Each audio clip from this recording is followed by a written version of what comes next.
Moon of Israel, Henry Rider Haggard. Author's note: this book suggests that the real pharaoh of the Exodus was not Meneptah or Merenptah, son of Ramesses the Great, but the mysterious usurper, Amenmeses, who for a year or two occupied the throne between the death of Meneptah and the accession of his son the heir apparent. The gentle-natured Seti II. Of the fate of Amenmeses history says nothing. He may well have perished in the Red Sea, or rather the Sea of Reeds, for, unlike those of Meneptah and the second Seti, his body has not been found. Students of Egyptology will be familiar with the writings of the scribe and novelist Anna, or Anna as he is here called. It was the author's hope to dedicate this story to Sir Gaston Maspero, KCMG, director of the Cairo Museum, with whom on several occasions he discussed its plot some years ago. Unhappily, however, weighed down by one of the bereavements of the war, this great Egyptologist died in the interval between its writing and its publication. Still, since Lady Maspero informs him that such is the wish of his family, he adds the dedication which he had proposed to offer to that eminent writer and student of the past. Dear Sir Gaston Maspero, when you assured me as to a romance of mine concerning ancient Egypt, that it was so full of the inner spirit of the old Egyptians that, after kindred efforts of your own and a lifetime of study, you could not conceive how it had been possible for it to spring from the brain of a modern man, I thought your verdict, coming from such a judge, one of the greatest compliments that ever I received. It is this opinion of yours indeed which induces me to offer you another tale of a like complexion. Especially am I encouraged thereto by a certain conversation between us in Cairo, while we gazed at the majestic countenance of the pharaoh Meneptah, for then it was, as you may recall, that you said you thought the plan of this book probable and that it commended itself to your knowledge of those dim days. With gratitude for your help and kindness and the sincerest homage to your accumulated lore concerning the most mysterious of all the perished peoples of the earth, believe me to remain your true admirer, H. Rider Haggard. Chapter 1. Scribe Anna comes to Tanis. This is the story of me, Anna the scribe, son of Mary, and of certain of the days that I have spent upon the earth. These things I have written down now that I am very old, in the reign of Ramesses, the third of that name, when Egypt is once more strong and as she was in the ancient time. I have written them before death takes me, that they may be buried with me in death, for as my spirit shall arise in the hour of resurrection, so also these my words may arise in their hour and tell to those who shall come after me upon the earth of what I knew upon the earth. Let it be as those in heaven shall decree. At least I write, and what I write is true. I tell of his divine majesty whom I loved and love as my own soul, Seti Meneptah II, whose day of birth was my day of birth. The hawk who was flown to heaven before me, of Userti the proud, his queen, she who afterwards married his divine majesty, Siptah, whom I saw laid in her tomb at Thebes. I tell of Merapi, who was named Moon of Israel, and of her people, the Hebrews, who dwelt for long in Egypt and departed thence, having paid us back in loss and shame for all the good and ill we gave them. I tell of the war between the gods of Egypt and the God of Israel, and of much that befell therein. Also I, the king's companion, the great scribe, the beloved of the pharaohs who have lived beneath the sun with me, tell of other men and matters. Behold, is it not written in this roll? Read, ye who shall find in the days unborn, if your gods have given you skill. Read, O children of the future, and learn the secrets of that past which to you is so far away and yet in truth so near. As it chanced, although the Prince Seti and I were born upon the same day and therefore, like the other mothers of gentle rank whose children saw the light upon that day, my mother received Pharaoh's gift and I received the title of royal twin in Ra, never did I set eyes upon the divine Prince Seti until the 30th birthday of both of us. All of which happened thus. In those days the great Pharaoh, Ramesses II, and after him his son Meneptah, who succeeded when he was already old, since the mighty Ramesses was taken to Osiris after he had counted 100 risings of the Nile, dwelt for the most part at the city of Tanis in the desert, whereas I dwelt with my parents at the ancient, white-walled city of Memphis on the Nile. At times Meneptah and his court visited Memphis, as also they visited Thebes, where this king lies in his royal tomb today. But save on one occasion, the young Prince Seti, the heir apparent, the hope of Egypt, came not with them, because his mother, Asnafut, did not favor Memphis, where some trouble had befallen her in youth. They say it was a love matter that cost the lover his life and her a sore heart, and Seti stayed with his mother who would not suffer him out of sight of her eyes. Once he came indeed when he was 15 years of age, to be proclaimed to the people as son of his father, as son of the sun, as the future wearer of the double crown, and then we, his twins in Ra, there were 19 of us who were gently born, were called by name to meet him and to kiss his royal feet. I made ready to go in a fine new robe embroidered in purple with the name of Seti and my own. But on the very morning, by the gift of some evil god, I was smitten with spots all over my face and body, a common sickness that affects the young. So it happened that I did not see the prince, for before I was well again he had left Memphis.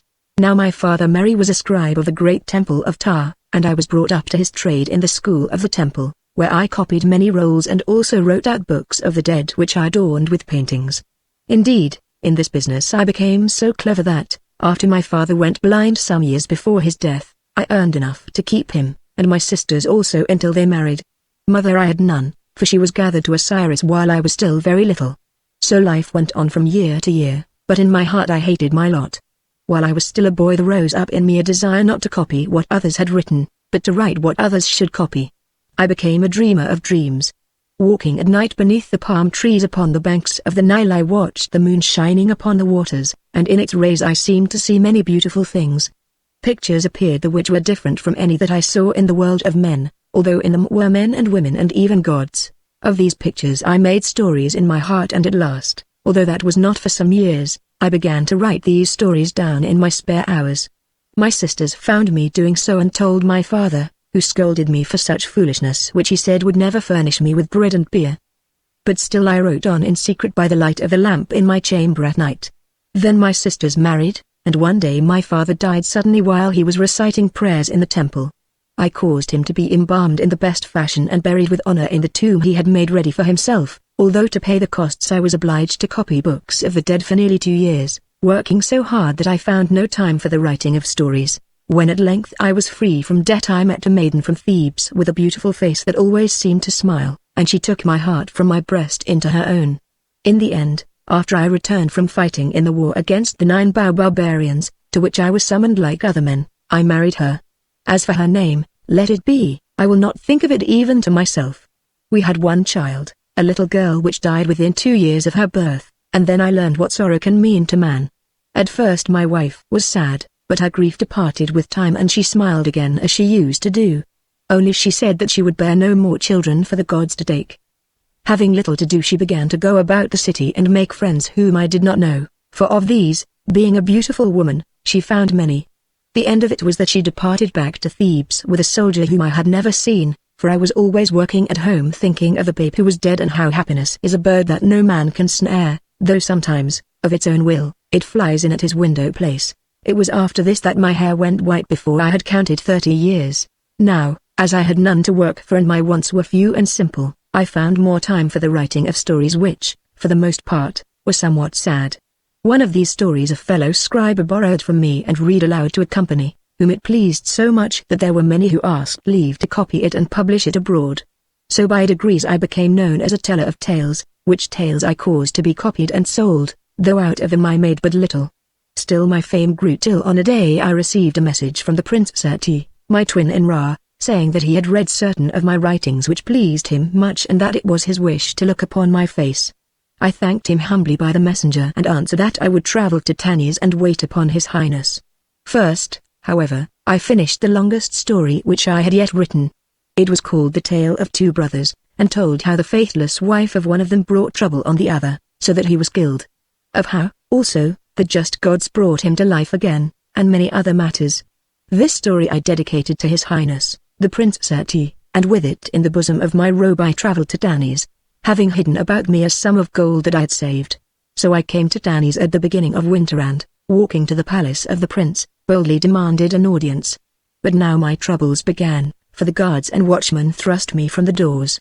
In the end I bribed them and was admitted to the antechambers, where were merchants, jugglers, dancing women, officers, and many others, all of them, it seemed, waiting to see the prince, folk who, having nothing to do, pleased themselves by making mock of me, a stranger.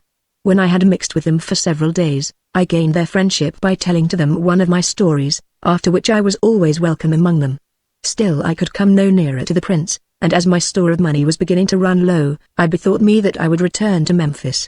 One day, however, a long-bearded old man, with a gold-tipped wand of office, who had a bull's head embroidered on his robe, stopped in front of me and, calling me a white-headed crow, asked me what I was doing hopping day by day about the chambers of the palace. I told him my name and business and he told me his, which it seemed was Pambaza, one of the prince's chamberlains. When I asked him to take me to the prince, He laughed in my face and said darkly that the road to His Highness's presence was paved with gold. I understood what he meant and gave him a gift which he took as readily as a cock picks corn, saying that he would speak of me to his master and that I must come back again. I came thrice and each time that old cock picked more corn. At last I grew enraged and, forgetting where I was, began to shout at him and call him a thief, so that folks gathered round to listen. This seemed to frighten him. At first he looked towards the door as though to summon the guard to thrust me out, then changed his mind, and in a grumbling voice bade me follow him. We went down long passages, past soldiers who stood at watch in them still as mummies in their coffins, till at length we came to some broidered curtains. Here Pambasa whispered to me to wait, and passed through the curtains which he left not quite closed, so that I could see the room beyond and hear all that took place there. It was a small room like to that of any scribe, for on the tables were palettes, pens of reed, ink in alabaster vases, and sheets of papyrus pinned upon boards. The walls were painted, not as I was wont to paint the books of the dead, but after the fashion of an earlier time, such as I have seen in certain ancient tombs, with pictures of wildfowl rising from the swamps and of trees and plants as they grow. Against the walls hung racks in which were papyrus rolls, and on the hearth burned a fire of cedar wood. By this fire stood the prince, whom I knew from his statues. His years appeared fewer than mine although we were born upon the same day, and he was tall and thin, very fair also for one of our people, perhaps because of the Syrian blood that ran in his veins. His hair was straight and brown like to that of northern folk who come to trade in the markets of Egypt, and his eyes were grey rather than black, set beneath somewhat prominent brows such as those of his father, Meneptah. His face was sweet as a woman's, but made curious by certain wrinkles which ran from the corners of the eyes towards the ears. I think that these came from the bending of the brow in thought, but others say that they were inherited from an ancestress on the female side. Bacon Khonsu, my friend, the old prophet who served under the first Seti and died but the other day, having lived 120 years, told me that he knew her before she was married, and that she and her descendant, Seti, might have been twins.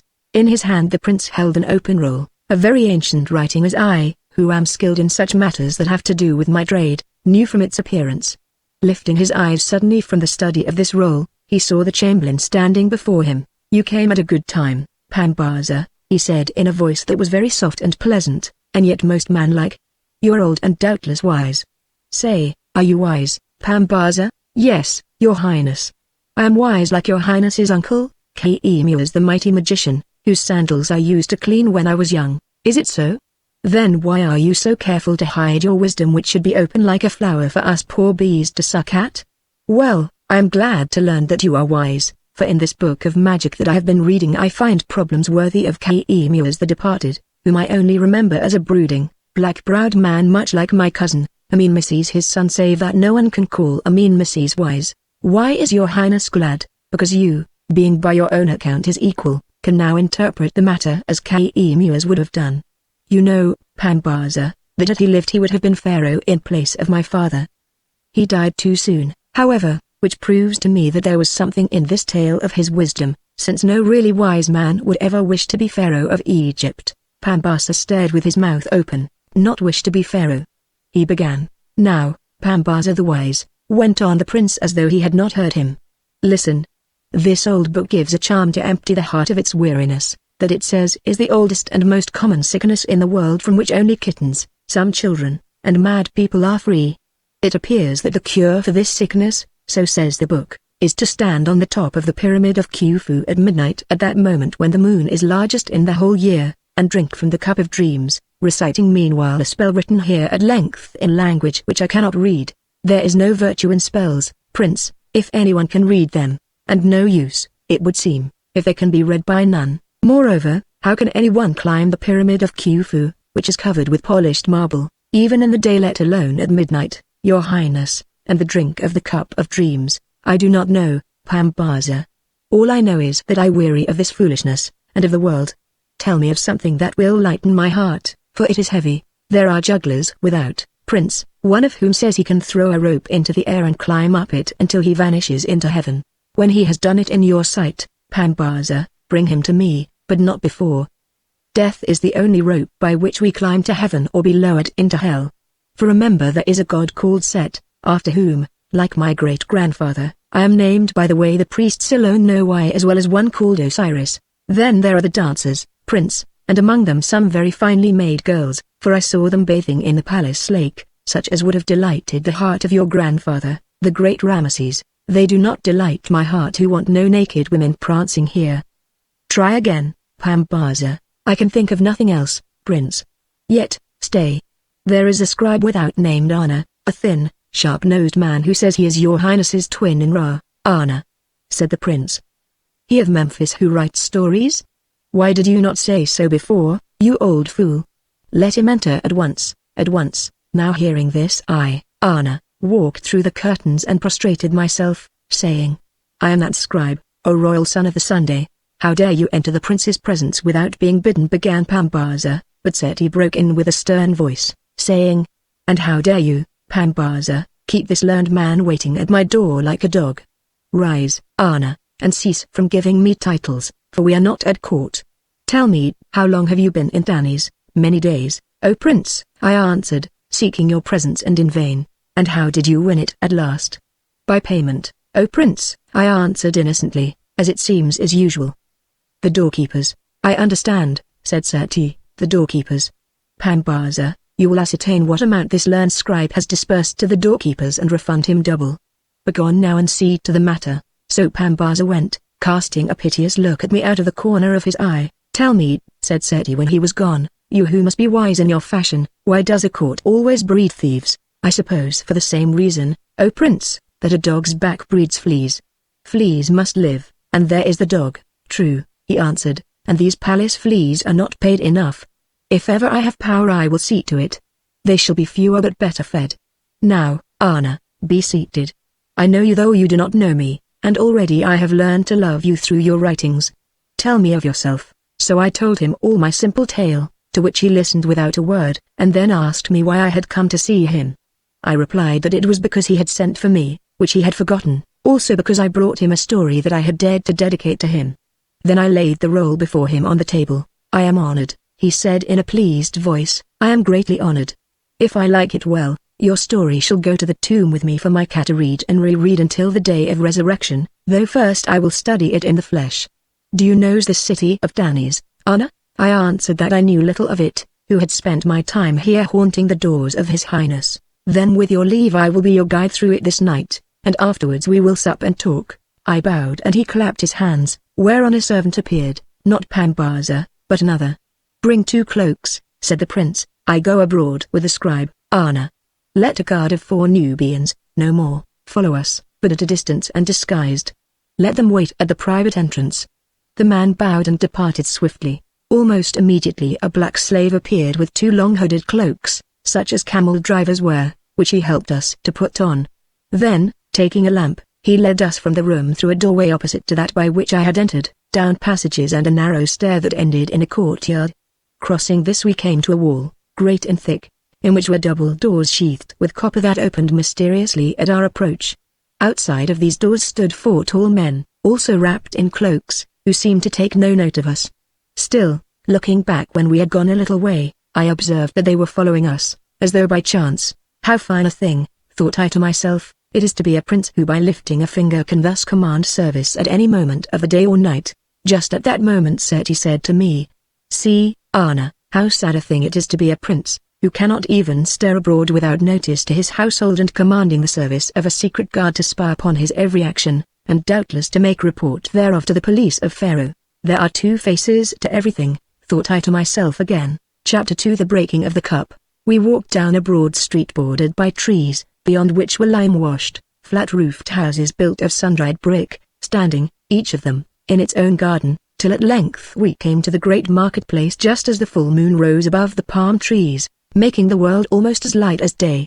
Danis, or Ramesses as it is also called, was a very fine city then, if only half the size of Memphis, though now that the court has left it I hear it is much deserted.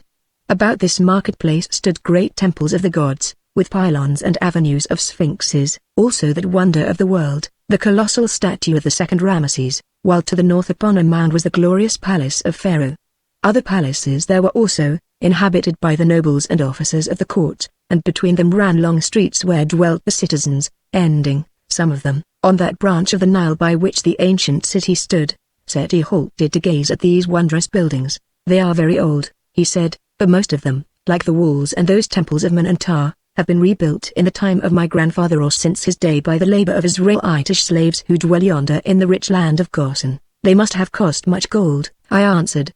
The kings of Egypt do not pay their slaves, remarked the prince shortly. Then we went on and mingled with the thousands of the people who were wandering to and fro seeking rest after the business of the day. Here on the frontier of Egypt were gathered folk of every race, Bedouins from the desert, Syrians from beyond the Red Sea, merchants from the rich Isle of Chittim, travelers from the coast, and traders from the land of Punt and from the unknown countries of the north. All were talking, laughing and making merry, save some who gathered in circles to listen to a teller of tales or wandering musicians, or to watch women who danced half-naked for gifts. Now and again the crowd would part to let pass the chariot of some noble or lady before which went running footmen who shouted, make way, and laid about them with their long wands. Then came a procession of white-robed priests of Isis traveling by moonlight as was fitting for the servants of the Lady of the Moon, and bearing aloft the holy image of the goddess before which all men bowed and for a little while were silent. After this followed the corpse of some great one newly dead, preceded by a troop of hired mourners who rent the air with their lamentations as they conducted it to the quarter of the embalmers. Lastly, from out of one of the side streets emerged a gang of several hundred hook-nosed and bearded men, among whom were a few women, loosely roped together and escorted by a company of armed guards. Who are these? I asked, for I had never seen their like. Slaves of the people of Israel who return from their labor at the digging of the new canal which is to run to the Red Sea, answered the prince. We stood still to watch them go by, and I noted how proudly their eyes flashed and how fierce was their bearing although they were but men in bonds, very weary too and stained by toil in mud and water. Presently this happened. A white-bearded man lagged behind, dragging on the line and checking the march. Thereupon an overseer ran up and flogged him with a cruel whip cut from the hide of the seahorse. The man turned and, lifting a wooden spade that he carried, struck the overseer such a blow that he cracked his skull so that he fell down dead. Other overseers rushed at the Hebrew, as these Israelites were called, and beat him till he also fell. Then a soldier appeared and, seeing what had happened, drew his bronze sword. From among the throng sprang out a girl, young and very lovely although she was but roughly clad. Since then I have seen Merapi, Moon of Israel, as she was called, clad in the proud raiment of a queen, and once even of a goddess. But never, I think, did she look more beauteous than in this hour of her slavery. Her large eyes, neither blue nor black, caught the light of the moon and were aswim with tears. Her plenteous bronze-hued hair flowed in great curls over the snow-white bosom that her rough robe revealed. Her delicate hands were lifted as though to ward off the blows which fell upon him whom she sought to protect.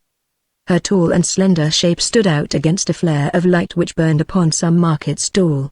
She was beauteous exceedingly, so beauteous that my heart stood still at the sight of her, yes, mine that for some years had held no thought of woman save such as were black and evil. She cried aloud. Standing over the fallen man she appealed to the soldier for mercy. Then, seeing that there was none to hope for from him, she cast her great eyes around until they fell upon the Prince Serti. Oh, sir, she wailed, you have a noble air. Will you stand by and see my father murdered for no fault? Drag her off, or I smite through her, shouted the captain, for now she had thrown herself down upon the fallen Israelite. The overseers obeyed, tearing her away. Hold, butcher! Cried the prince. Who are you, dog, that dare to teach Pharaoh's officer his duty? Answered the captain, smiting the prince in the face with his left hand. Then swiftly he struck downwards and I saw the bronze sword pass through the body of the Israelite who quivered and lay still. It was all done in an instant, and on the silence that followed rang out the sound of a woman's wail. For a moment Seti choked with rage, I think. Then he spoke a single word. Guards, the 4 Nubians, who, as ordered, had kept at a distance, burst through the gathered throng. Ere they reached us I, who till now had stood amazed, sprang at the captain and gripped him by the throat.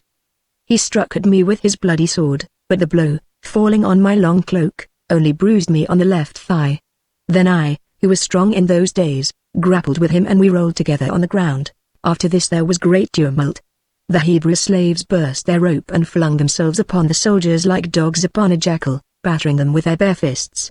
The soldiers defended themselves with swords, the overseers plied their hide whips, women screamed, men shouted.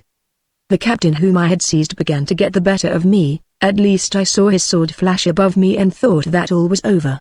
Doubtless it would have been, had not Seti himself dragged the man backwards and thus given the 4 Nubian guards time to seize him. Next I heard the prince cry out in a ringing voice. Hold! It is Serti, the son of Pharaoh, the governor of Danis, with whom you have to do. See, and he threw back the hood of his cloak so that the moon shone upon his face. Instantly there was a great quiet. Now, first one and then another as the truth sunk into them, men began to fall upon their knees, and I heard one say in an awed voice, "The royal son, the prince of Egypt struck in the face by a soldier. Blood must pay for it. How is that officer named?" asked Serti, pointing to the man who had killed the Israelite and well nigh killed me. Someone answered that he was named Quaka. "Bring him to the steps of the temple of Mun," said Serti to the Nubians who held him fast. "Follow me, friend Anna, if you have the strength. Nay, lean upon my shoulder." So resting upon the shoulder of the prince, for I was bruised and breathless, I walked with him 100 paces or more to the steps of the great temple where we climbed to the platform at the head of the stairs. After us came the prisoner, and after him all the multitude, a very great number who stood upon the steps and on the flat ground beyond. The prince, who was very white and quiet, sat himself down upon the low granite base of a tall obelisk which stood in front of the temple pylon, and said, "As governor of Danis, the city of Ramesses, with power of life and death at all hours and in all places, I declare my court open." "The royal court is open," cried the multitude in the accustomed form. "This is the case," said the prince. "Yonder man who is named Quaka, by his dress a captain of Pharaoh's army, is charged with the murder of a certain Hebrew, and with the attempted murder of Anna the scribe. Let witnesses be called. Bring the body of the dead man and lay it here before me. Bring the woman who strove to protect him, that she may speak." The body was brought and laid upon the platform, its wide eyes staring up at the moon. Then soldiers who had gathered thrust forward the weeping girl. "Cease from tears," said Serti, "and swear by Khepra the Creator, and by Maut the goddess of truth and law, to speak nothing but the truth." The girl looked up and said in a rich low voice that in some way reminded me of honey being poured from a jar, perhaps because it was thick with strangled sobs. "O royal son of Egypt, I cannot swear by those gods who am a daughter of Israel." The prince looked at her attentively and asked, "By what god then can you swear, O daughter of Israel?" "By Jahveh, O prince, whom we hold to be the one and only God, the maker of the world and all that is therein." "Then perhaps his other name is Khepra," said the prince with a little smile. "But have it as you will." "Swear, then, by your god Jahveh." Then she lifted both her hands above her head and said, "I, Merapi, daughter of Nathan of the tribe of Levi of the people of Israel, swear that I will speak the truth and all the truth in the name of Jahveh, the God of Israel. Tell us what you know of the matter of the death of this man, O Merapi. Nothing that you do not know yourself, O prince. He who lies there," and she swept her hand towards the corpse, turning her eyes away, "was my father, an elder of Israel. The captain Quaka came when the corn was young to the land of Goshen to choose those who should work for Pharaoh. He wished to take me into his house. My father refused because from my childhood I had been affianced to a man of Israel, also because it is not lawful under the law for our people to intermarry with your people. Then the captain Quaka seized my father, although he was of higher rank and beyond the age to work for Pharaoh. And he was taken away, as I think, because he would not suffer me to wed Quaka. A while later I dreamed that my father was sick. Thrice I dreamed it and ran away to Tanis to visit him. But this morning I found him and, O prince, you know the rest. Is there no more?" asked Serti. The girl hesitated, then answered, "Only this, O prince. This man saw me with my father giving him food, for he was weak and overcome with the toil of digging the mud in the heat of the sun, he who being a noble of our people knew nothing of such labor from his youth. In my presence Quaco asked my father if now he would give me to him. My father answered that sooner would he see me kissed by snakes and devoured by crocodiles." "I hear you," answered Quaca. "Learn, now, slave Nathan, before tomorrow's sun arises, you shall be kissed by swords and devoured by crocodiles or jackals."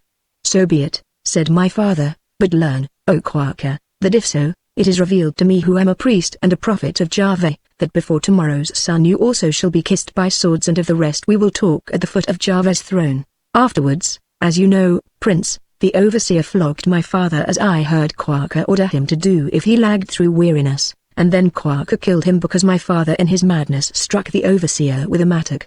I have no more to say, save that I pray that I may be sent back to my own people there to mourn my father according to our custom. To whom would you be sent? Your mother? Nay, O prince, my mother, a lady of Syria, is dead. I will go to my uncle, Jabez the Levite." "Stand aside," said Serti. "The matter shall be seen to later. Appear, O Anna the scribe, Swear the oath and tell us what you have seen of this man's death, since 2 witnesses are needful." So I swore and repeated all this story that I have written down. "Now, Quaker," said the prince when I had finished, "have you aught to say?" "Only this, O royal one," answered the captain throwing himself upon his knees, "that I struck you by accident, not knowing that the person of your highness was hidden in that long cloak. For this deed it is true that I am worthy of death, but I pray you to pardon me because I knew not what I did. The rest is nothing, since I only slew a mutinous slave of the Israelites, as such are slain every day. Tell me, O Quaker, who are being tried for this man's death and not for the striking of one of royal blood by chance, under which law it is lawful for you to kill an Israelite without trial before the appointed officers of Pharaoh? I am not learned. I do not know the law, O prince. All that this woman said is false. At least it is not false that yonder man lies dead and that you slew him, as you yourself admit. Learn now, and let all Egypt learn, that even an Israelite may not be murdered for no offense save that of weariness and of paying back unearned blow with blow. Your blood shall answer for his blood. Soldiers, strike off his head." The Nubians leapt upon him, and when I looked again Quaker's headless corpse lay by the corpse of the Hebrew Nathan and their blood was mingled upon the steps of the temple. "The business of the court is finished," said the prince. "Officers, see that this woman is escorted to her own people, and with her the body of her father for burial.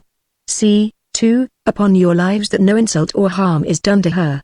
Scribe Anna, accompany me hence to my house where I would speak with you. Let guards proceed and follow me." He rose and all the people bowed. As he turned to go the Lady Merapi stepped forward, and falling upon her knees, said, "O most just prince, now and ever I am your servant." Then we set out, and as we left the marketplace on our way to the palace of the prince, I heard a tumult of voices behind us, some in praise and some in blame of what had been done. We walked on in silence broken only by the measured tramp of the guards. Presently the moon passed behind a cloud and the world was dark. Then from the edge of the cloud sprang out a ray of light that lay straight and narrow above us on the heavens. Seti studied it a while and said, "Tell me, O Anna, of what does that moonbeam put you in mind?" "Of a sword, O prince," I answered, "stretched out over Egypt and held in the black hand of some mighty god or spirit. See, there is the blade from which fall little clouds like drops of blood, there is the hilt of gold, and look. The beneath is the face of the god. Fire streams from his eyebrows and his brow is black and awful. I am afraid, though what I fear I know not. You have a poet's mind, Anna. Still, what you see I see, and of this I am sure, that some sword of vengeance is indeed stretched out over Egypt because of its evil doings, whereof this light may be the symbol. Behold, it seems to fall upon the temples of the gods and the palace of Pharaoh, and to cleave them. Now it is gone and the night is as nights were from the beginning of the world. Come to my chamber and let us eat.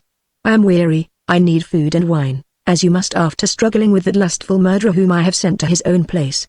The guards saluted and were dismissed.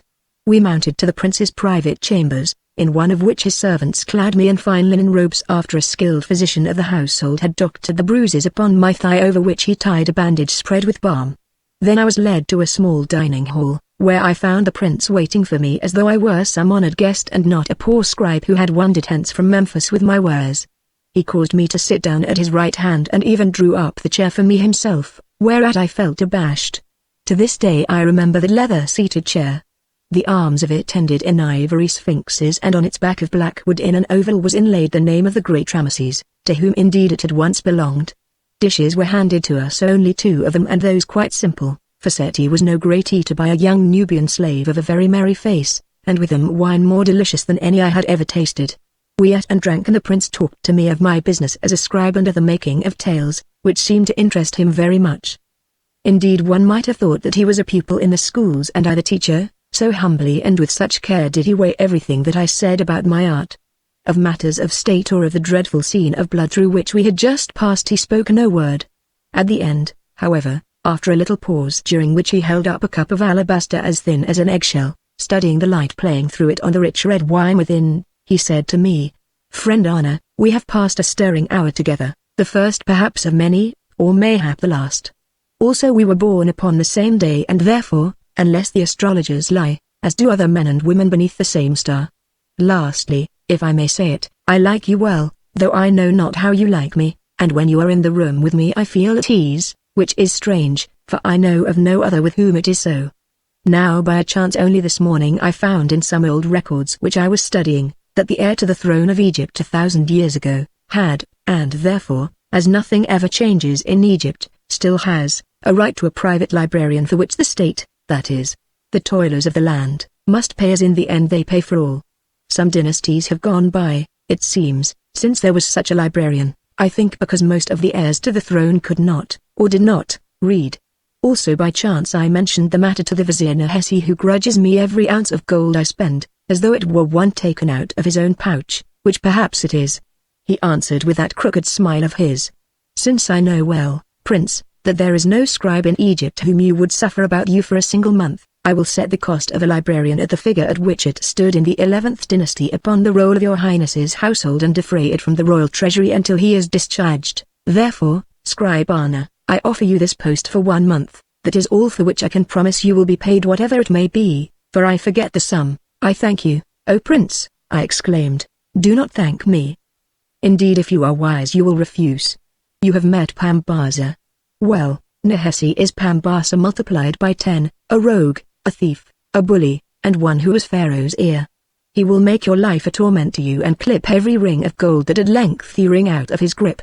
Moreover, the place is wearisome, and I am fanciful and often ill-humored. Do not thank me, I say. Refuse, return to Memphis and write stories. Shun courts and their plottings. Pharaoh himself is but a face and a puppet through which other voices talk and other eyes shine, and the scepter which he wields is pulled by strings. And if this is so with Pharaoh, what is the case with his son? Then there are the women, Anna. They will make love to you, Anna, they even do so to me, and I think you told me that you know something of women. Do not accept, go back to Memphis. I will send you some old manuscripts to copy and pay you whatever it is Nehesi allows for the librarian, yet I accept, O Prince. As for Nehesi, I fear him not at all, since at the worst I can write a story about him at which the world will laugh, and rather than that he will pay me my salary. You have more wisdom than I thought, Anna. It never came into my mind to put Nehesi in a story, though it is true I tell tales about him which is much the same thing. He bent forward, leaning his head upon his hand, and ceasing from his bantering tone, looked me in the eyes and asked, "Why do you accept? Let me think now. It is not because you care for wealth if that is to be won here, nor for the pomp and show of courts, nor for the company of the great who really are so small. For all these things you, Anna, have no craving if I read your heart aright, you who are an artist, nothing less and nothing more. Tell me, then, why will you, a free man who can earn your living, linger round a throne and set your neck beneath the heel of princes to be crushed into the common mold of servitors and kings' companions and bearers of the footstool? I will tell you, Prince. First, because thrones make history, as history makes thrones, and I think that great events are on foot in Egypt in which I would have my share. Secondly, because the gods bring gifts to men only once or twice in their lives, and to refuse them is to offend the gods who gave them those lives to use to ends of which we know nothing. And thirdly, here I hesitated, and thirdly out with the thirdly, for, doubtless, it is the real reason, and thirdly, O Prince, well, the word sounds strangely upon a man's lips, but thirdly because I love you. From the moment that my eyes fell upon your face I loved you as I never loved any other man, not even my father. I know not why. Certainly it is not because you are a prince." When he heard these words Seti sat brooding and so silent that, fearing lest I, a humble scribe, had been too bold, I added hastily, "Let your highness pardon his servant for his presumptuous words." It was his servant's heart that spoke and not his lips. He lifted his hand and I stopped. "Anna, my twin in Ra," he said, "do you know that I never had a friend? A prince who has no friend, never, none. Now I begin to think that I have found one. The thought is strange and warms me. Do you know also that when my eyes fell upon your face I loved you also? The gods know why. It was as though I had found one who was dear to me thousands of years ago but whom I had lost and forgotten. Perhaps this is but foolishness, or perhaps here we have the shadow of something great and beautiful which dwells elsewhere, in the place we call the kingdom of Osiris, beyond the grave, Anna. Such thoughts have come to me at times, Prince. I mean that all we see is shadow, that we ourselves are shadows, and that the realities who cast them live in a different home which is lit by some spirit sun that never sets." The prince nodded his head and again was silent for a while.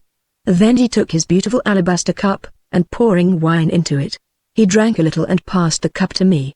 "Drink also, Anna," he said, "and pledge me as I pledge you, in token that by decree of the Creator who made the hearts of men, henceforward our two hearts are as the same heart through good and ill, through triumph and defeat, till death takes one of us. Henceforward, Anna, unless you show yourself unworthy, I hide no thought from you." Flushing with joy I took the cup, saying, "I add to your words, O Prince. We are one, not for this life alone but for all the lives to be. Death, O Prince, is, I think, but a single step in the pylon stair which leads at last to that dizzy height whence we see the face of God and hear his voice tell us what and why we are." Then I pledged him, and drank, bowing, and he bowed back to me. "What shall we do with the cup, Anna, the sacred cup that has held this rich heart wine? Shall I keep it? No, it no longer belongs to me. Shall I give it to you? No, it can never be yours alone. See, we will break the priceless thing." Seizing it by its stem with all his strength he struck the cup upon the table. Then what seemed to be to me a marvel happened, for instead of shattering as I thought it surely would, it split in two from rim to foot. Whether this was by chance, or whether the artist who fashioned it in some bygone generation had worked the two halves separately and cunningly cemented them together, to this hour I do not know. At least so it befell. "This is fortunate, Anna," said the prince, laughing a little in his light way. "Now take you the half that lies nearest to you and I will take mine. If you die first I will lay my half upon your breast, and if I die first you shall do the same by me, or if the priests forbid it because I am royal and may not be profaned, cast the thing into my tomb." What should we have done had the alabaster shattered into fragments, Anna, and what omen should we have read in them? Why ask, O Prince, seeing that it has befallen otherwise? Then I took my half, laid it against my forehead and hid it in the bosom of my robe, and as I did, so did Seti. So in this strange fashion the royal Seti and I sealed the holy compact of our brotherhood, as I think not for the first time or the last. Chapter 3 Seti rose, stretching out his arms. "That is finished," he said, "as everything finishes, and for once I am sorry. Now what next?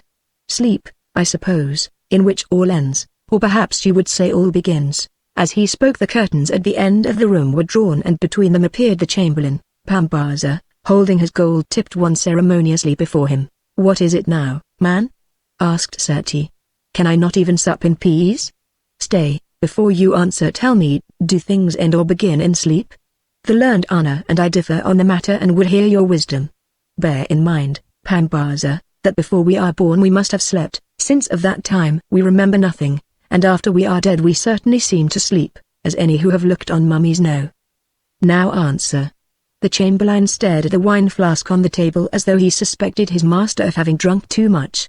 Then in a hard official voice he said, "She comes. She comes. She comes," offering greetings and adoration to the royal son of Ra. "Does she indeed?" asked Seti. "If so, why say it 3 times? And who comes?" "The High Princess, the heiress of Egypt, the daughter of Pharaoh, your highness's royal half-sister, the great lady Uzerti. Let her enter then. Anna, stand you behind me. If you grow weary and I give leave you can depart, the slaves will show you your sleeping place." Pambaza went, and presently through the curtain appeared a royal-looking lady splendidly apparelled. She was accompanied by 4 waiting women who fell back on the threshold and were no more seen. The prince stepped forward, took both her hands in his and kissed her on the brow, then drew back again, after which they stood a moment looking at each other. While they remained thus I studied her who was known throughout the land as the beautiful royal daughter, but whom till now I had never seen. In truth I did not think her beautiful, although even had she been clad in a peasant's robe I should have been sure that she was royal. Her face was too hard for beauty and her black eyes, with a tinge of grey in them, were too small. Also her nose was too sharp and her lips were too thin. Indeed, had it not been for the delicately and finely shaped woman's form beneath, I might have thought that a prince and not a princess stood before me. For the rest in most ways she resembled her half-brother Seti, though her countenance lacked the kindliness of his, or rather both of them resembled their father, Meneptah. "Greeting, sister," he said, eyeing her with a smile in which I caught a gleam of mockery. "Purple-bordered robes, emerald necklace and enameled crown of gold, rings and pectoral, everything except why are you so royally arrayed to visit one so humble as your loving brother? You come like sunlight into the darkness of the hermit's cell and dazzle the poor hermit, or rather hermits," and he pointed to me. "Cease your jests, Seti," she replied in a full, strong voice. "I wear these ornaments because they please me. Also I have supped with our father, and those who sit at Pharaoh's table must be suitably arrayed, though I have noted that sometimes you think otherwise. Indeed, I trust that the good God, our divine parent, is well tonight as you leave him so early." "I leave him because he sent me with a message to you." She paused, looking at me sharply, then asked, "Who is that man?" "I do not know him. It is your misfortune, Uzurti, but one which can be mended. He is named Anna the scribe, who writes strange stories of great interest which you would do well to read who dwell too much upon the outside of life. He is from Memphis and his father's name was I forget what." "Anna, what was your father's name?" "One too humble for royal ears, Prince," I answered, "but my grandfather was Pentor the poet who wrote of the deeds of the mighty Ramesses." "Is it so? Why did you not tell me that before?" "The descent should earn you a pension from the court if you can extract it from Nahesi." "Well, Uzurti, his grandfather's name was Pentor, whose immortal verses you have doubtless read upon temple walls, where our grandfather was careful to publish them. I have to my sorrow and thought them poor, boastful stuff," she answered coldly. "To be honest, if Anna will forgive me, so do I. I can assure you that his stories are a great improvement on them. Friend Anna, this is my sister, Uzurti, my father's daughter, though our mothers were not the same. I pray you, Sati, to be so good as to give me my rightful titles in speaking of me to scribes and other of your servants. Your pardon, Uzurti. This, Anna, is the first lady of Egypt, the royal heiress, the princess of the two lands, the high priestess of Ammon, the cherished of the gods, the half-sister of the heir apparent, the daughter of Hathor, the lotus bloom of love, the queen-to-be of Uzurti. Whose queen will you be? Have you made up your mind? For myself I know no one worthy of so much beauty, excellence, learning and what shall I add, sweetness." "Yes, sweetness, Sati," she said, stamping her foot. "If it pleases you to make a mock of me before a stranger, I suppose that I must submit." "Send him away, I would speak with you. Make a mock of you. Oh, mine is a hard fate. When truth gushes from the well of my heart, I am told I mock, and when I mock, all say he speaks truth. Be seated, sister, and talk on freely. This Anna is my sworn friend who saved my life, but now, for which deed perhaps he should be my enemy. His memory is excellent also, and he will remember what you say and write it down afterwards, whereas I might forget. Therefore, with your leave, I will ask him to stay here." "My prince," I broke in, "I pray you suffer me to go." "My secretary," he answered with a note of command in his voice, "I pray you to remain where you are." So I sat myself on the ground after the fashion of a scribe, having no choice, and the princess sat herself on a couch at the end of the table, but Seti remained standing. Then the princess said, "Since it is your will, brother, that I should talk secrets into other ears than yours, I obey you." Still here she looked at me wrathfully. "Let the tongue be careful that it does not repeat what the ears have heard, lest there should be neither ears nor tongue. My brother, it has been reported to Pharaoh, while we ate together, that there is tumult in this town. It has been reported to him that because of a trouble about some base Israelite you caused one of his officers to be beheaded, after which there came a riot which still rages. Strange that truth should have come to the ears of Pharaoh so quickly. Now, my sister, if he had heard it 3 moons hence I could have believed you almost. Then you did behead the officer?" "Yes, I beheaded him about 2 hours ago. Pharaoh will demand an account of the matter." "Pharaoh," answered Seti lifting his eyes, "has no power to question the justice of the governor of Tanis in the north." "You are in error, Seti. Pharaoh has all power." "Nay, sister, Pharaoh is but one man among millions of other men, and though he speaks it is their spirit which bends his tongue, while above that spirit is a greater spirit who decrees what they shall think to ends of which we know nothing." "I do not understand, Seti. I never thought you would, Uzurti.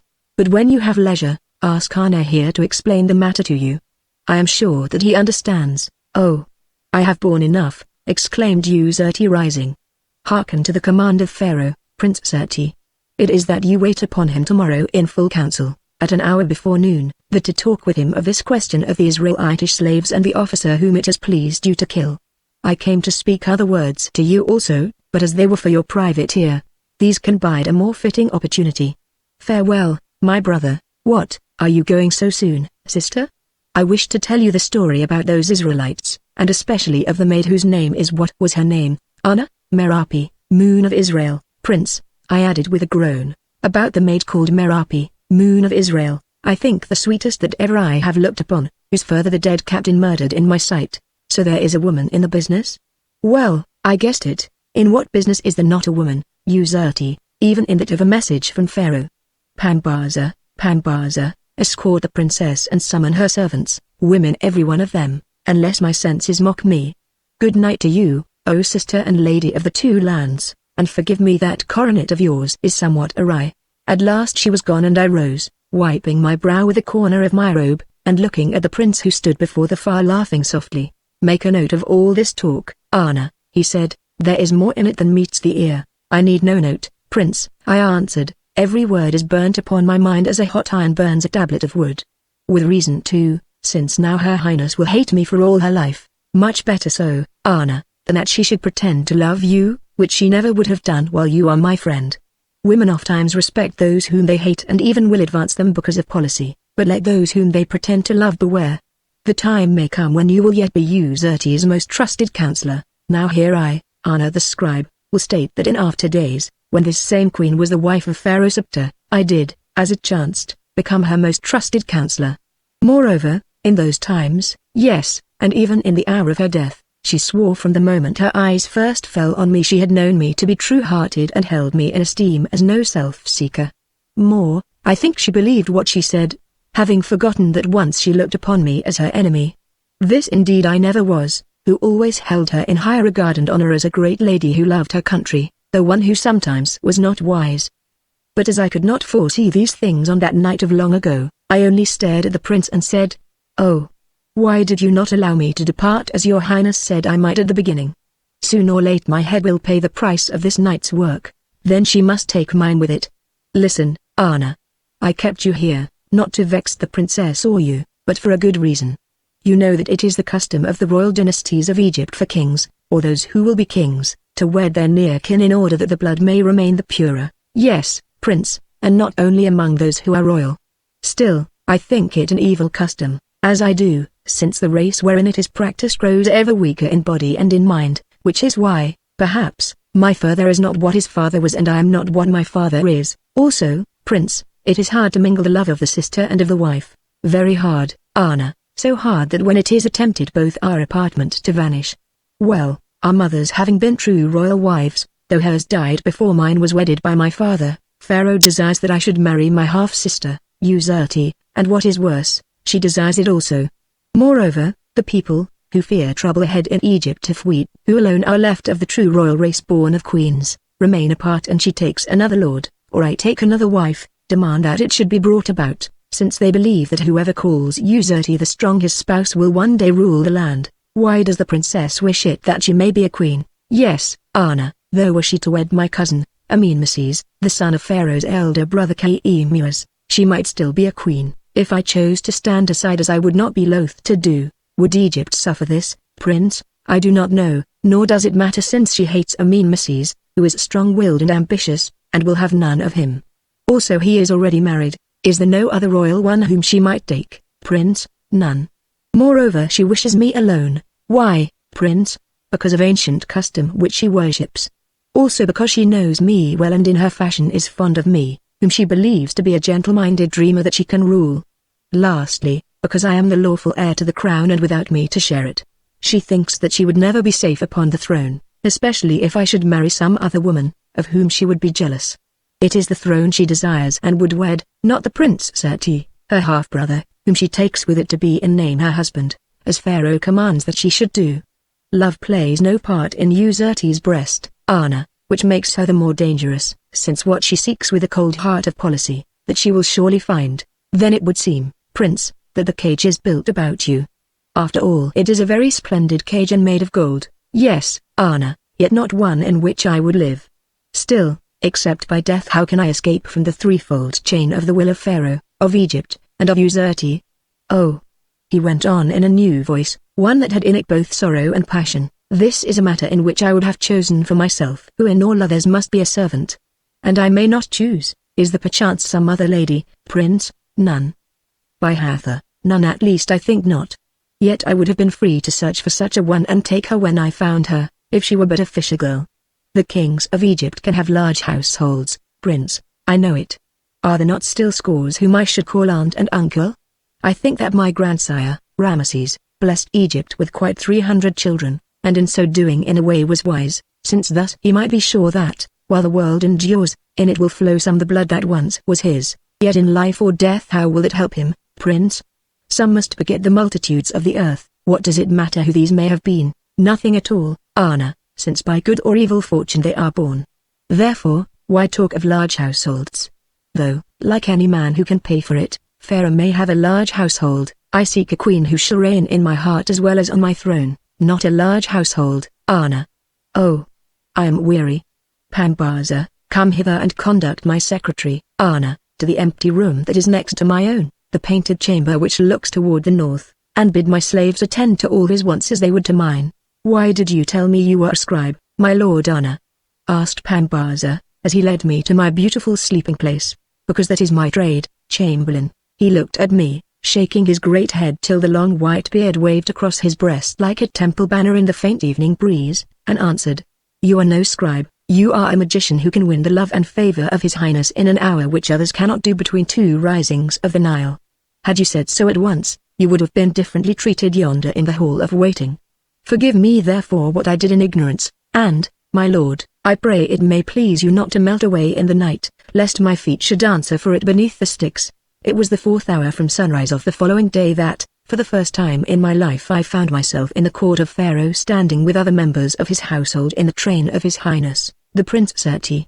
It was a very great place, for Pharaoh sat in the judgment hall, whereof the roof is upheld by round and sculptured columns, between which were set statues of pharaohs who had been. Save at the throne end of the hall, where the light flowed down through clerestories. The vast chamber was dim almost to darkness, at least so it seemed to me entering there out of the brilliant sunshine. Through this gloom many folk moved like shadows, captains, nobles, and state officers who had been summoned to the court, and among them white-robed and shaven priests. Also there were others of whom I took no count, such as Arab headmen from the desert, traders with jewels and other wares to sell, farmers and even peasants with petitions to present, lawyers and their clients, and I know not who besides, through which of all these none were suffered to advance beyond a certain mark where the light began to fall. Speaking in whispers all of these folk flitted to and fro like bats in a tomb. We waited between two half-headed pillars in one of the vestibules of the hall. The Prince Seti, who was clad in purple broidered garments and wore upon his brow a fillet of gold from which rose the arrows or hooded snake, also of gold, that royal ones alone might wear, leaning against the base of a statue, while the rest of us stood silent behind him. For a time he was silent also, as a man might be whose thoughts were otherwhere. At length he turned and said to me, This is weary work. Would I had asked you to bring that new tale of yours, Scribe Anna, that we might have read it together. Shall I tell you the plot of it, Prince? Yes. I mean, not now, lest I should forget my manners listening to you. Look, and he pointed to a dark-browed, fierce-eyed man of middle age who passed up the hall as though he did not see us. There goes my cousin, Amin Mrs. You know him, do you not? I shook my head. Then tell me what you think of him, at once before the first judgment fades. I think he is a royal-looking lord, obstinate in mind and strong in body, handsome too in his way. All can see that, Anna. What else? I think, I said in a low voice so that none might overhear, that his heart is as black as his brow, that he has grown wicked with jealousy and hate and will do evil. Can a man grow wicked, Anna? Is he not as he was born till the end? I do not know, nor do you.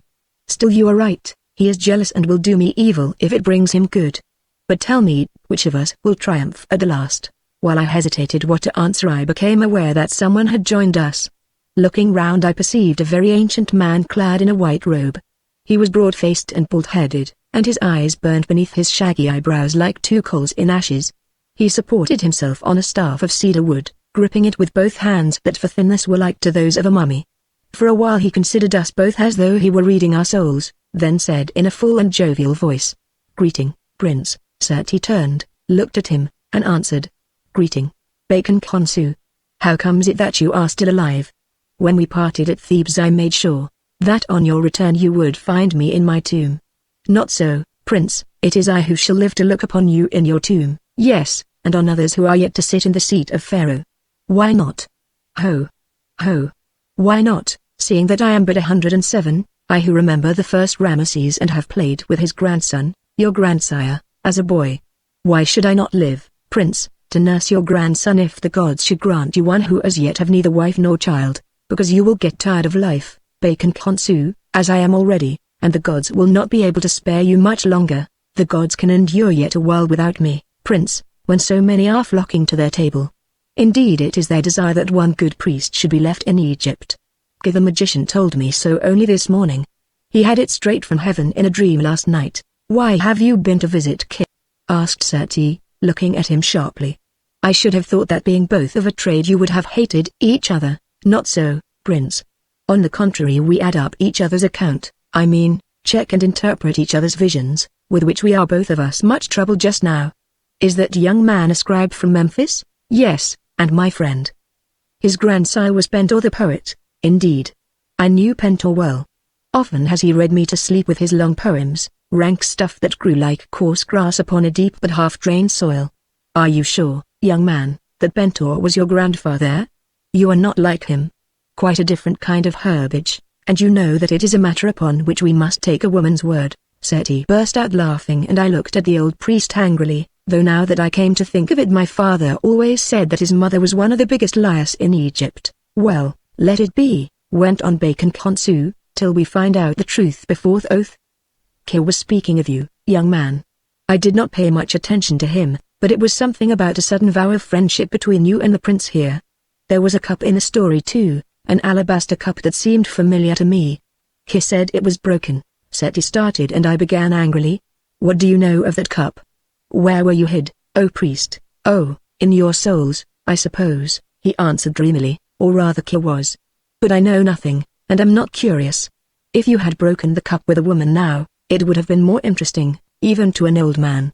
Be so good as to answer the prince's question as to whether he or his cousin Amin Misses will triumph at the last, for on that matter both Kir and I are curious." "Am I a seer?" I began again, still more angrily. "That I should read the future? I think so, a little, but that is what I want to find out." He hobbled towards me, laid one of his claw-like hands upon my arm, and said in a new voice of command, "Look now upon that throne and tell me what you see there." I obeyed him because I must, staring up the hall at the empty throne. At first I saw nothing. Then figures seemed to flit around it. From among these figures emerged the shape of the Count Amin Misses. He sat upon the throne, looking about him proudly, and I noted that he was no longer clad as a prince but as Pharaoh himself. Presently hook-nosed men appeared who dragged him from his seat. He fell, as I thought, into water, for it seemed to splash up above him. Next Seti the prince appeared to mount the throne, led thither by a woman, of whom I could only see the back. I saw him distinctly wearing the double crown and holding a scepter in his hand. He also melted away, and others came whom I did not know, though I thought that one of them was like to the Princess Uzerti. Now all were gone, and I was telling Bacon Khonsu everything I had witnessed, like a man who speaks in his sleep, not by his own will. Suddenly I woke up and laughed at my own foolishness. But the other two did not laugh. They regarded me very gravely. "I thought that you were something of a seer," said the old priest, or rather Kir thought it. I could not quite believe Kir, because he said that the young person whom I should find with the prince here this morning would be one who loved him with all the heart, and it is only a woman who loves with all the heart, is it not? Or so the world believes. Well, I will talk the matter over with Kir. Hush. Pharaoh comes. As he spoke, from far away rose a cry of life, blood, strength. Pharaoh. Pharaoh.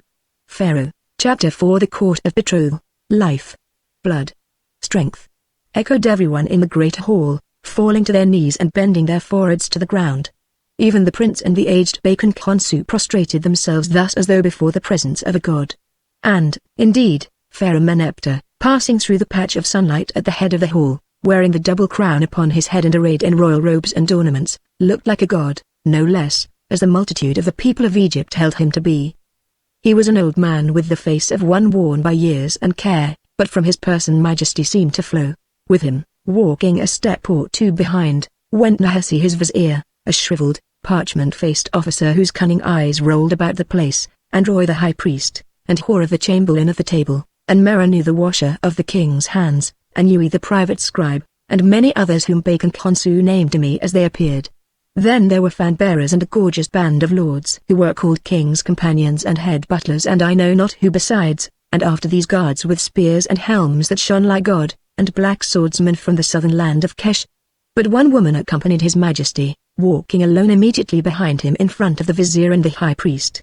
She was the royal daughter, the Princess Uzerti, who looked, I thought, prouder and more splendid than any there, though somewhat pale and anxious. Pharaoh came to the steps of the throne. The vizier and the high priest advanced to help him up the steps, for he was feeble with age. He waved them aside, and beckoning to his daughter, rested his hand upon her shoulder and by her aid mounted the throne. I thought that there was meaning in this. It was as though he would show to all the assembly that this princess was the prop of Egypt. For a little while he stood still and Userti sat herself down on the topmost step, resting her chin upon her jeweled hand. There he stood searching the place with his eyes. He lifted his scepter and all rose, hundreds and hundreds of them throughout the hall, their garments rustling as they rose like leaves in a sudden wind. He seated himself and once more from every throat went up the regal salutation that was the king's alone, of life, blood, strength. Pharaoh, Pharaoh, Pharaoh. In the silence that followed I heard him say, to the princess, I think. Mrs. I see, and others of our kin, but where is my son Seti, the prince of Egypt, watching us no doubt from some vestibule? My brother loves not ceremonials, answered Userti. Then, with a little sigh, Seti stepped forward, followed by Bacon Khonsu and myself, and at a distance by other members of his household. As he marched up the long hall all drew to this side or that, saluting him with low bows. Arriving in front of the throne he bent till his knee touched the ground, saying, I give greeting, O king and father, I give greeting, O prince and son. Be seated, answered Meneptah. Seti seated himself in a chair that had been made ready for him at the foot of the throne, and on its right, and in another chair to the left, but set further from the steps, Mrs. seated himself also. At a motion from the prince I took my stand behind his chair. The formal business of the court began. At the beckoning of an usher people of all sorts appeared singly and handed in petitions written on rolled-up papyri, which the vizier Nehesi took and threw into a leathern sack that was held open by a black slave. In some cases an answer to his petition, whereof this was only the formal delivery, was handed back to the suppliant, who touched his brow with a roll that perhaps meant everything to him, and bowed himself away to learn his fate. Then appeared sheikhs of the desert tribes, and captains from fortresses in Syria, and traders who had been harmed by enemies, and even peasants who had suffered violence from officers, each to make his prayer. Of all of these supplications the scribes took notes, while to some the vizier and counselors made answer. But as yet Pharaoh said nothing. There he sat silent on his splendid throne of ivory and gold, like a god of stone above the altar, staring down the long hall and through the open doors as though he would read the secrets of the skies beyond. I told you that courts were wearisome, friend Dana, whispered the prince to me without turning his head. Do you not already begin to wish that you were back writing tales at Memphis? Before I could answer some movement in the throng at the end of the hall drew the eyes of the prince and of all of us. I looked, and saw advancing towards the throne a tall, bearded man already old, although his black hair was but grizzled with grey. He was arrayed in a white linen robe, over which hung a woolen cloak such as shepherds wear, and he carried in his hand a long thornwood staff. His face was splendid and very handsome, and his black eyes flashed like fire. He walked forward slowly, looking neither to the left nor the right, and the throng made way for him as though he were a prince. Indeed, I thought that they showed more fear of him than of any prince, since they shrank from him as he came. Nor was he alone, for after him walked another man who was very like to him, but as I judged, still older, for his beard, which hung down to his middle, was snow white as was the hair on his head. He also was dressed in a sheepskin cloak and carried a staff in his hand. Now a whisper rose among the people and the whisper said, The prophets of the men of Israel. The prophets of the men of Israel. The two stood before the throne and looked at Pharaoh, making no obeisance. Pharaoh looked at them and was silent. For a long space they stood thus in the midst of a great quiet, but Pharaoh would not speak, and none of his officers seemed to dare to open their mouths. At length the first of the prophets spoke in a clear, cold voice as some conqueror might do. You know me, Pharaoh, and my errand. I know you, answered Pharaoh slowly, as well I may, seeing that we played together when we were little. You are that Hebrew whom my sister, she who sleeps in Osiris, took to be as a son to her, giving to you a name that means drawn forth because she drew you forth as an infant from among the reeds of Nile. I know you and your brother also, but your errand I know not. This is my errand, Pharaoh, or rather the errand of Yahweh, God of Israel, for whom I speak. Have you not heard it before? It is that you should let his people go to do sacrifice to him in the wilderness, who is Yahweh. I know not Yahweh who served man and the gods of Egypt, and why should I let your people go? Yahweh is the God of Israel, the great God of all gods whose power you shall learn if you will not hearken, Pharaoh. As for why you should let the people go, ask it of the prince your son who sits yonder. Ask him of what he saw in the streets of this city but last night, and of a certain judgment that he passed upon one of the officers of Pharaoh. Or if he will not tell you, learn it from the lips of a maiden who is named Merapi, Moon of Israel, the daughter of Nathan the Levite. Stand forward, Merapi, daughter of Nathan. Then from the throng at the back of the hall came forward Merapi, clad in a white robe and with a black veil thrown about her head in token of mourning, but not so as to hide her face. Up the hall she glided and made obeisance to Pharaoh, as she did so, casting one swift look at Seti where he sat. Then she stood still, looking, as I thought, wonderfully beautiful in that simple robe of white and the evil of black. "Speak, woman," said Pharaoh. She obeyed, telling all the tale in her low and honeyed voice, nor did any seem to think it long or wearisome. At length she ended, and Pharaoh said, "Say, Seti my son, is this truth?" "It is truth, O my father. By virtue of my powers as governor of this city I caused the captain Quagga to be put to death for the crime of murder done by him before my eyes in the streets of the city. Perchance you did right and perchance you did wrong, son Seti. At least you are the best judge, and because he struck your royal person, this Quagga deserved to die." Again he was silent for a while, staring through the open doors at the sky beyond. Then he said, "What would ye more, prophets of Jahveh? Justice has been done upon my officer who slew the man of your people. A life has been taken for a life according to the strict letter of the law. The matter is finished. Unless you have aught to say, get you gone." "By the command of the Lord our God," answered the prophet, "we have this to say to you, O Pharaoh. Lift the heavy yoke from off the neck of the people of Israel. Bid that they cease from the labor of the making of bricks to build your walls and cities, and if I refuse, what then? Then the curse of Jahveh shall be on you, Pharaoh, and with plague upon plague shall he smite this land of Egypt." Now a sudden rage seized Meneptah. "What?" he cried. "Do you dare to threaten me in my own palace, and would ye cause all the multitude of the people of Israel who have grown fat in the land to cease from their labors? Hearken, my servants, and, scribes, write down my decree. Go ye to the country of Goshen and say to the Israelites that the bricks they made they shall make as aforetime, and more work shall they do than aforetime in the days of my father, Ramesses. Only no more straw shall be given to them for the making of the bricks. Because they are idle, let them go forth and gather the straw themselves, let them gather it from the face of the fields." There was silence for a while. Then with one voice both the prophets spoke, pointing with their wands to Pharaoh. "In the name of the Lord God we curse you, Pharaoh, who soon shall die and make answer for this sin. The people of Egypt we curse also.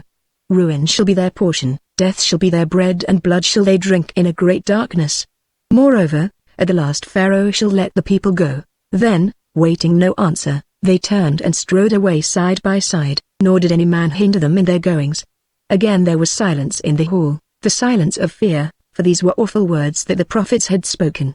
Pharaoh knew it, for his chin sank upon his breast and his face that had been red with rage turned white.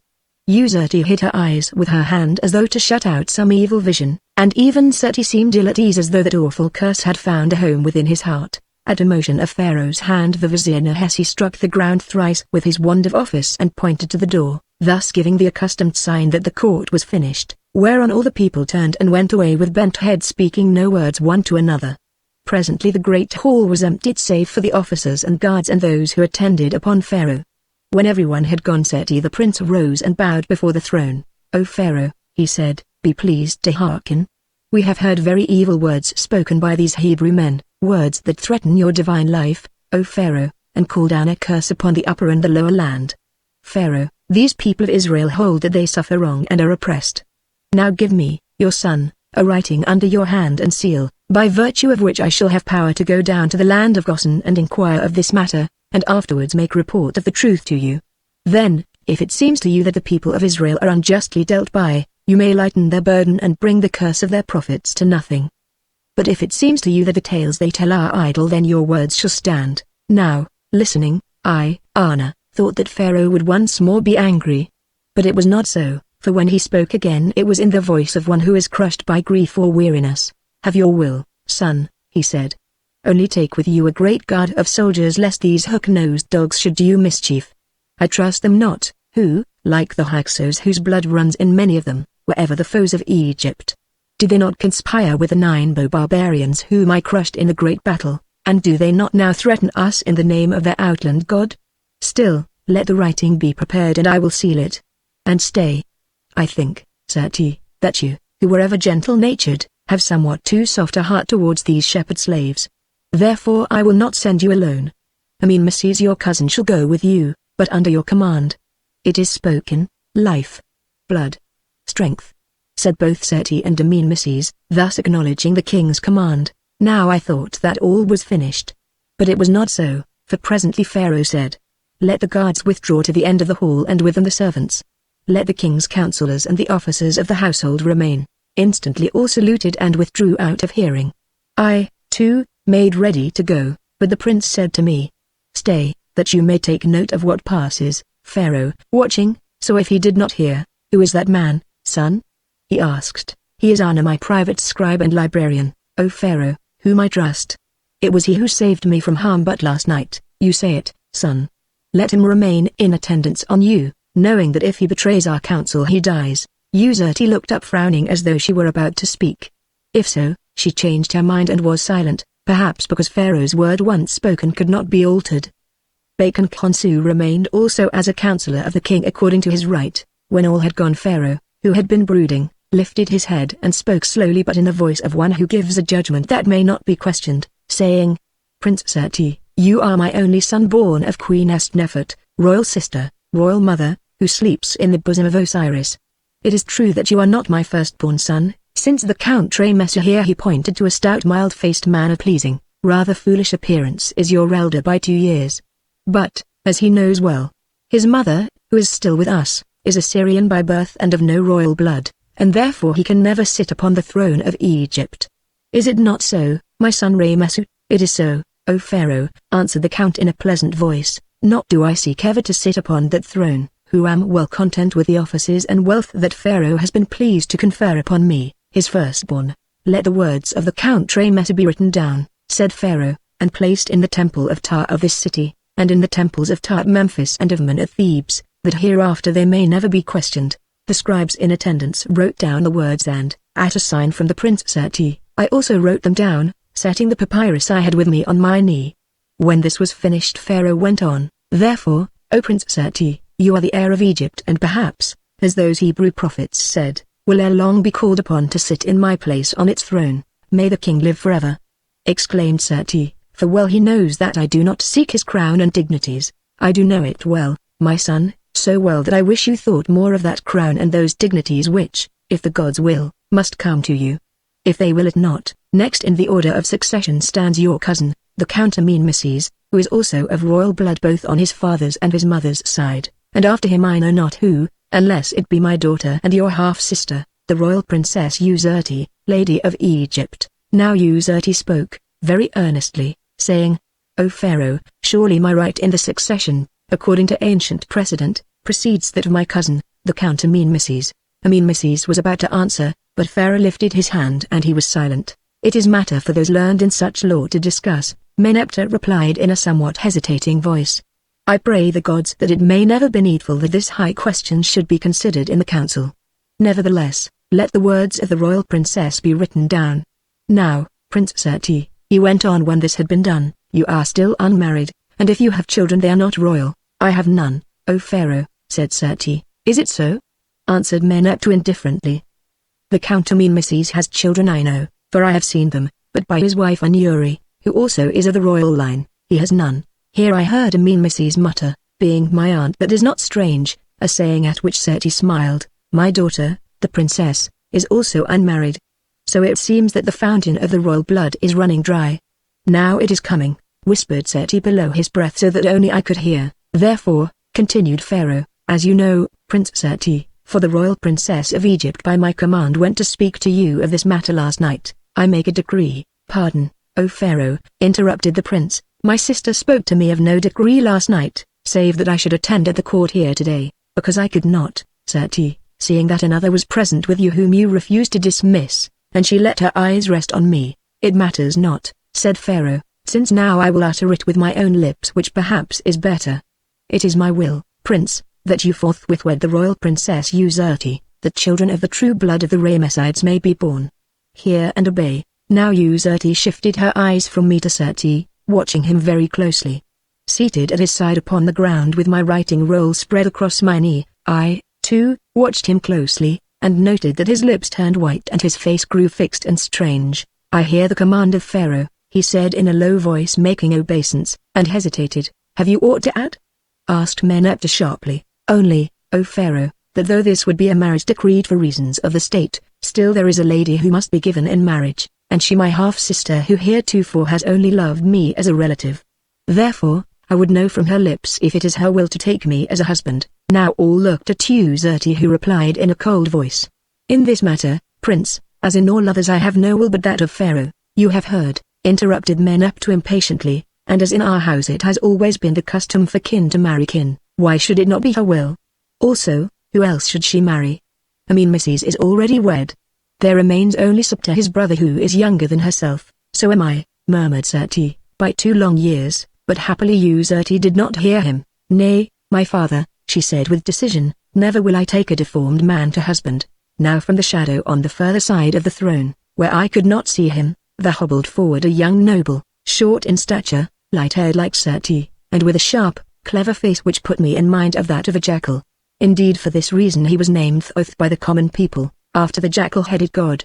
He was very angry, for his cheeks were flushed and his small eyes flashed. "Must I listen, Pharaoh?" he said in a little voice, "while my cousin the royal princess reproaches me in public for my lame foot, which I have because my nurse let me fall when I was still in arms, then his nurse let his grandfather fall also, for he too was club-footed, as I who have seen him naked in his cradle can bear witness," whispered old Bacon Khonsu. "It seems so, Count Septa, unless you stop your ears," replied Pharaoh. "She says she will not marry me," went on Septa, "me who from childhood have been a slave to her and to no other woman." "Not by my wish, Septa." "Indeed, I pray you to go and be a slave to any woman whom you will," exclaimed Uzurti. "But I say," continued Septa, "that one day she shall marry me, for the Prince Serti will not live forever." "How do you know that, cousin?" asked Serti. "The high priest here will tell you a different story." Now certain of those present turned their heads away to hide the smile upon their faces. Yet on this day some god spoke with Septa's voice, making him a prophet, since in a year to come she did marry him, in order that she might stay upon the throne at a time of trouble when Egypt would not suffer that a woman should have sole rule over the land. But Pharaoh did not smile like the courtiers. Indeed he grew angry. "Peace, Septa," he said. "Who are you that wrangle before me, talking of the death of kings and saying that you will wed the royal princess? One more such word and you shall be driven into banishment. Hearken now. Almost am I minded to declare my daughter, the royal princess, Solaris to the throne, seeing that in her there is more strength and wisdom than in any other of our house. If such be Pharaoh's will, let Pharaoh's will be done," said Seti most humbly. "Well, I know my own unworthiness to fill so high a station, and by all the gods I swear that my beloved sister will find no more faithful subject than myself." "You mean, Seti," interrupted Uzurti, "that rather than marry me you would abandon your right to the double crown?" "Truly I am honored." "Seti, whether you reign or I will not marry you." "What words are these I hear?" cried Meneptah. "Is there indeed one in this land of Egypt who dares to say that Pharaoh's decree shall be disobeyed? Write it down, scribes, and you, O officers, let it be proclaimed from Thebes to the sea, that on the 3rd day from now at the hour of noon in the temple of Hathor in this city, the prince, the royal heir, Seti Meneptah, beloved of Ra, will wed the royal princess of Egypt, Lily of Love, beloved of Hathor, Uzurti, daughter of me, the god, life, blood, strength. Called all the court. Then, guided by some high officer, the Prince Seti was led before the throne and the Princess Uzurti was set beside him, or rather facing him. According to the ancient custom, a great gold cup was brought and filled with red wine. To me it looked like blood. Uzurti took the cup and, kneeling, gave it to the prince, who drank and gave it back to her that she might also drink in solemn token of their betrothal. Is not the scene graven on the broad bracelets of gold which in after days Seti wore when he sat upon the throne, those same bracelets that at a future time I with my own hands clasped about the wrists of dead Uzurti? Then he stretched out his hand which she touched with her lips, and bending down he kissed her on the brow. Lastly, Pharaoh, descending to the lowest step of the throne, laid his scepter, first upon the head of the prince, and next upon that of the princess, blessing them both in the name of himself, of his Ka-double, and of the spirits and Kas of all their forefathers, kings and queens of Egypt, thus appointing them to come after him when he had been gathered to the bosom of the gods.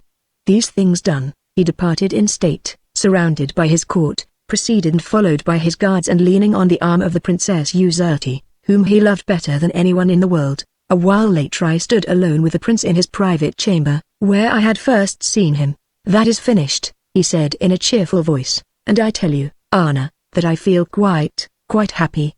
Have you ever shivered upon the bank of a river of a winter morning, fearing to enter, and yet, when you did enter, have you not been pleased to find that the icy water refreshed you and made you not cold but hot? Yes, Prince.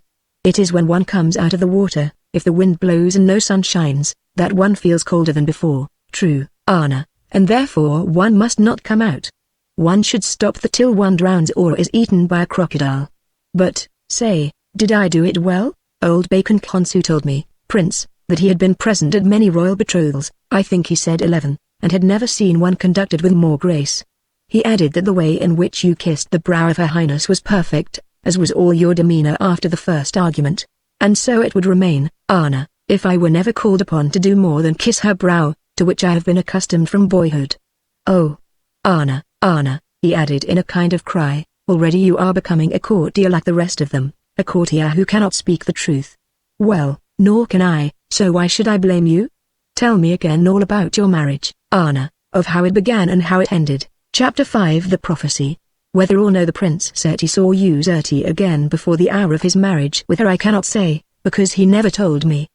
Indeed I was not present at the marriage, for the reason that I had been granted leave to return to Memphis, that to settle my affairs and sell my house on entering upon my appointment as private scribe to His Highness. Thus it came about that 14 full days went by from that of the holding of the court of betrothal before I found myself standing once more at the gate of the prince's palace, attended by a servant who led an ass on which were laden all my manuscripts and certain possessions that had descended to me from my ancestors with the title deeds of their tombs. Different indeed was my reception on this my second coming. Even as I reached the steps the old Chamberlain Pambaza appeared, running down them so fast that his white robes and beard streamed upon the air. Greeting, most learned scribe, most honorable Anna, he panted. Glad indeed am I to see you, since very hour His Highness asks if you have returned, and blames me because you have not come. Verily I believe that if you had stayed upon the road another day I should have been sent to look for you, who have had sharp words said to me because I did not arrange that you should be accompanied by a guard, as through the Vizier Nehesi would have paid the costs of a guard without the direct order of Pharaoh. O most excellent Anna, give me of the charm which you have doubtless used to win the love of our royal master, and I will pay you well for it who find it easier to earn his wrath. I will, Pambaza. Here it is write better stories than I do instead of telling them, and he will love you more than he does me. But say how went the marriage? I have heard upon the way that it was very splendid. Splendid. Oh. It was 10 times more than splendid. It was as through the god Osiris were once more wed to the goddess Isis in the very halls of heaven. Indeed His Highness, the bridegroom, was dressed as a god. Yes, he wore the robes and the holy ornaments of man. And the procession. And the feast that Pharaoh gave. I tell you that the prince was so overcome with joy and all this weight of glory that, before it was over, looking at him I saw that his eyes were closed, being dazzled by the gleam of gold and jewels and the loveliness of his royal bride. He told me that it was so himself, fearing perhaps lest I should have thought that he was asleep. Then there were the presents, something to every one of us according to his degree. I got well it matters not. And, learned Anna, I did not forget you. Knowing well that everything would be gone before you returned I spoke your name in the ear of His Highness, offering to keep your gift. Indeed, Pambaza, and what did he say? He said that he was keeping it himself. When I stared wondering what it might be, for I saw nothing on him, he added, it is here, and touched the private signet guard that he has always worn, an ancient ring of gold, but of no great value I should say, with beloved of the oath and of the king cut upon it. It seems that he must take it off to make room for another and much finer ring which Her Highness has given him. Now, by this time, the ass having been unloaded by the slaves and led away, we had passed through the hall where many were idling as ever, and were come to the private apartments of the palace. This way, said Pambaza. The orders are that I am to take you to the prince wherever he may be, and just now he is seated in the great apartment with Her Highness, where they have been receiving homage and deputations from distant cities. The last left about half an hour ago. First I will prepare myself, worthy Pambaza, I began. No, the orders are instant, I dare not disobey them. Enter, and with a courtly flourish he drew a rich curtain. Byman, exclaimed a weary voice which I knew was that of the prince, here come more counselors or priests. Prepare, my sister, prepare, I pray you, Seti, answered another voice, that of Userti, to learn to call me by my right name, which is no longer sister. Nor, indeed, am I your full sister. I crave your pardon, said Seti. Prepare, royal wife, prepare. By now the curtain was fully drawn and I stood, travel-stained, forlorn and, to tell the truth, trembling a little, for I feared Her Highness, in the doorway, hesitating to pass the threshold. Beyond was a splendid chamber full of light, in the center of which upon a carven and golden chair, one of two that were set there, sat Her Highness magnificently apparelled, faultlessly beautiful and calm. She was engaged in studying a painted roll, left no doubt by the last deputation, for others similar to it were laid neatly side by side upon a table. The second chair was empty, for the prince was walking restlessly up and down the chamber, his ceremonial robes somewhat disarrayed and the areous circlet of gold which he wore, tilted back upon his head, because of his habit of running his fingers through his brown hair. As I still stood in the dark shadow, for Pambasa had left me, and thus remained unseen, the talk went on. "I am prepared, husband." "Pardon me, it is you who look otherwise. Why would you dismiss the scribes and the household before the ceremony was ended?" "Because they wearied me," said Sati, with their continual bowing and praising and formalities, in which I saw nothing unusual. "Now they must be recalled. Let whoever it is enter," he exclaimed. Then I stepped forward into the light, prostrating myself. "Why," he cried, "it is Anna returned from Memphis. Draw near, Anna, and 1,000 welcomes to you. Do you know I thought that you were another high priest, or governor of some nome of which I had never heard." "Anna? Who is Anna?" asked the princess. "Oh, I remember that scribe. Well, it is plain that he has returned from Memphis," and she eyed my dusty robe. "Royal one," I murmured abashed, "do not blame me that I enter your presence thus. Pambasa led me here against my will by the direct order of the prince. Is it so? Say, Sati, does this man bring tidings of import from Memphis that you needed his presence in such haste?" "Yes, Uzurti, at least I think so."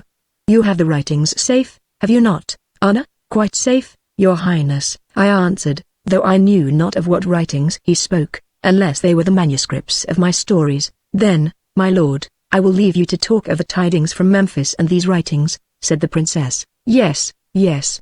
We must talk of them, Uzurti. Also of the journey to the land of Gosen on which Anna starts with me tomorrow." "Tomorrow? Why this morning you told me it was fixed for 3 days hence." "Did I, sister? I mean wife?" "If so, it was because I was not sure whether Anna, who is to be my chariot companion, would be back. Ascribe your chariot companion. Surely it would be more fitting that your cousin Amin misses, to set with Amin misses," he exclaimed. "You know well, Uzurti, that the man is hateful to me with his cunning yet empty talk." "Indeed. I grieve to hear it, for when you hate you show it, and Amin misses may be a bad enemy. Then if not our cousin Amin misses who is not hateful to me, there is Septa." "I thank you, I will not travel in a cage with a jackal." "Jackal? I do not love Septa, but one of the royal blood of Egypt, a jackal."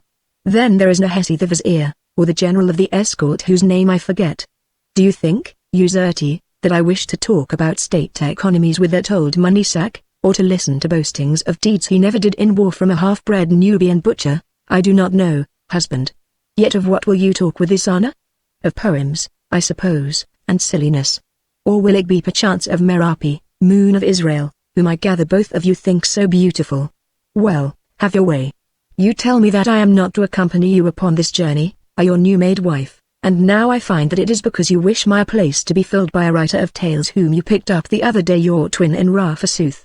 Fare you well, my lord," and she rose from her seat, gathering up her robes with both hands. Then Sati grew angry. "Uzurti," he said, stamping upon the floor, "you should not use such words. You know well that I do not take you with me because there may be danger yonder among the Hebrews. Moreover, it is not Pharaoh's wish." She turned and answered with cold courtesy. "Then I crave your pardon and thank you for your kind thought for the safety of my person. I knew not this mission was so dangerous. Be careful, Sati, that the scribe Anna comes to no harm." So saying she bowed and vanished through the curtains. "Anna," said Sati, "tell me, for I never was quick at figures, how many minutes is it from now till the 4th hour tomorrow morning when I shall order my chariot to be ready? Also, do you know whether it's possible to travel from Gosen across the marshes and to return by Syria? Or, failing that, to travel across the desert to Thebes and sail down the Nile in the spring?" "Oh, my prince, I said, I pray you to dismiss me. Let me go anywhere out of the reach of Her Highness's tongue. It is strange how alike we think upon every matter, Anna, even of Merapi and the tongues of royal ladies. Hearken to my command. You are not to go. If it is a question of going, there are others who will go first. Moreover, you cannot go, but must stay and bear your burdens as I bear mine.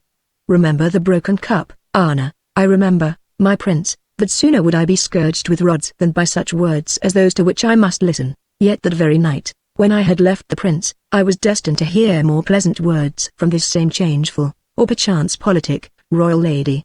She sent for me and I went, much afraid. I found her in a small chamber alone, save for one old lady of honor who sat at the end of the room and appeared to be deaf, which perhaps was why she was chosen. Uzurti bade me be seated before her very courteously, and spoke to me thus, whether because of some talk she had held with the prince or not, I do not know. "Scribe Anna, I ask your pardon if, being vexed and wearied, I said to you and of you today what I now wish I had left unsaid. I know well that you, being of the gentle blood of Egypt, will make no report of what you heard outside these walls. May my tongue be cut out first." I answered, "It seems, Scribe Anna, that my lord the prince has taken a great love of you. How or why this came about so suddenly, you being a man, I do not understand, but I am sure that as it is so, it must be because there is much in you to love, since never did I know the prince to show deep regard for one who was not most honorable and worthy. Now things being so, it is plain that you will become the favorite of his highness, a man who does not change his mind in such matters, and that he will tell you all his secret thoughts, perhaps some that he hides from the councillors of state, or even from me. In short, you will grow into a power in the land and perhaps one day be the greatest in it after Pharaoh, although you may still seem to be but a private scribe. I do not pretend to you that I should have wished this to be so, we would rather that my husband had but one real counselor, myself. Yet seeing that it is so, I bow my head, hoping that it may be decreed for the best. If ever any jealousy should overcome me in this matter and I should speak sharply to you, as I did today, I ask your pardon in advance for that which has not happened, as I have asked it for that which has happened. I pray of you, Scribe Anna, that you will do your best to influence the mind of the prince for good, since he is easily led by any whom he loves. I pray you also, being quick and thoughtful, as I see you are, that you will make a study of statecraft, and of the policies of our royal house, coming to me, if it be needful, for instruction therein, so that you may be able to guide the feet of the prince aright, should he turn to you for counsel. All of this I will do, your highness, if by any chance it lies in my power, though who am I that I should hope to make a path for the feet of kings? Moreover, I would add this, although he is so gentle-natured, I think that in the end the prince is one who will always choose his own path. It may be so, Anna. At the least I thank you. I pray you to be sure also that in me you will always have a friend and not an enemy, although at times the quickness of my nature, which has never been controlled, may lead you to think otherwise. Now I will say one more thing that shall be secret between us. I know that the prince loves me as a friend and relative rather than as a wife, and that he would not have sought this marriage of himself, as is perhaps natural. I know, too, that other women will come into his life, though these may be fewer than in the case of most kings, because he is more hard to please. Of such I cannot complain, as this is according to the customs of our country. I fear only one thing, namely that some woman, ceasing to be his toy, may take Seti's heart and make him altogether hers. In this matter, Scribe Anna, as in others I ask your help, since I would be queen of Egypt in all ways, not in name only. Your highness, how can I say to the prince, so much shall you love this or that woman and no more? Moreover, why do you fear that which has not and may never come about? I do not know how you can say such a thing, scribe, still I ask you to say it if you can. As to why I fear, it is because I seem to feel the near shadow of some woman lying cold upon me and building a wall of blackness between his highness and myself. It is but a dream, princess, mayhap. I hope so. Yet I think otherwise. Oh, Anna, cannot you, who study the hearts of men and women, understand my case? I have married where I can never hope to be loved as other women are, I who am a wife, yet not a wife. I read your thought. It is why then did you marry? Since I have told you so much I will tell you that also. First, it is because the prince is different to other men and in his own fashion above them, yes, far above any with whom I could have wed as royal heiress of Egypt. Secondly, because being cut off from love, what remains to me but ambition? At least I would be a great queen, as was Hatshepsut in her day, and lift my country out of the many troubles in which it is sunk and write my name large upon the books of history, which I could only do by taking Pharaoh's heir to husband, as is my duty. She brooded a while, then added, now I have shown you all my thought. Whether I have been wise to do so the gods know alone, and time will tell me. Princess, I said, I thank you for trusting me and I will help you if I may. Yet I am troubled. I, a humble man if of good blood, who a little while ago was but a scribe and a student, a dreamer who had known trouble also, have suddenly by chance, or some divine decree, been lifted high in the favor of the heir of Egypt, and it would seem have even won your trust. Now I wonder how I shall bear myself in this new place which in truth I never sought. I do not know, who find the present and its troubles enough to carry. But, doubtless, the decree of which you speak that set you there has also written down what will be the end of all. Meanwhile, I have a gift for you. Say, scribe, have you ever handled any weapon besides a pen? Yes, your highness, as a lad I was skilled in sword play. Moreover, though I do not love war and bloodshed, some years ago I fought in the great battle between the 9 barbarians, when Pharaoh called upon the young men of Memphis to do their part. With my own hands I slew 2 in fair fight, though one nearly brought me to my end, and I pointed to a scar which showed red through my grey hair where a spear had bitten deep. It is well, or so I think, who love soldiers better than stainers of papyrus pith. Then, going to a painted chest of reeds, she took from it a wonderful shirt of mail fashioned of bronze rings, and a short sword also of bronze, having a golden hilt of which the end was shaped to the likeness of the head of a lion, and with her own hands gave them to me, saying, "These are spoils that my grandsire, the great Rameses, took in his youth from a prince of the Khita, whom he smote with his own hands in Syria in that battle whereof your grandfather made the poem. Wear the shirt, which no spear will pierce, beneath your robe, and gird the sword about you when you go down yonder among the Israelites, whom I do not trust. I have given a like coat to the prince. Let it be your duty to see that it is upon his sacred person day and night. Let it be your duty also, if need arises, with this sword to defend him to the death. Farewell. May all the gods reject me from the fields of the blessed if I fail in this trust." I answered, and departed wondering, to seek sleep which, as it chanced, I was not to find for a while. For as I went down the corridor, led by one of the ladies of the household, whom should I find waiting at the end of it but old Pambasa to inform me with many bows that the prince needed my presence. I asked how that could be, seeing he had dismissed me for the night. He replied that he did not know, but he was commanded to conduct me to the private chamber, the same room in which I had first seen his highness. Thither I went and found him warming himself at the fire, for the night was cold. Looking up he bade Pambasa admit those who were waiting, then noting the shirt of mail and the sword I carried in my hand, said, "You have been with the princess, have you not, and she must have had much to say to you, for your talk was long?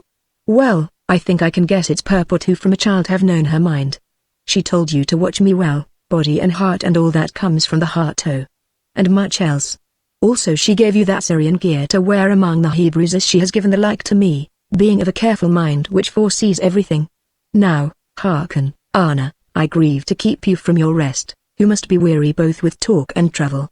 But old Bacon Khonsu, whom you know, waits without, and with him Ki the great magician, whom I think you have not seen. He is a man of wonderful lore and in some ways not altogether human.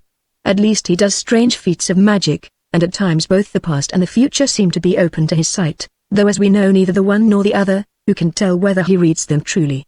Doubtless he has, or thinks he has, some message to me from the heavens, which I thought you might wish to hear. I wish it much, Prince, if I am worthy, and you will protect me from the anger of this magician whom I fear. Anger sometimes turns to trust, Anna. Did you not find it so just now in the case of Her Highness, as I told you might very well happen? Hush. They come. Be seated and prepare your tablets to make record of what they say. The curtains were drawn, and through them came the aged Bacon Khonsu leaning upon his staff, and with him another man, Ki himself, clad in a white robe and having his head shaven, for he was an hereditary priest of Men of Thebes and an initiate of Isis, mother of mysteries. Also his office was that of Kerheb, or chief magician of Egypt. At first sight there was nothing strange about this man. Indeed, he might well have been a middle-aged merchant by his looks. In body he was short and stout, in face fat and smiling. But in this jovial countenance were set 2 very strange eyes, grey-hued rather than black. While the rest of the face seemed to smile, these eyes looked straight into nothingness, as do those of a statue. Indeed they were like to the eyes, or rather the eye places of a stone statue, so deeply were they set into the head. For my part, one can only say I thought them awful, and by their look judged that whatever Ki might be he was no cheat. This strange pair bowed to the prince and seated themselves at a sign from him. Bacon Khonsu upon a stool because he found it difficult to rise, and Ki, who was younger, scribe fashion on the ground. "What did I tell you, Bacon Khonsu?" said Ki in a full, rich voice, ending the words with a curious chuckle. "You told me, magician, that we should find the prince in this chamber of which you described every detail to me as I see it now, although neither of us have entered it before. You said also that seated therein on the ground would be the scribe Anna, whom I know but you do not. Having in his hands waxen tablets and a stylus and by him a coat of curious mail and a lion-hilted sword. That is strange, interrupted the prince, but forgive me. Bacon Khonsu sees these things. If you, O king, would tell us what is written upon Anna's tablets which neither of you can see, it would be stranger still, that is if anything is written. Ki smiled and stared upwards at the ceiling. Presently he said, the scribe Anna uses a shorthand of his own that is not easy to decipher. Yet I see written on the tablets the price he obtained for some house in a city that is not named, it is so much. Also I see the sums he dispersed for himself, a servant, and the food of an ass at 2 inns where he stopped upon a journey. They are so much and so much. Also there is a list of papyrus rolls and the words, blue cloak, and then an erasure. Is that right, Anna? Asked the prince. Quite right, I answered with awe. Only the words blue cloak, which it is true I wrote upon the tablet, have also been erased. Kit chuckled and turned his eyes from the ceiling to my face. Would your highness wish me to tell you anything of what is written upon the tablets of this scribe's memory as well as upon those of wax which he holds in his hand? They are easier to decipher than the others and I see on them many things of interest. For instance, secret words that seem to have been said to him by some great one within an hour, matters of high policy, I think. For instance, a certain saying, I think of your highnesses, as to shivering upon the edge of water on a cold day, which when entered produced heat, and the answer thereto. For instance, words that were spoken in this palace when an alabaster cup was broke. By the way, scribe, that was a very good place you chose in which to hide one half of the cup in the false bottom of a chest in your chamber, a chest that is fastened with a cord and sealed with a scarab of the time of the second Ramesses. I think that the other half of the cup is somewhat nearer at hand, and turning, he stared at the wall where I could see nothing save slabs of alabaster. Now I sat open-mouthed, for how could this man know these things, and the prince laughed outright, saying, Anna, I begin to think you keep your counsel ill. At least I should think so, were it not that you have had no time to tell what the princess yonder may have said to you, and can scarcely know the trick of the sliding panel in that wall which I have never shown to you. Kit chuckled again and a smile grew on old Bacon Khonsu's broad and wrinkled face. O prince, I began, I swear to you that never has one word passed my lips of aught. I know it, friend, broke in the prince, but it seems there are some who do not wait for words but can read the book of thought. Therefore it is not well to meet them too often, since all have thoughts that should be known only to them and God. Magician, what is your business with me? Speak on as though we were alone. This, prince. You go upon a journey among the Hebrews, as all have heard. Now, Bacon Khonsu and I, also 2 seers of my college, seeing that we all love you and that your welfare is much to Egypt, have separately sought out the future as regards the issue of this journey. Although what we have learned differs in some matters, on others it is the same. Therefore we thought it our duty to tell you what we have learned. Say on, Khahab. First, then, that your highness's life will be in danger. Life is always in danger. Shall I lose it? If so, do not fear to tell me. We do not know, but we think not, because of the rest that is revealed to us. We learn that it is not your body only that will be in danger. Upon this journey you will see a woman whom you will come to love. This woman will, we think, bring you much sorrow and also much joy. Then perhaps the journey is worth making, since many travel far before they find aught they can love. Tell me, have I met this woman? Though we are troubled, prince, for it would seem unless we are deceived that you have met her often and often, that you have known her for thousands of years, as you have known that man at your side for thousands of years. Seti's face grew very interested. What do you mean, magician? He asked, eyeing him keenly. How can I who am still young have known a woman and a man for thousands of years? Ki considered him with his strange eyes, and answered, You have many titles, prince. Is not one of them Lord of Rebirths, and if so, how did you get it and what does it mean? It is. What it means I do not know, but it was given to me because of some dream that my mother had the night before I was born. Do you tell me what it means, since you seem to know so much? I cannot, prince. The secret is not one that has been shown to me. Yet there was an aged man, a magician like myself from whom I learned much in my youth. Bacon Khonsu knew him well, who made a study of this matter. He told me he was sure, because it had been revealed to him, that men do not live once only and then depart hence forever. He said that they live many times and in many shapes, though not always on this world, and that between each life there is a wall of darkness. If so, Of what use are lives which we do not remember after death has shut the door of each of them? The doors may open again at last, Prince, and show us all the chambers through which our feet have wandered from the beginning. Our religion teaches us, that after death we live eternally elsewhere in our own bodies, which we find again on the day of resurrection. Now eternity, having no end, can have no beginning, it is a circle. Therefore if the one be true, namely that we live on, it would seem that the other must be true, namely that we have always lived. That is well reasoned, Prince.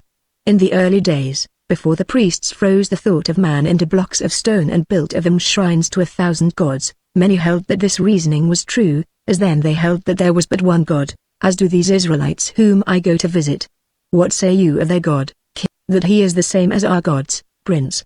To men's eyes God has many faces, and each swears that the one he sees is the only true God. Yet they are wrong, for all are true, or perchance false, unless even falsehood is a part of truth. Well, you have told me of 2 dangers, one to my body and one to my heart.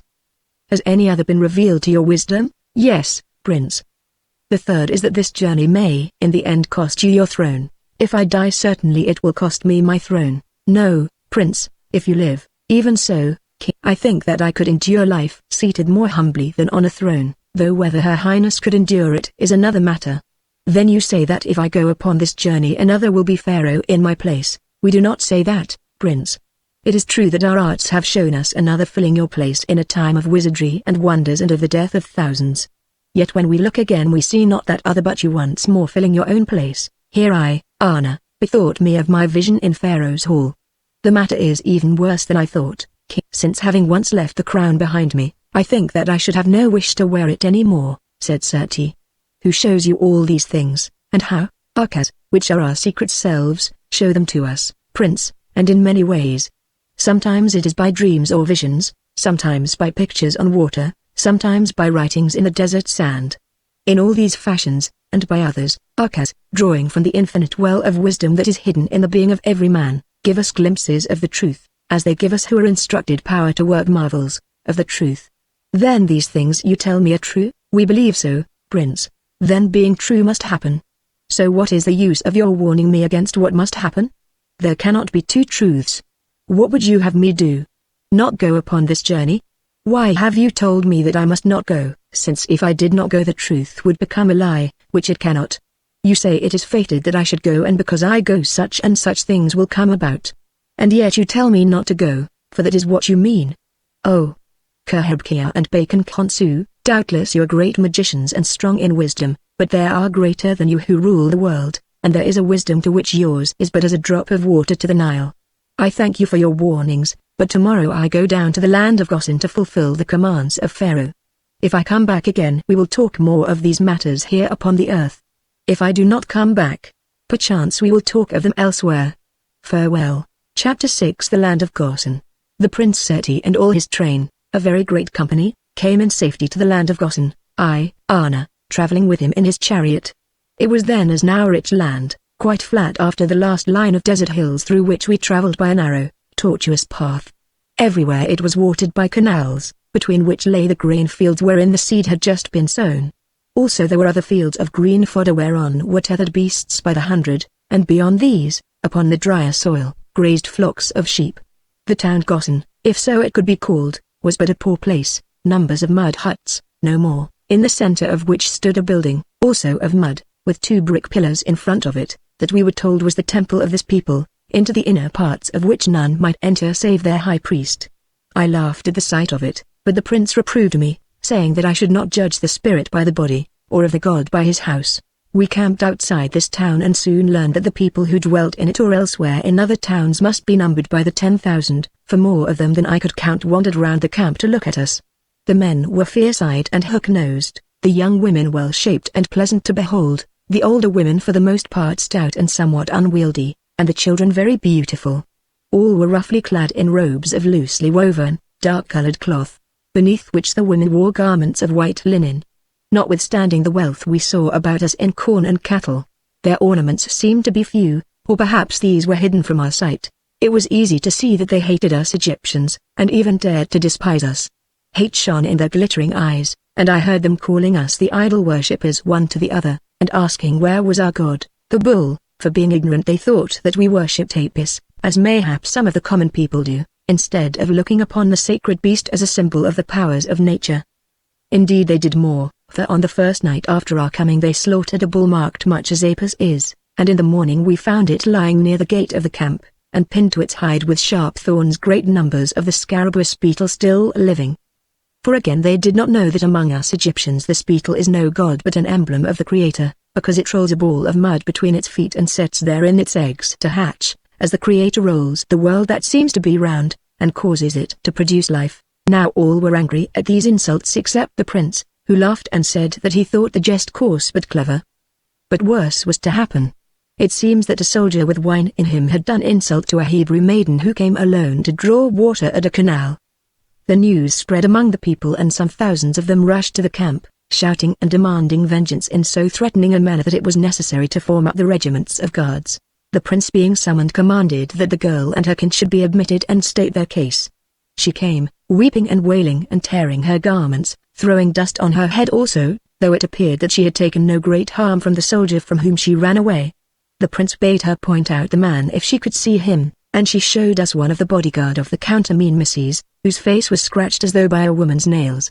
On being questioned he said he could remember little of the matter, but confessed that he had seen the maiden by the canal at moonrise and jested with her. The kin of this girl clamored that he should be killed, because he had offered insult to a high-born lady of Israel.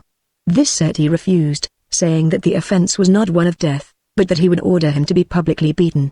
Thereupon Amines, who was fond of the soldier, a good man enough when not in his cups, sprang up in a rage, saying that no servant of his should be touched because he had offered to caress some light Israelitish woman who had no business to be wandering about alone at night. He added that if the man were flogged he and all those under his command would leave the camp and march back to make report to Pharaoh. Now the prince, having consulted with the counselors, told the woman and her kin that as Pharaoh had been appealed to, he must judge of the matter, and commanded them to appear at his court within a month and state their case against the soldier. They went away very ill satisfied, saying that Amines had insulted their daughter even more than his servant had done. The end of this matter was that on the following night this soldier was discovered dead, pierced through and through with knife thrusts. The girl, her parents and brethren could not be found, having fled away into the desert, nor was there any evidence to show by whom the soldier had been murdered. Therefore nothing could be done in the business except bury the victim. On the following morning the inquiry began with due ceremony, the Prince Seti and the Count Amines taking their seats at the head of a large pavilion with the counselors behind them and the scribes, among whom I was, seated at their feet. Then we learned that the two prophets whom I had seen at Pharaoh's court were not in the land of Goshen, having left before we arrived to sacrifice to God in the wilderness, nor did any know when they would return. Other elders and priests, however, appeared and began to set out their case, which they did at great length and in a fierce and turbulent fashion, speaking often all of them at once, thus making it difficult for the interpreters to render their words, since they pretended that they did not know the Egyptian tongue. Moreover they told their story from the very beginning, when they had entered Egypt hundreds of years before and were succored by the vizier of the pharaoh of that day, one Yusuf, a powerful and clever man of their race who stored corn in a time of famine and low Niles. This pharaoh was of the Hyksos people, one of the shepherd kings whom we Egyptians hated and after many wars drove out of Kem. Under these shepherd kings, being joined by many of their own blood, the Israelites grew rich and powerful, so that the pharaohs who came after and who loved them not, began to fear them. This was as far as the story was taken on the first day.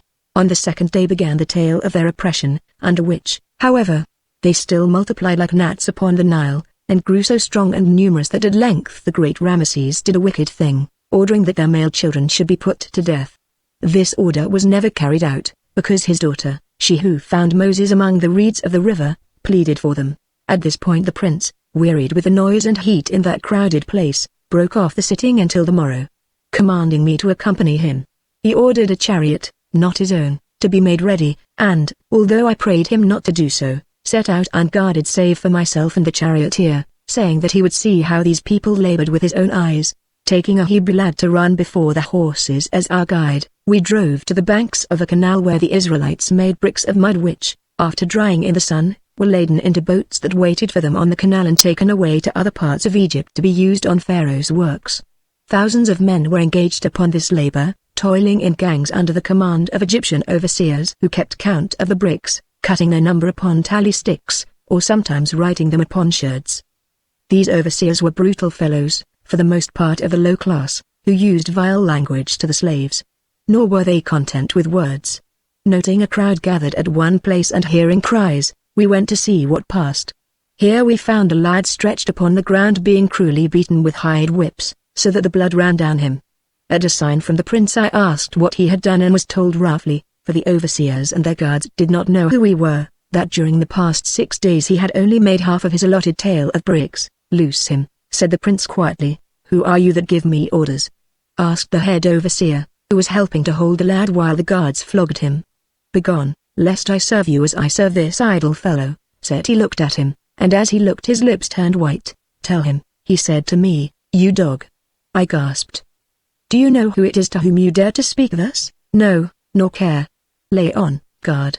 The prince, whose robes were hidden by a wide-sleeved cloak of common stuff and make, threw the cloak open, revealing beneath it the pectoral he had worn in the court, a beautiful thing of gold whereon were inscribed his royal names and titles in black and red enamel. Also he held up his right hand on which was a signet of Pharaoh's that he wore as his commissioner. The men stared, then one of them who was more learned than the rest cried, "By the gods! This is His Highness the Prince of Egypt." At which words all of them fell upon their faces. "Rise," said Seti to the lad who looked at him, forgetting his pain in his wonderment, "and tell me why you have not delivered your tale of bricks." "Sir," sobbed the boy in bad Egyptian, "for 2 reasons. First, because I am a cripple, see," and he held up his left arm which was withered and thin as a mummy's, and therefore cannot work quickly. "Secondly, because my mother, whose only child I am, is a widow and lies sick in bed, so that there are no women or children in our home who can go out to gather straw for me, as Pharaoh has commanded that we should do. Therefore I must spend many hours in searching for straw, since I have no means wherewith to pay others to do this for me." "Anna," said the prince, "write down this youth's name with the place of his abode, and if his tale prove true, see that his wants and those of his mother are relieved before we depart from Goshen. Write down also the names of this overseer and his fellows and command them to report themselves at my camp tomorrow at sunrise, when their case shall be considered. Say to the lad also that, being one afflicted by the gods, Pharaoh frees him from the making of bricks and all other labor of the state." Now while I did these things the overseer and his companions beat their heads upon the ground and prayed for mercy, being cowards as the cruel always are. His Highness answered them never a word, but only looked at them with cold eyes, and I noted that his face which was so kind had grown terrible. So those men thought also, for that night they ran away to Syria, leaving their families and all their goods behind them, nor were they ever seen again in Egypt. When I had finished writing the prince turned and, walking to where the chariot waited, bade the driver cross the canal by a bridge there was here. We drove on a while in silence, following a track which ran between the cultivated land and the desert. At length I pointed to the sinking sun and asked if it were not time to return. "Why?" replied the prince. "The sun dies, but there rises the full moon to give us light, and what have we to fear with swords at our sides and Her Highness Userte's mail beneath our robes? Oh, Anna, I am weary of men with their cruelties and shouts and strugglings, and I find this wilderness a place of rest, for in it I seem to draw nearer to my own soul and the heaven whence it came, or so I hope. Your Highness is fortunate to have a soul to which he cares to draw near. It is not so with all of us," I answered laughing, for I sought to change the current of his thoughts by provoking argument of a sort that he loved. Just then, however, the horses, which were not of the best, came to a halt on a slope of heavy sand. Nor would Seti allow the driver to flog them, but commanded him to let them rest a space. While they did so he descended from the chariot and walked up the desert rise, he leaning on my arm. As we reached its crest we heard sobs and a soft voice speaking on the further side. Who it was that spoke and sobbed we could not see, because of a line of tamarisk shrubs which once had been a fence. "More cruelty, or at least more sorrow," whispered Seti. "Let us look." So we crept to the tamarisks, and peeping through their feathery tops, saw a very sweet sight in the pure rays of that desert moon. There, not 5 paces away, stood a woman clad in white, young and shapely in form. Her face we could not see because it was turned from us, also the long dark hair which streamed about her shoulders hid it. She was praying aloud, speaking now in Hebrew, of which both of us knew something, and now in Egyptian, as does one who is accustomed to think in either tongue, and stopping from time to sob. "O God of my people," she said, "send me succor and bring me safe home, that thy child may not be left alone in the wilderness to become the prey of wild beasts, or of men who are worse than beasts." Then she sobbed, knelt down on a great bundle which I saw was stubble straw, and again began to pray. This time it was in Egyptian, as though she feared lest the Hebrew should be overheard and understood. "O God," she said, "O God of my fathers, help my poor heart, help my poor heart." We were about to withdraw, or rather to ask her what she ailed, when suddenly she turned her head, so that the light fell full upon her face. So lovely was it that I caught my breath and the prince at my side started. Indeed it was more than lovely, for as a lamp shines through an alabaster vase or a shell of pearl, so did the spirit within this woman shine through her tear-stained face, making it mysterious as the night. Then I understood, perhaps for the first time, that it is the spirit which gives true beauty both to maid and man and not the flesh. The white vase of alabaster, however shapely, is still a vase alone. It is the hidden lamp within that graces it with the glory of a star. And those eyes, those large, dreaming eyes are swim with tears and hued like richest lapis lazuli. Oh! What man could look on them and not be stirred? Merapi! I whispered. "Moon of Israel!" murmured Seti, filled with the moon, lovely as the moon, mystic as the moon and worshipping the moon, her mother. "She is in trouble, let us help her," I said. "Nay, wait a while, Anna, for never again shall you and I see such a sight as this." Lo! As we spoke beneath our breath, I think the lady heard us. At least her face changed and grew frightened. Hastily she rose, lifted the great bundle of straw upon which she had been kneeling and placed it on her head. She ran a few steps, then stumbled and sank down with a little moan of pain. In an instant we were at her side. She stared at us affrighted, for who we were she could not see because of the wide hoods of our common cloaks that made us look like midnight thieves, or slave-dealing Bedouin. "Oh, sirs," she babbled, "harm me not. I have nothing of value on me save this amulet. Who are you and what do you here?" asked the prince, disguising his voice. "Sirs, I'm Merapi, the daughter of Nathan the Levite, he whom the accursed Egyptian captain, Quaker, murdered at Danis." "How do you dare to call the Egyptians accursed?" asked Seti in tones made gruff to hide his laughter. "Oh, sirs, because they are. I mean because I thought you were Arabs who hate them, as we do. At least this Egyptian was accursed, for the high prince Seti, Pharaoh's heir, caused him to be beheaded for that crime.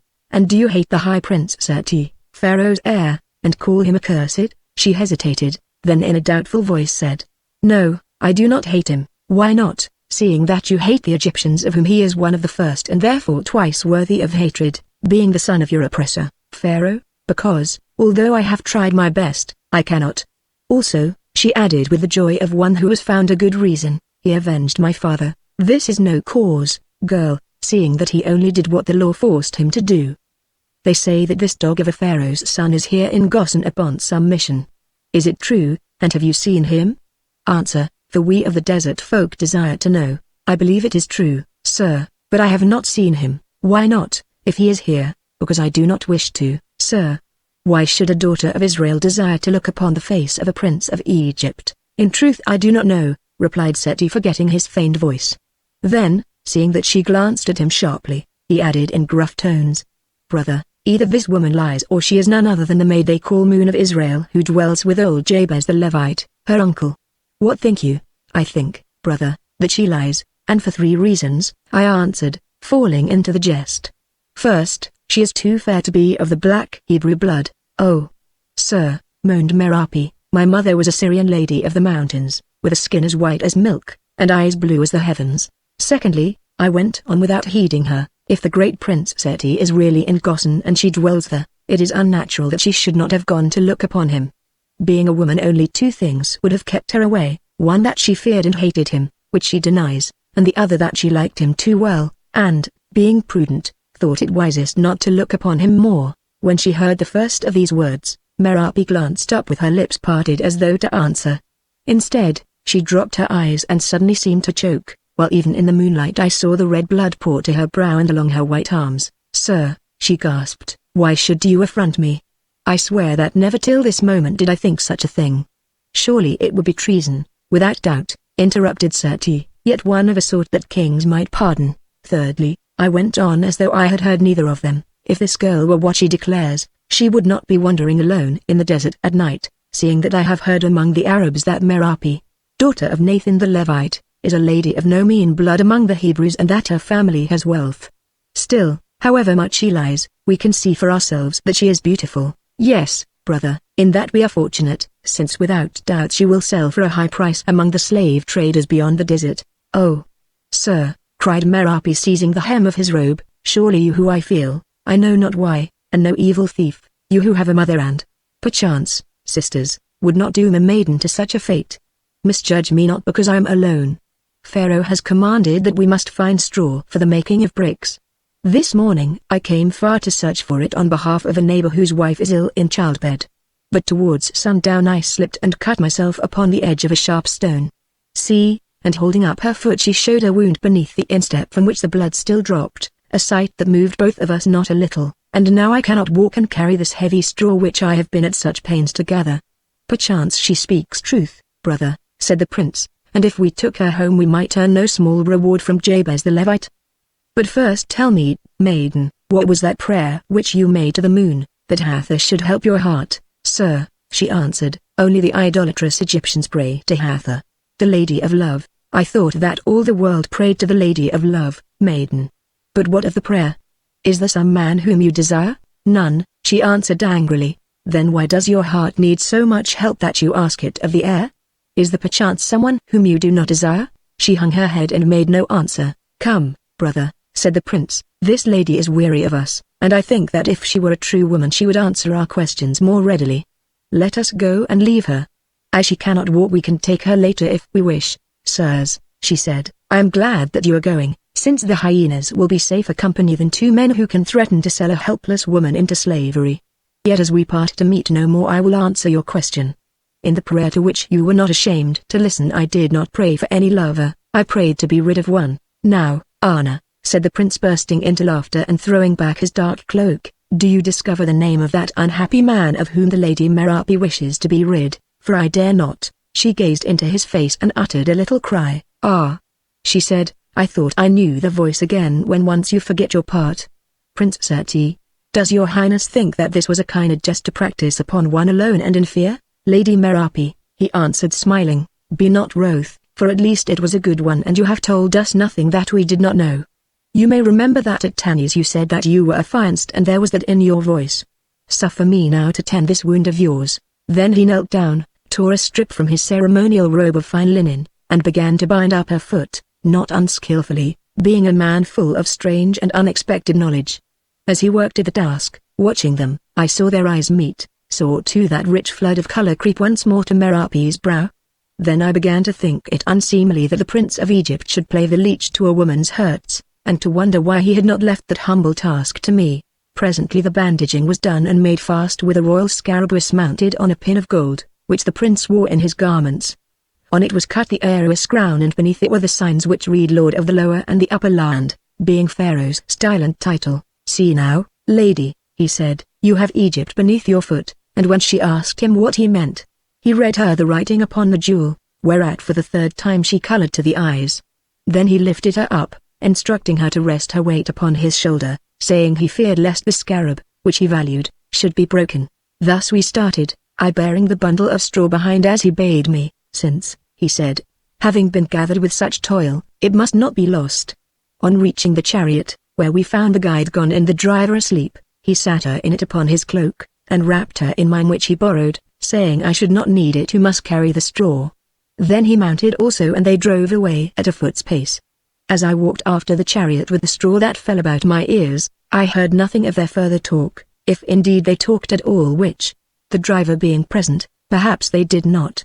Nor in truth did I listen, who was engaged in thought as to the hard lot of these poor Hebrews, who must collect this dirty stuff and bear it so far, made heavy as it was by the clay that clung about the roots.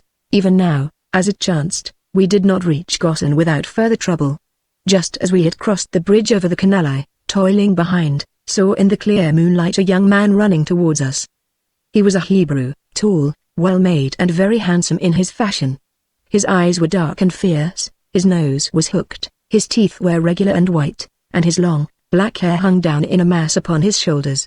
He held a wooden staff in his hand and a naked knife was girded about his middle. Seeing the chariot he halted and peered at it, then asked in Hebrew if those who travelled had seen aught of a young Israelitish lady who was lost. "If you seek me, Laban, I am here," replied Merapi, speaking from the shadow of the cloak. "What do you there alone with an Egyptian, Merapi?" He said fiercely. What followed I do not know, for they spoke so quickly in their unfamiliar tongue that I could not understand them. At length Merapi turned to the prince, saying, "Lord, this is Laban my affianced, who commands me to descend from the chariot and accompany him as best I can, and I, lady, command you to stay in it. Laban your affianced can accompany us." Now at this Laban grew angry, as I could see he was prone to do, and stretched out his hand as though to push Seti aside and seize Merapi. "Have a care, man," said the prince, while I, throwing down the straw, drew my sword and sprang between them, crying, "Slave, would you lay hands upon the Prince of Egypt, Prince of Egypt?" He said, drawing back astonished, then added sullenly, "Well, what does the Prince of Egypt with my affianced? He helps her who is hurt to her home. Having found her helpless in the desert with this accursed straw," I answered. "Forward, driver," said the prince, and Merapi added, "Peace, Laban, and bear the straw which his highness's companion has carried such a weary way." He hesitated a moment, then snatched up the bundle and set it on his head. As we walked side by side, his evil temper seemed to get the better of him. Without ceasing, he grumbled because Merapi was alone in the chariot with an Egyptian. At length I could bear it no longer. "Be silent, fellow," I said. "Least of all men should you complain of what his highness does, seeing that already he has avenged the killing of this lady's father, and now has saved her from lying out all night among the wild beasts and men of the wilderness." "Of the first I have heard more than enough," he answered, "and of the second doubtless I shall hear more than enough also. Ever since my affianced met this prince, she has looked on me with different eyes and spoken to me with another voice. Yes, and when I press for marriage, she says it cannot be for a long while yet, because she is mourning for her father forsooth, whom she never forgave because he betrothed her to me according to the custom of our people. Perhaps she loves some other man?" I queried, wishing to learn all I could about this lady. "She loves no man, or did not a while ago. She loves herself alone. One with so much beauty may look high in marriage." "High?" he replied furiously. "How can she look higher than myself, who am a lord of the line of Judah, and therefore greater far than an upstart prince or any other Egyptian, were he Pharaoh himself? Surely you must be trumpeter to your tribe," I mocked, for my temper was rising. "Why?" he asked. "And not the Hebrews greater than the Egyptians, as those oppressors soon shall learn, and is not a lord of Israel more than any idol worshipper among your people?" I looked at the man clad in mean garments and foul from his labor in the brickfield, marveling at his insolence. There was no doubt but that he believed what he said. I could see it in his proud eye and bearing. He thought that his tribe was of more import in the world than our great and ancient nation, and that he, an unknown youth, equaled or surpassed Pharaoh himself. Then, being enraged by these insults, I answered, "You say so, but let us put it to the proof. I am but a scribe, yet I have seen war. Linger a little that we may learn whether a lord of Israel is better than a scribe of Egypt." "Gladly would I chastise you, writer," he answered. "Did I not see your plot? You wish to delay me here, and perhaps to murder me by some foul means, while your master basks in the smiles of the moon of Israel. Therefore I will not stay, but another time it shall be as you wish, and perhaps ere long. Now I think that I should have struck him in the face, though I am not one of those who love brawling." But at this moment there appeared a company of Egyptian horse led by none other than the Count Amin-Misses. Seeing the prince in the chariot, they halted and gave the salute.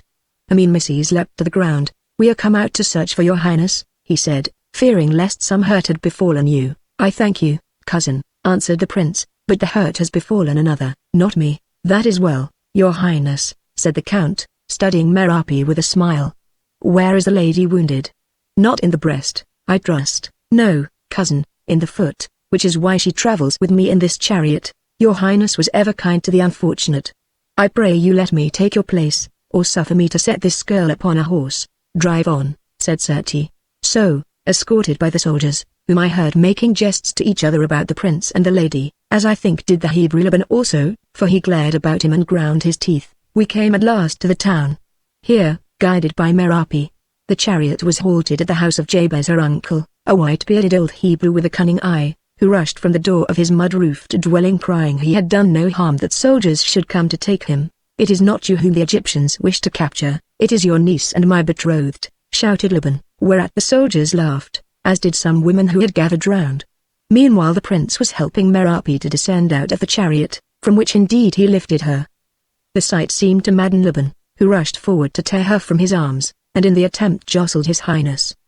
The captain of the soldiers, he was an officer of Pharaoh's bodyguard, lifted his sword in a fury and struck Laban such a blow upon the head with the flat of the blade that he fell upon his face and lay there groaning. "Away with that Hebrew dog and scourge him!"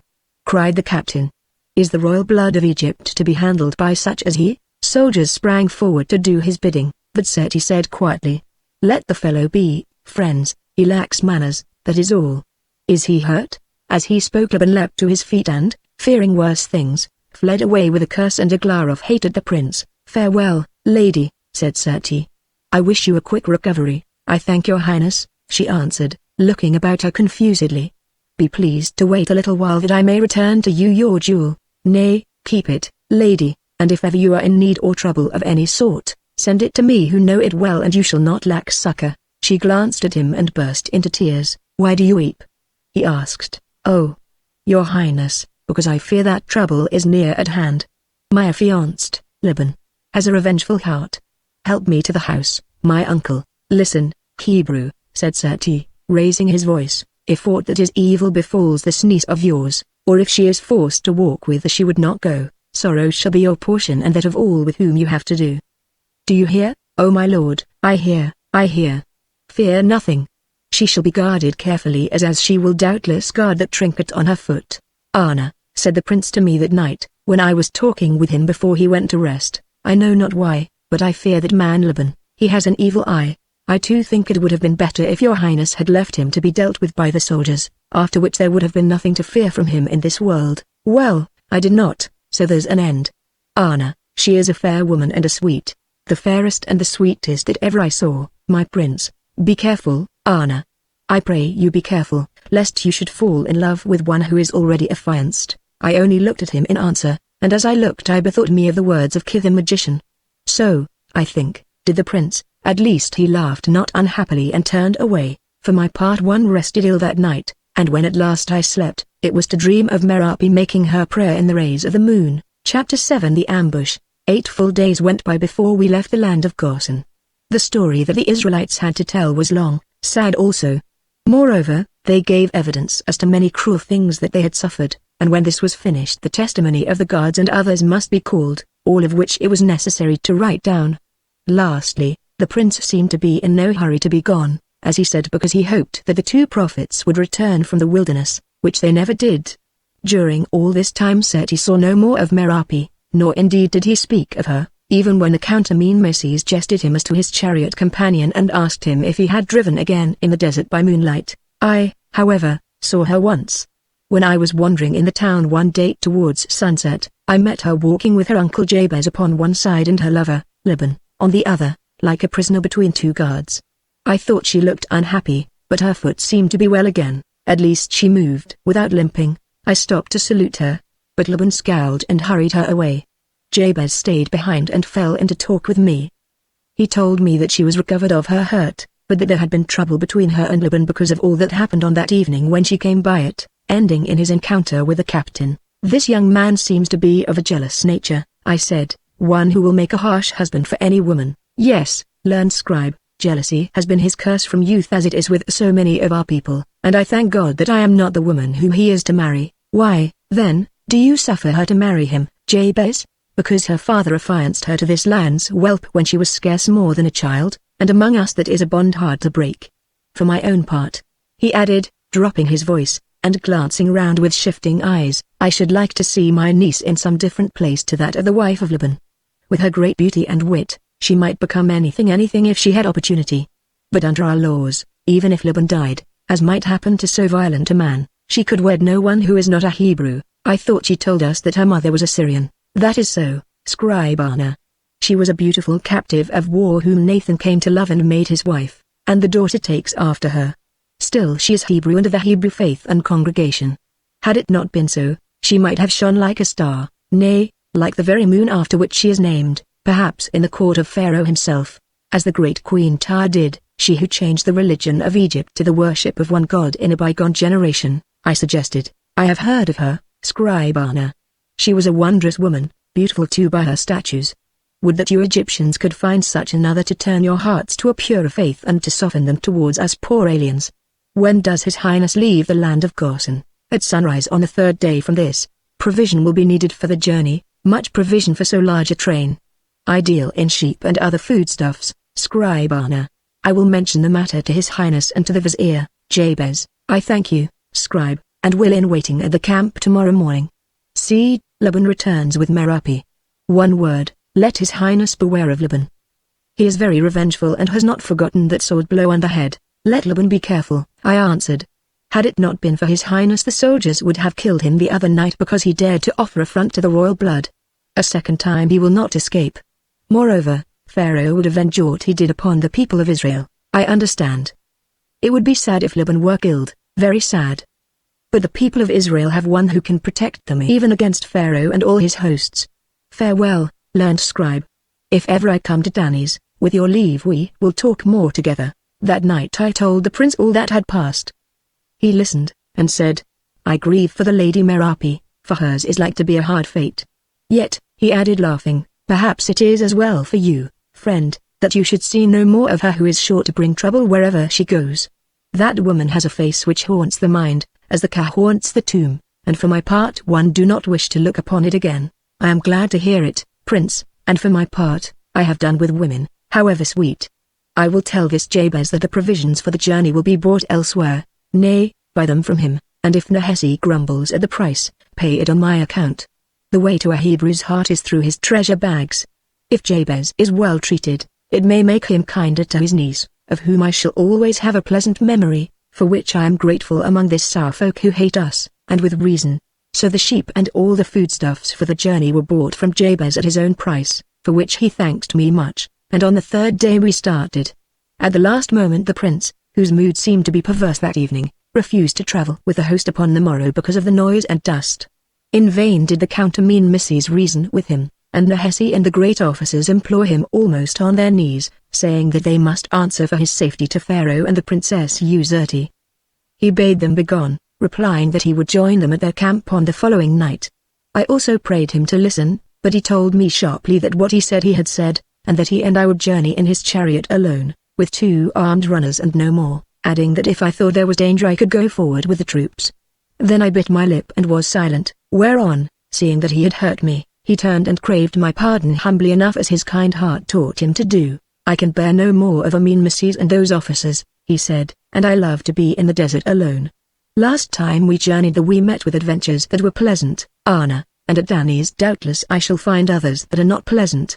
Admit that Hebrew priest who is waiting to instruct me in the mysteries of his faith which I desire to understand, so I bowed and left him to make report that I had failed to shake his will. Taking the risk of his wrath, however, I did this, for had I not sworn to the princess that I would protect him? In place of the runners I chose 2 of the best and bravest soldiers to play their part. Moreover, I instructed that captain who smote down Laban to hide away with a score of picked men and enough chariots to carry them, and to follow after the prince, keeping just out of sight. So on the morrow the troops, nobles, and officers went on at daybreak, together with the baggage carriers, nor did we follow them till many hours had gone by. Some of this time the prince spent in driving about the town, taking note of the condition of the people. These, as I saw, looked on us sullenly enough, more so than before, I thought, perhaps because we were unguarded. Indeed, turning round I caught sight of a man shaking his fist and of an old hag spitting after us, and wished that we were out of the land of Goshen. But when I reported it to the prince he only laughed and took no heed. All can see that they hate us Egyptians, he said. Well, let it be our task to try to turn their hate to love. That you will never do, Prince, it is too deep-rooted in their hearts, for generations they have drunk it in with their mother's milk. Moreover, this is a war of the gods of Egypt and of Israel, and men must go where their gods drive them. Do you think so, Anna? Then are men nothing but dust blown by the winds of heaven, blown from the darkness that is before the dawn to be gathered at last and forever into the darkness of the grave of night? He brooded a while, then went on, yet if I were Pharaoh I would let these people go, for without doubt their God has much power and I tell you that I fear them. Why will he not let them go? I asked. They are a weakness, not a strength to Egypt, as was shown at the time of the invasion of the barbarians with whom they sided. Moreover, the value of this rich land of theirs, which they cannot take with them, is greater than that of all their labor. I do not know, friend. The matter is one upon which my father keeps his own counsel, even from the Princess Uzerti. Perhaps it is because he will not change the policy of his father, Ramesses, perhaps because he is stiff-necked to those who cross his will. Or it may be that he is held in this path by a madness sent of some god to bring loss and shame on Egypt. Then, Prince, all the priests and nobles are mad also, from Count Amenmeses down, where Pharaoh leads priests and nobles follow. The question is, who leads Pharaoh? Here is the temple of these Hebrews, let us enter. So we descended from the chariot, where, for my part, I would have remained, and walked through the gateway in the surrounding mud wall into the outer court of the temple, which on this the holy seventh day of the Hebrews was full of praying women, who feigned not to see us yet watched us out of the corners of their eyes. Passing through them we came to a doorway, by which we entered another court that was roofed over. Here were many men who murmured as we appeared. They were engaged in listening to a preacher in a white robe, who wore a strange-shaped cap and some ornaments on his breast. I knew the man. He was the priest Kohath who had instructed the prince in so much of the mysteries of the Hebrew faith as he chose to reveal. On seeing us he ceased suddenly in his discourse, uttered some hasty blessing and advanced to greet us. I waited behind the prince, thinking it well to watch his back among all those fierce men, and did not hear what the priest said to him, as he whispered in that holy place. Kohath led him forward, to free him from the throng, I thought, till they came to the head of the little temple that was marked by some steps, above which hung a thick and heavy curtain. The prince, walking on, did not see the lowest of these steps in the gloom, which was deep. His foot caught on it, he fell forward, and to save himself grasped at the curtain where the two halves of it met, and dragged it open, revealing a chamber plain and small beyond, in which was an altar. That was all I had time to see, for next instant a roar of rage rent the air and knives flashed in the gloom. The Egyptian defiles the tabernacle, shouted one. Drag him out and kill him, screamed another. Friends, said Seti, turning as they surged towards him, if I have done aught wrong it was by chance. He could add no more, seeing that they were on him, or rather on me who had leapt in front of him. Already they had grasped my robes and my hand was on my sword hilt, when the priest Kohath cried out, Men of Israel, are you mad? Would you bring Pharaoh's vengeance on us? They halted a little and their spokesman shouted, We defy Pharaoh. Our God will protect us from Pharaoh. Drag him forth and kill him beyond the wall. Again they began to move, when a man, in whom I recognized Jabez, the uncle of Merapi, called aloud. Cease. If this prince of Egypt has done insult to Jahveh by will and not by chance, it is certain that he will avenge himself upon him. Shall men take the judgment of God into their own hands? Stand back and wait a while. If Jahveh is affronted, the Egyptian will fall dead. If he does not fall dead, let him pass hence unharmed, for such is Jahveh's will. Stand back, I say, while I count 60. They withdrew a space and slowly Jabez began to count. Although at that time I knew nothing of the power of the God of Israel, I will say that I was filled with fear as one by one he counted, pausing at each 10. The scene was very strange. By the steps stood the prince against the background of the curtain. His arms folded and a little smile of wonder mixed with contempt upon his face, but not a sign of fear. On one side of him was I, who knew well that I should share his fate whatever it might be, and indeed desired no other, and on the other the priest Kohath, whose hands shook and whose eyes started from his head. In front of us old Jabez counted, watching the fierce-faced congregation that in a dead silence waited for the issue. The count went on. 30. 40. 50. Oh.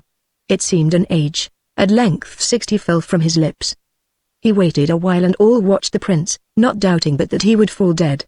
But instead he turned to Kohath and asked quietly if this ordeal was now finished, as he desired to make an offering to the temple, which he had been invited to visit, and begone. Our God has given his answer, said Jabez. Accept it, men of Israel. What this prince did he did by chance, not of design.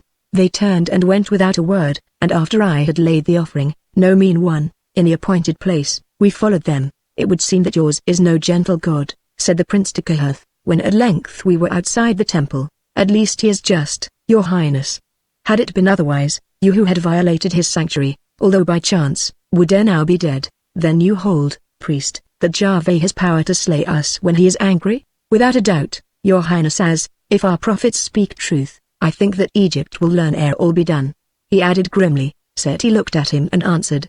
It may be so, but all gods, or their priests, claim the power to torment and slay those who worship other gods. It is not only women who are jealous, Kohath, or so it seems. Yet I think that you do your God injustice, seeing that even if this strength is his, he proved more merciful than his worshippers who knew well that I only grasped the veil to save myself from falling. If ever I visit your temple again it shall be in the company of those who can match might against might, whether of the spirit or the sword. Farewell. So we reached the chariot, near to which stood Jabez. He who had saved us, "Prince," he whispered, glancing at the crowd who lingered not far away, silent and glowering, "I pray you leave this land swiftly, for here your life is not safe. I know it was by chance, but you have defiled the sanctuary and seen that upon which eyes may not look save those of the highest priests, an offense no Israelite can forgive, and you, or your people, Jabez, would have defiled this sanctuary of my life, spilling my heart's blood, and not by chance. Surely you are a strange folk who seek to make an enemy of one who has tried to be your friend." "I do not seek it," exclaimed Jabez. "I would that we might have Pharaoh's mouth and ear, who soon will himself be Pharaoh upon our side. O Prince of Egypt, be not wroth with all the children of Israel, because their wrongs have made some few of them stubborn and hard-hearted. Begone now, and of your goodness remember my words." "I will remember," said Seti, signing to the charioteer to drive on. Yet still the prince lingered in the town, saying that he feared nothing and would learn all he could of this people and their ways, that he might report the better of them to Pharaoh. For my part, one believed that there was one face which he wished to see again before he left, but of this I thought it wise to say nothing. At length about midday we did depart, and drove eastwards on the track of Mrs. and our company. All the afternoon we drove thus, preceded by the two soldiers disguised as runners, and followed, as a distant cloud of dust told me, by the captain and his chariots, whom I had secretly commanded to keep us in sight. Towards evening we came to the pass in the Story Hills which bounded the land of Goshen. Here Seti descended from the chariot, and we climbed, accompanied by the two soldiers whom I signed to follow us, to the crest of one of these hills that was strewn with huge boulders and lined with ridges of sandstone, between which gullies had been cut by the winds of thousands of years. Leaning against one of these ridges we looked back upon a wondrous sight. Far away across the fertile plain appeared the town that we had left, and behind it the sun sank. It would seem as though some storm had broken there, although the firmament above us was clear and blue. At least in front of the town two huge pillars of cloud stretched from earth to heaven like the columns of some mighty gateway. One of these pillars was as though it were made of black marble, and the other like to molten gold. Between them ran a road of light ending in a glory, and in the midst of the glory the round ball of Ra, the sun, burned like the eye of God. The spectacle was as awesome as it was splendid. "Have you ever seen such a sky in Egypt, Prince?" I asked. "Never," he answered, and although he spoke low, in that great stillness his voice sounded loud to me. For a while longer we watched, till suddenly the sun sank, and only the glory about it and above remained, which took shapes like to the palaces and temples of a city in the heavens, a far city that no mortal could reach except in dreams. "I know not why, Anna," said Seti, "but for the first time since I was a man I feel afraid. It seems to me that there are omens in the sky and I cannot read them. Would that Ki were here to tell us what is signified by the pillar of blackness to the right and the pillar of fire to the left, and what God has his home in the city of glory behind, and how man's feet may walk along the shining road which leads to its pylon gates. I tell you that I am afraid. It is as though death were very near to me and all his wonders open to my mortal sight. I too am afraid," I whispered. "Look. The pillars move. That of fire goes before, that of black cloud follows after, and between them I seem to see a countless multitude marching in unending companies. See how the light glitters on their spears. Surely the God of the Hebrews is afoot, he, or some other God, or no God at all, who knows? Come, Anna, let us be going if we would reach that camp ere dark." So we descended from the ridge, and re-entering the chariot, drove on towards the neck of the pass. Now this neck was very narrow, not more than 4 paces wide for a certain distance, and, on either side of the roadway were tumbled sandstone boulders, between which grew desert plants, and gullies that had been cut by storm water, while beyond these rose the sides of the mountain. Here the horses went to walk towards a turn in the path, at which point the land began to fall again. When we were about half a spear's throw from this turn of a sudden I heard a sound and, glancing to the right, perceived a woman leaping down the hillside towards us. The charioteer saw also and halted their horses, and the 2 runner guards turned and drew their swords. In less than half a minute the woman had reached us, coming out of the shadow so that the light fell upon her face. "Merapi!" exclaimed the prince and I, speaking as though with one breath. Merapi it was indeed, but in evil case. Her long hair had broken loose and fell about her. The cloak she wore was torn, and there were blood and foam upon her lips. She stood gasping, since speak she could not for breathlessness, supporting herself with one hand upon the side of the chariot and with the other pointing to the bend in the road. At last a word came, one only. It was, "Murder." "She means that she is going to be murdered," said the prince to me. "No," she panted, you. The Hebrews. Go back, turn the horses," I cried to the charioteer. He began to obey, helped by the two guards, but because of the narrowness of the road and the steepness of the banks this was not easy. Indeed, they were but half round in such fashion that they blocked the pathway from side to side, when a wild yell of Java broke upon our ears, and from round the bend, a few paces away, rushed a horde of fierce, hook-nosed men, brandishing knives and swords. Scarcely was there time for us to leap behind the shelter of the chariot and make ready, when they were on us. "Hearken," I said to the charioteer as they came, "run as you never ran before, and bring up the guard behind." He sprang away like an arrow. "Get back, lady," cried Serti. "This is no woman's work, and see, here comes Laban to seek you," and he pointed with his sword at the leader of the murderers. She obeyed, staggering a few paces to a stone at the roadside, behind which she crouched. Afterwards she told me that she had no strength to go further, and indeed no will, since if we were killed, it were better that she who had warned us should be killed also. Now they had reached us, the whole flood of them, 30 or 40 men. The first who came stabbed the frightened horses, and down they went against the bank, struggling. On the chariot leapt the Hebrews, seeking to come at us, and we met them as best we might, tearing off our cloaks and throwing them over our left arms to serve as shields. Oh! What a fight was that! In the open, or had we not been prepared, we must have been slain at once, but, as it was, the place and the barrier of the chariot gave us some advantage. So narrow was the roadway, the walls of which were here too steep to climb, that not more than 4 of the Hebrews could strike at us at once, which 4 must first surmount the chariot or the still living horses. But we also were 4, and thanks to you, Zerti, 2 of us were clad in mail beneath our ropes, 4 strong men fighting for their lives. Against us came 4 of the Hebrews. One leapt from the chariot straight at Serti, who received him upon the point of his iron sword, whereof I heard the hilt ring against his breastbone, that same famous iron sword which today lies buried with him in his grave. Down he came dead, throwing the prince to the ground by the weight of his body. The Hebrew who attacked me caught his foot on the chariot pole and fell forward, so I killed him easily with a blow upon the head, which gave me time to drag the prince to his feet again before another followed. The 2 guards also, sturdy fighters both of them, killed or mortally wounded their men. But others were pressing behind so thick and fast that I could keep no count of all that happened afterwards. Presently I saw one of the guards fall, slain by Laban. A stab on the breast sent me reeling backwards. Had it not been for that mail I was sped. The other guard killed him who would have killed me, and then himself was killed by 2 who came on him at once.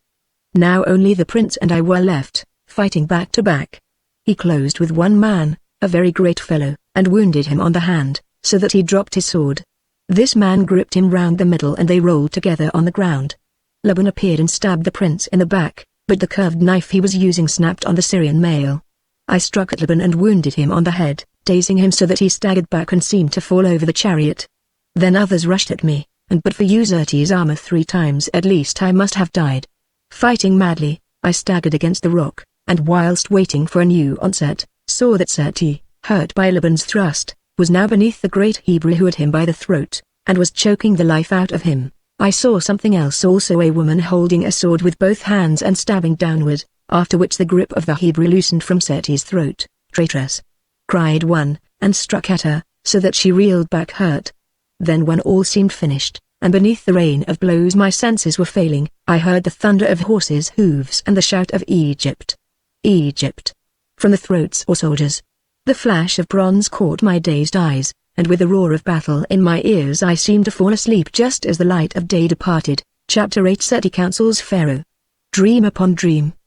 Dreams of voices, dreams of faces, dreams of sunlight and of moonlight and of myself being borne forward, always forward, dreams of shouting crowds, and, above all, dreams of Merapes A's looking down on me like 2 watching stars from heaven. Then at last the awakening, and with it throbs of pain and qualms of sickness. At first I thought that I was dead and lying in a tomb.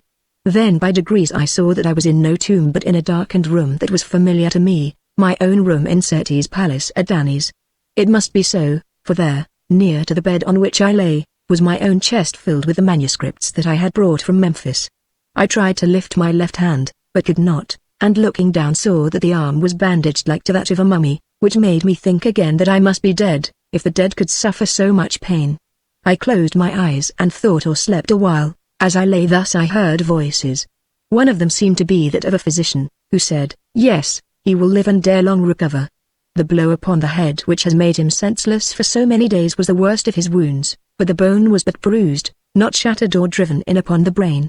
The flesh cuts on his arms are healing well, and the mail he wore protected his vitals from being pierced. I am glad, physician, answered a voice that I knew to be that of Uzerti, since without a doubt, had it not been for Anna, his highness would have perished.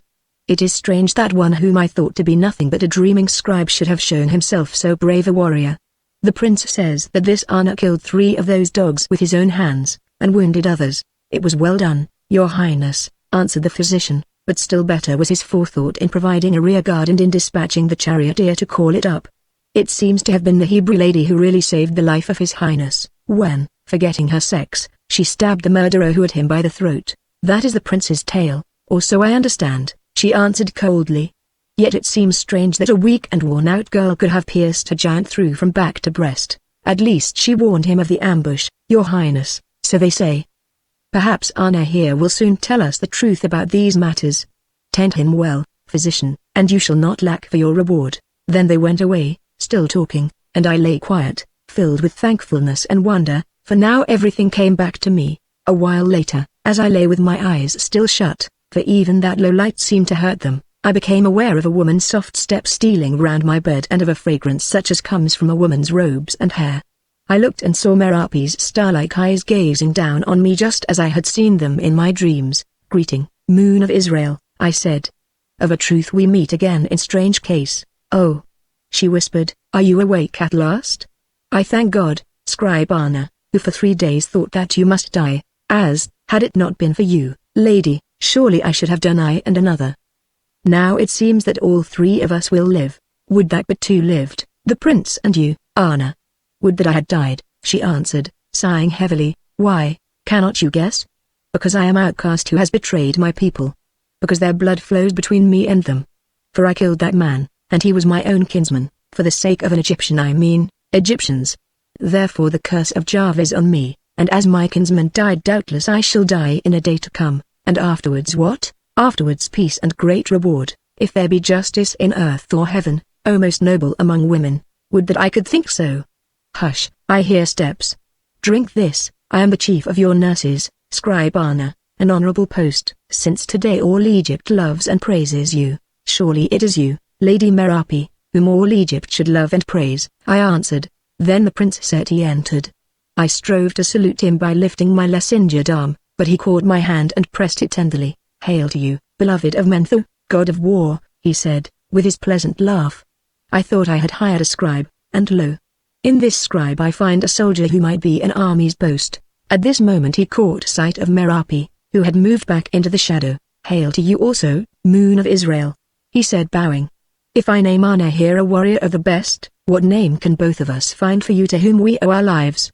Nay, look not down, but answer, Prince of Egypt, she replied confusedly. I did but little. The plot came to my ears through Jabez my uncle, and I fled away and, knowing the short paths from childhood, was just in time. Had I stayed to think perchance I should not have dared. And what of the rest, lady? What of the Hebrew who was choking me and of a certain sword thrust that loosed his hands forever? Of that, your highness, I can recall nothing, or very little. Then, doubtless remembering what she had just said to me, she made obeisance and passed from the chamber. She can tell falsehoods as sweetly as she does all else, said Seti, when he had watched her go. Oh! What a woman have we here, Anna. Perfect in beauty, perfect in courage, perfect in mind. Where are her faults, I wonder? Let it be your part to search them out, since I find none. Ask them of King O Prince. He is a very great magician, so great that perhaps his art may even avail to discover what a woman seeks to hide. Also you may remember that he gave you certain warnings before we journeyed to Gosen. Yes, he told me that my life would be in danger, as certainly it was. There he was right. He told me also that I should see a woman whom I should come to love. There he was wrong. I have seen no such woman. Oh! I know well what is passing in your mind. Because I hold the Lady Merapi to be beautiful and brave, you think that I love her. But it is not so. I love no woman, except, of course, Her Highness. Anna, you judge me by yourself, Kiss said. Come to love, Prince. There is yet time. Not so, Anna. If one loves at once. Soon I shall be old and she will be fat and ugly, and how can one love then? Get well quickly, Anna, for I wish you to help me with my report to Pharaoh. I shall tell him that I think these Israelites are much oppressed and that he should make them amends and let them go. What will Pharaoh say to that after they have just tried to kill his heir? I think Pharaoh will be angry, and so will the people of Egypt, who do not reason well. He will not see that, believing what they do, Laban and his band were right to try to kill me who, however unwittingly, desecrated the sanctuary of their God. Had they done otherwise they would have been no good Hebrews, and for my part one cannot bear them malice. Yet all Egypt is afire about this business and cries out that the Israelites should be destroyed. It seems to me, Prince, that whatever may be the case with his second prophecy, his third is in the way of fulfillment, namely that this journey to Goshen may cause you to risk your throne. He shrugged his shoulders and answered, Not even for that, Anna, will I say to Pharaoh what is not in my mind. But let that matter be till you are stronger.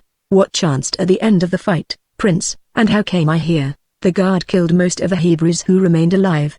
Some few fled and escaped in the darkness, among them Laban their leader, although you had wounded him, and 6 were taken alive. They await their trial. I was but little hurt, and you, whom we thought dead, were but senseless, and senseless or wandering you have remained till this hour. We carried you in a litter, and here you have been these 3 days, and the lady Merapi? We set her in a chariot and brought her to the city, since had we left her she would certainly have been murdered by her people. When Pharaoh heard what she had done, as I did not think it well that she should well hear, he gave her the small house in this garden that she might be guarded, and with its slave women to attend upon her. So there she dwells, having the freedom of the palace, and all the while has filled the office of your nurse. At this moment I grew faint and shut my eyes. When I opened them again, the prince had gone. 6 more days went by before I was allowed to leave my bed, and during this time I saw much of Merapi.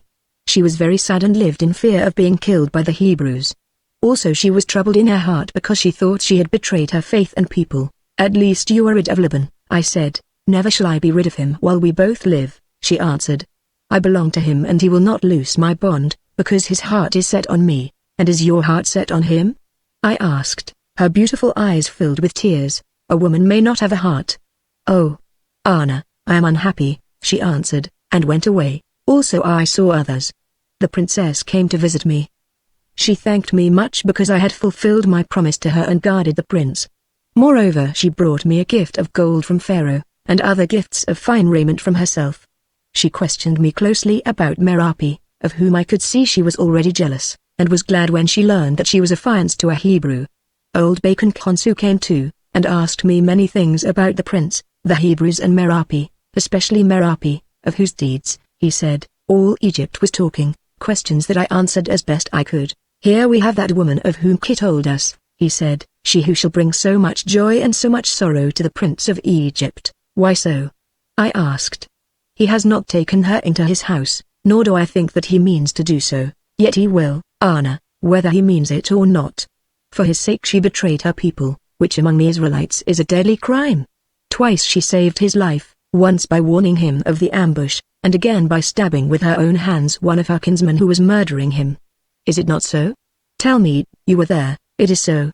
But what then? This, that whatever she may say, she loves him, unless indeed, it is you whom she loves. And he looked at me shrewdly. When a woman has a prince, and such a prince to her hand, would she trouble herself to set snares to catch a scribe? I asked, with some bitterness. Oh. He said, with one of his great laughs, so things stand thus, do they? Well, I thought it, but, friend Anna, be warned in time. Do not try to conjure down the moon to be your household lamp lest she should set, and the sun, her lord, should grow wroth and burn you up. Well, she loves him, and therefore soon or late she will make him love her, being what she is. How, Bacon Khonsu? With most men, Anna, it would be simple. A sigh, some half-hidden tears at the right moment, and the thing is done, as I have known it done 1,000 times. But this prince being what he is, it may be otherwise. She may show him that her name is gone from him, that because of him she is hated by her people, and rejected by her God, and thus stir his pity, which is love's own sister. Or mayhap, being also, as I am told, wise, she will give him counsel as to all these matters of the Israelites, and thus creep into his heart under the guise of friendship, and then her sweetness and her beauty will do the rest in nature's way. At least by this road or by that, upstream or downstream, thither she will come. If so, what of it? It is the custom of the kings of Egypt to have more wives than one. This, Anna, Sati, I think, is a man who in truth will have but one, and that one will be this Hebrew. Yes, a Hebrew woman will rule Egypt, and turn him to the worship of her God, for never will she worship ours. Indeed, when they see that she is lost to them, her people will use her thus. Or perchance her God himself will use her to fulfill his purpose, as already he may have used her, and afterwards, Bacon Consu, afterwards who knows? I am not a magician, at least not one of any account, ask it of King. But I am very, very old and I have watched the world, and I tell you that these things will happen, unless and he paused, unless what? He dropped his voice. Unless Uzerti is bolder than I think, and kills her first or, better still, procures some Hebrew to kill her say, that cast-off lover of hers. If you would be a friend to Pharaoh and to Egypt, you might whisper it in her ear, Anna, never. I answered angrily, I did not think you would, Anna, who also struggle in this net of moonbeams that is stronger and the more real than any twisted out of palm or flax. Well, nor will I, who in my age love to watch such human sport and, being so near to them, fear to thwart the schemes of gods. Let this scroll unroll itself as it will, and when it is open, read it, Anna, and remember what I said to you this day. It will be a pretty tale, written at the end with blood for ink. Oh oh. Oh ho ho. And, laughing, he hobbled from the room, leaving me frightened. Moreover, the prince visited me every day, and even before I left my bed began to dictate to me his report to Pharaoh, since he would employ no other scribe. The substance of it was what he had foreshadowed, namely that the people of Israel, having suffered much for generations at the hands of the Egyptians, should now be allowed to depart as their prophets demanded, and go whither they would unharmed. Of the attack upon us in the pass he made light, saying it was the evil work of a few zealots wrought on by fancied insult to their God, a deed for which the whole people should not be called upon to suffer. The last words of the report were, Remember, O Pharaoh, I pray thee, that Ammon, God of the Egyptians, and Yahweh, the God of the Israelites, cannot rule together in the same land. If both abide in Egypt there will be a war of the gods wherein mortals may be ground to dust. Therefore, I pray thee, let Israel go. After I had risen and was recovered, I copied out this report in my fairest writing, refusing to tell any of its purport, although all asked, among them the Vizier Nehesi, who offered me a bribe to disclose its secret. This came to the ears of Serti, I know not how, and he was much pleased with me about the matter, saying he rejoiced to find that there was one scribe in Egypt who could not be bought.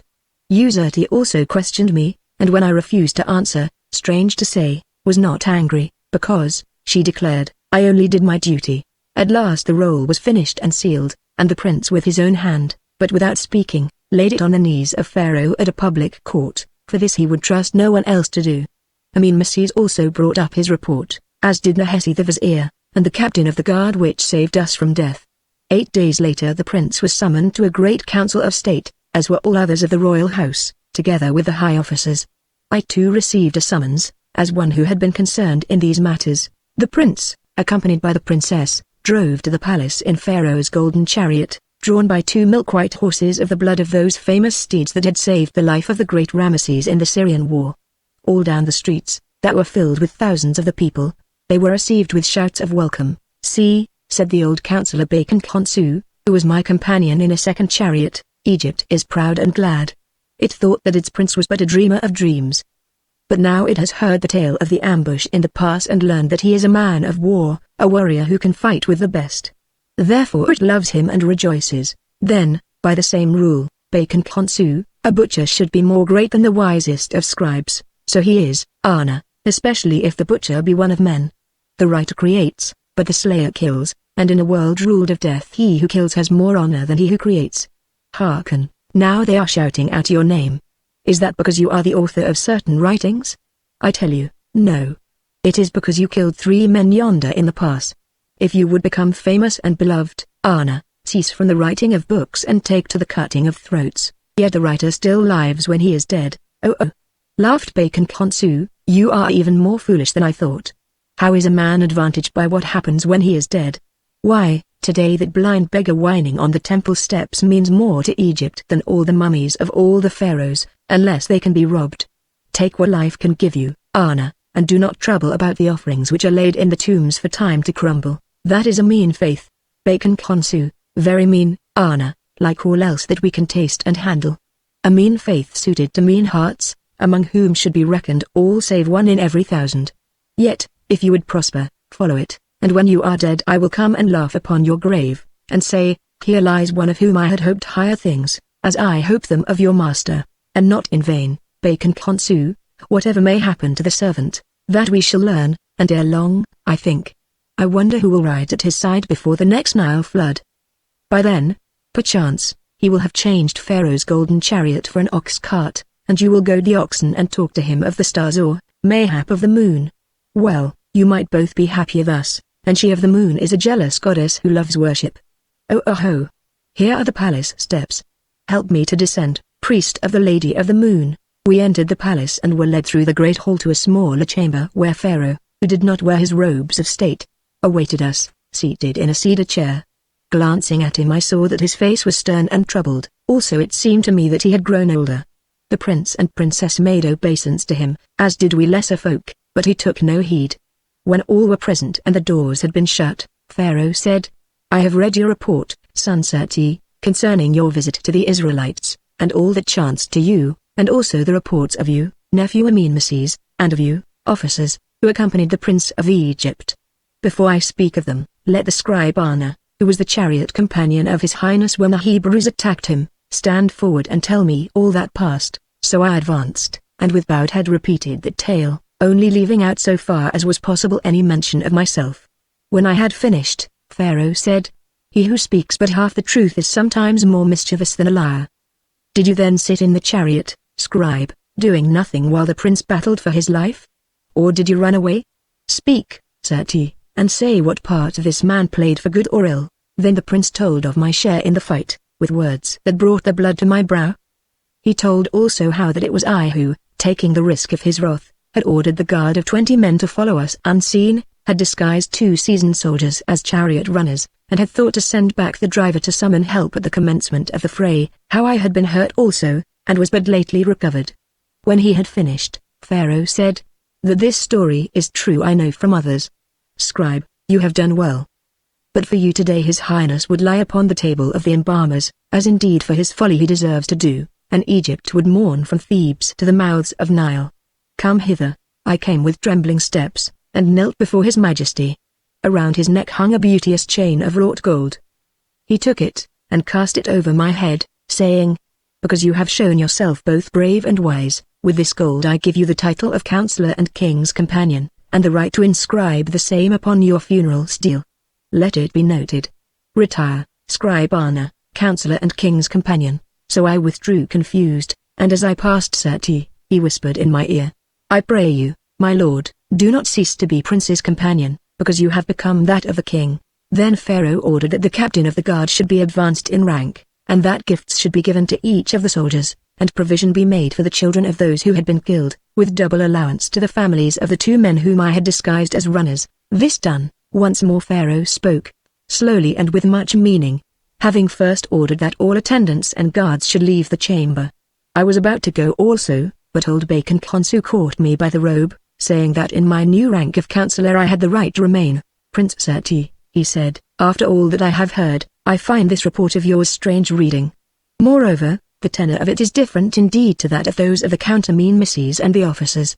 You counsel me to let these Israelites go where they will, because of certain hardships that they have suffered in the past, which hardships, however, have left them many and rich. That counsel I am not minded to take. Rather am I minded to send an army to the land of Goshen with orders to dispatch this people, who conspired to murder the prince of Egypt, through the gateway of the west, that to worship their God in heaven or in hell. Aye, to slay them all from the grey beard down to the suckling at the breast. I hear Pharaoh, said Seti, quietly, such is my will, went on Meneptah, and those who accompanied you upon your business, and all my counselors think as I do, for truly Egypt cannot bear so hideous a treason. Yet, according to our law and custom it is needful, before such great acts of war and policy are undertaken, that he who stands next to the throne, and is destined to fill it, should give consent thereto. Do you consent, Prince of Egypt? I do not consent, Pharaoh. I think it would be a wicked deed that tens of thousands should be massacred for the reason that a few fools waylaid a man who chanced to be of royal blood, because by inadvertence, he had desecrated their sanctuary. Now I saw that this answer made Pharaoh wroth, for never before had his will been crossed in such a fashion. Still he controlled himself, and asked, do you then consent, Prince, to a gentler sentence, namely that the Hebrew people should be broken up, that the more dangerous of them should be sent to labor in the desert mines and quarries, and the rest distributed throughout Egypt, that to live as slaves? I do not consent, Pharaoh. My poor counsel is written in yonder roll and cannot be changed. Meneptah's eyes flashed, but again he controlled himself, and asked, if you should come to fill this place of mine, Prince Seti, tell us, here assembled, what policy will you pursue towards these Hebrews? That policy, O Pharaoh, which I have counseled in the roll. If ever I fill the throne, I shall let them go whither they will, taking their goods with them. Now all those present stared at him and murmured. But Pharaoh rose, shaking with wrath. Seizing his robe where it was fastened at the breast, he rent it, and cried in a terrible voice, hear him, ye gods of Egypt. Hear this son of mine who defies me to my face and would set your necks beneath the heel of a stranger god. Prince Seti, in the presence of these royal ones, and these my counselors, he said no more, for the Princess Userti, who till now had remained silent, ran to him, and throwing her arms about him, began to whisper in his ear. He hearkened to her, then sat himself down, and spoke again. The princess brings it to my mind that this is a great matter, one not to be dealt with hastily.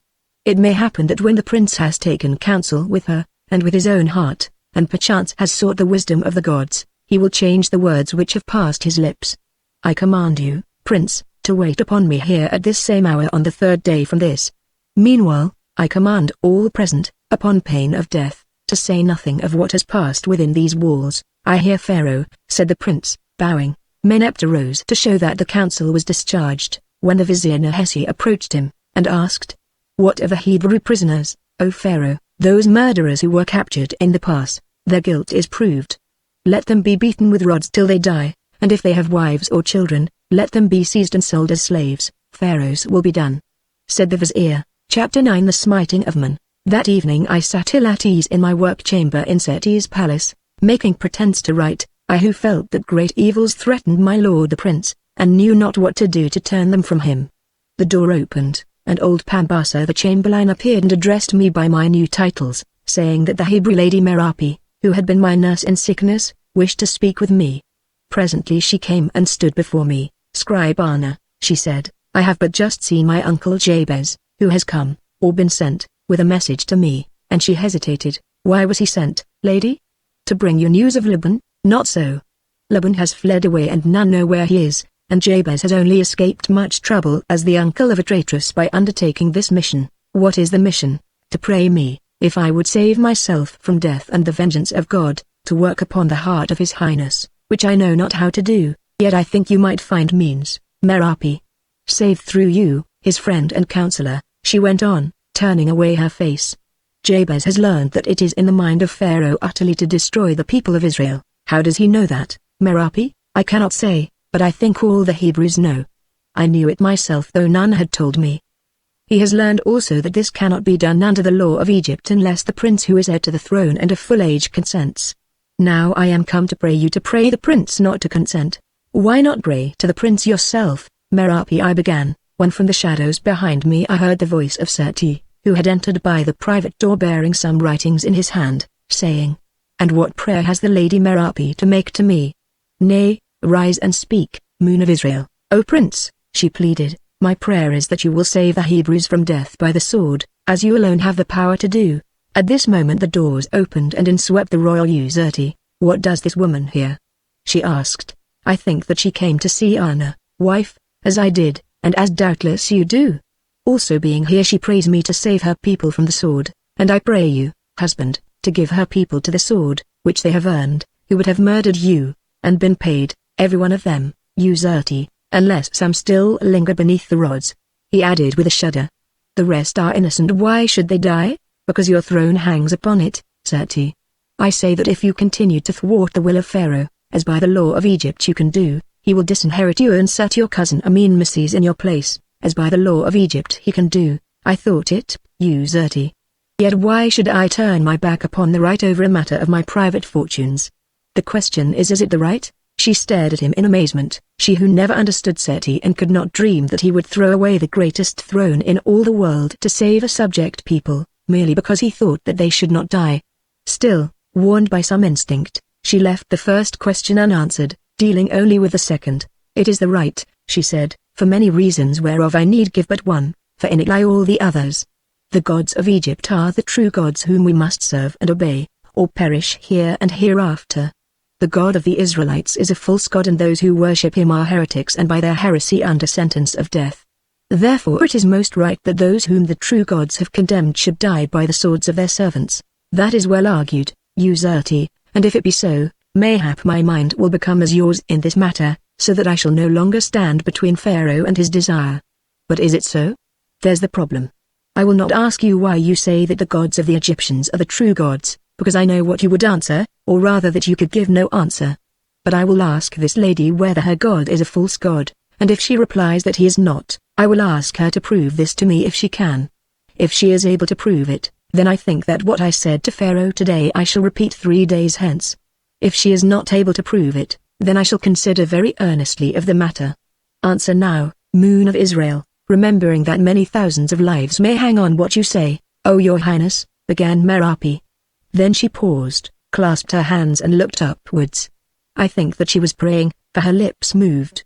As she stood thus I saw, and I think Seti saw also, a very wonderful light grow on her face and gather in her eyes, a kind of divine fire of inspiration and resolve. How can I, a poor Hebrew maiden, prove to your highness that my God is the true God and that the gods of Egypt are false gods? I know not, and yet, is there any one God among all the many whom you worship, whom you are prepared to set up against him? Of a surety, Israelite, answered Usurti. There is Amun-Ra, father of the gods, of whom all other gods have their being, and from whom they draw their strength. Yonder his statue sits in the sanctuary of his ancient temple. Let your God stir him from his place. But what will you bring forward against the majesty of Amun-Ra? My God has no statues, princess, and his place is in the hearts of men, or so I have been taught by his prophets. I have nothing to bring forward in this war save that which must be offered in all wars, my life. What do you mean? Asked Seti, astounded. I mean that I, unfriended and alone, will enter the presence of Amun-Ra in his chosen sanctuary, and in the name of my God will challenge him to kill me, if he can. We stared at her, and Usurti exclaimed, if he can. Hearken now to this blasphemer, and do you, Seti, accept her challenge as hereditary high priest of the god Amun? Let her life pay forfeit for her sacrilege, and if the great god Amun cannot, or does not deign to kill you, lady, how will that prove that your God is greater than he? Asked the prince. Perhaps he might smile and in his pity, let the insult pass, as your God did by me, thus it shall be proved, your highness. If naught happens to me, or if I am protected from anything that does happen, then I will dare to call upon my God to work a sign and a wonder, and to humble Amun-Ra before your eyes, and if your God should also smile and let the matter pass, lady, as he did by me the other day when his priests called upon him, what shall we have learned as to his strength, or as to that of Amun-Ra? O prince, you will have learned nothing. Yet if I escape from the wrath of Amun and my God is deaf to my prayer, then I am ready to be delivered over into the hands of the priests of Amun that they may avenge my sacrilege upon me. There speaks a great heart, said Seti, yet I am not minded that this lady should set her life upon such an issue. I do not believe that either the high god of Egypt or the god of the Israelites will stir, but I am quite sure that the priests of Amun will avenge the sacrilege, and that cruelly enough. The dice are loaded against you, lady. You shall not prove your faith with blood. Why not? Asked Usurti. What is this girl to you, Seti, that you should stand between her and the fruit of her wickedness, you who at least in name are the high priest of the god whom she blasphemes and who wear his robes at temple feasts? She believes in her God, leave it to her God to help her as she has dared to say he will. You believe in Amun, Usurti. Are you prepared to stake your life against hers in this contest? I am not so mad and vain, Seti, as to believe that the God of all the world will descend from heaven to save me at my prayer, as this impious girl pretends that she believes. You refuse. Then, Anna, what say you, who are a loyal worshipper of Amun? I say, O prince, that it would be presumptuous of me to take precedence of his high priest in such a matter. Seti smiled and answered. And the high priest says that it would be presumptuous of him to push so far the prerogative of a high office which he never sought. Your highness, broke in Merapi in her honeyed, pleading voice, I pray you to be gracious to me, and to suffer me to make this trial, which I have sought, I know not why. Words such as I have spoken cannot be recalled. Already they are registered in the books of eternity, and soon or late, in this way or in that, must be fulfilled. My life is staked, and I desire to learn at once if it be forfeit. Now even Usurti looked on her with admiration, but answered only, "Of a truth, Israelite, I trust that this courage will not forsake you when you are handed over to the mercies of King the sacrificer of men, and the priests, in the vaults of the temple you would profane. I also trust that it will not, your highness, if such should be my fate." "Your word, Prince of Egypt." Seti looked at her standing before him so calmly with bowed head, and hands crossed upon her breast. Then he looked at Uzerti, who wore a mocking smile upon her face. She read the meaning of that smile as I did. It was that she did not believe that he would allow this beautiful woman, who had saved his life, to risk her life for the sake of any or all the powers of heaven or hell. For a little while he walked to and fro about the chamber, then he stopped and said suddenly, addressing, not Merapi, but Uzerti, "Have your will, remembering that if this brave woman fails and dies, her blood is on your hands, and that if she triumphs and lives, I shall hold her to be one of the noblest of her sex, and shall make study of all this matter of religion. Moon of Israel, as titular high priest of Mun-Ra, I accept your challenge on behalf of the god, though whether he will take note of it I do not know. The trial shall be made tomorrow night in the sanctuary of the temple, at an hour that will be communicated to you. I shall be present to make sure that you meet with justice, as will some others. Register my commands, Scribe Anna, and let the head priest of Mun-Roi, and the sacrificer to Amun, Kith the magician, be summoned, that I may speak with them. Farewell, lady." She went, but at the door turned and said, "I thank you, Prince, on my own behalf, and on that of my people. Whatever chances, I beseech you do not forget the prayer that I have made to you to save them, being innocent, from the sword. Now I ask that I may be left quite alone till I am summoned to the temple, who must make such preparation as I can to meet my fate, whatever it may be." Uzerti departed also without a word. "Oh, friend, what have I done?" said Seti. "Are there any gods? Tell me, are there any gods?" "Perhaps we shall learn tomorrow night, Prince," I answered. "At least Merapi thinks that there is a god, and doubtless has been commanded to put her faith to proof. This, as I believe, was their real message that Jabez her uncle has brought to her." It was the hour before the dawn, just when the night is darkest. We stood in the sanctuary of the ancient temple of Amun-Ra, that was lit with many lamps. It was an awful place. On either side the great columns towered to the massive roof. At the head of the sanctuary sat the statue of Amun-Ra, thrice the size of a man. On his brow, rising from the crown, were 2 tall feathers of stone, and in his hands he held the scourge of rule and the symbols of power and everlastingness. The lamplight flickered upon his stern and terrible face staring towards the east. To his right was the statue of Mut, the mother of all things. On her head was the double crown of Egypt and the Aries crest, and in her hand the looped cross, the sign of life eternal. To his left sat Khonsu, the hawk-headed god of the moon. On his head was the crescent of the young moon carrying the disk of the full moon. In his right hand he also held the looped cross, the sign of life eternal, and in his left the staff of strength. Such was this mighty triad, but of these the greatest was Amun-Ra, to whom the shrine was dedicated. Fearful they stood towering above us against the background of blackness. Gathered there was Seti the prince, clothed in a priest's white robe, and wearing a linen headdress, but no ornaments, and Uzerti the princess, high priestess of Hathor, lady of the west, goddess of love and nature. She wore Hathor's vulture headdress, and on it the disk of the moon fashioned of silver.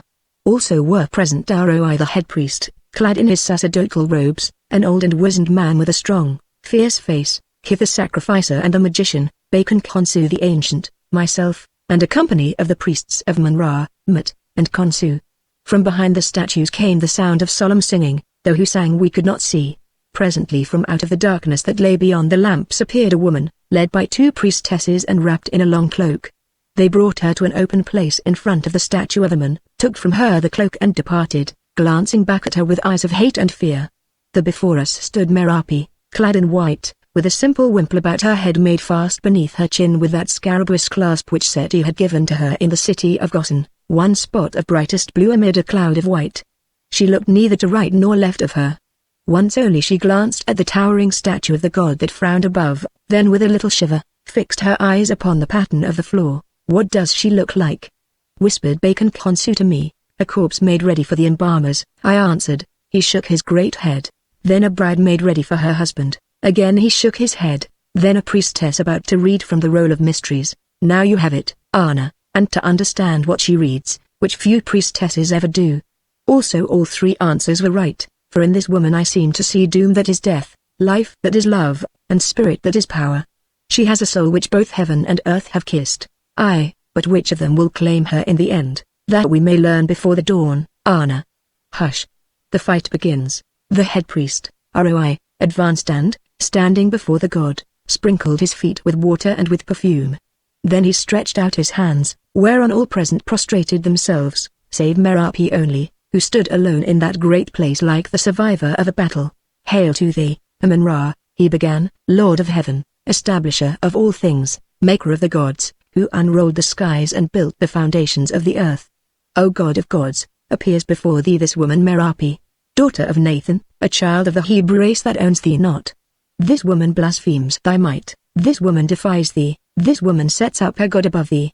Is it not so, woman? It is so, answered Merapi in a low voice. Thus does she defy thee, thou only one of many forms, saying if the god Amun of the Egyptians be a greater god than my God, let him snatch me out of the arms of my God and here in this the shrine of Amun take the breath from out my lips and leave me a thing of clay. Are these thy words, O woman? They are my words, she said in the same low voice, and oh!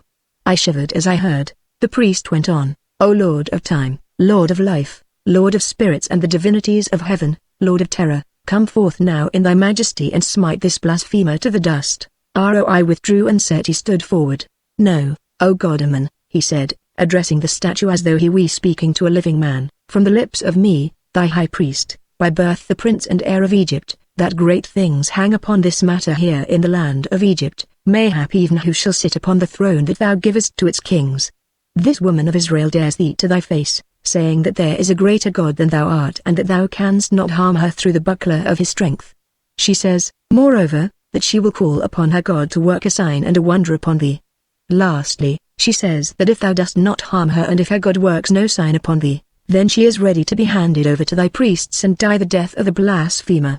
Thy honor is set against her life, O great God of Egypt, and we, thy worshippers, watch to see the balance turn. Well and justly put, muttered Bacon Khonsu to me.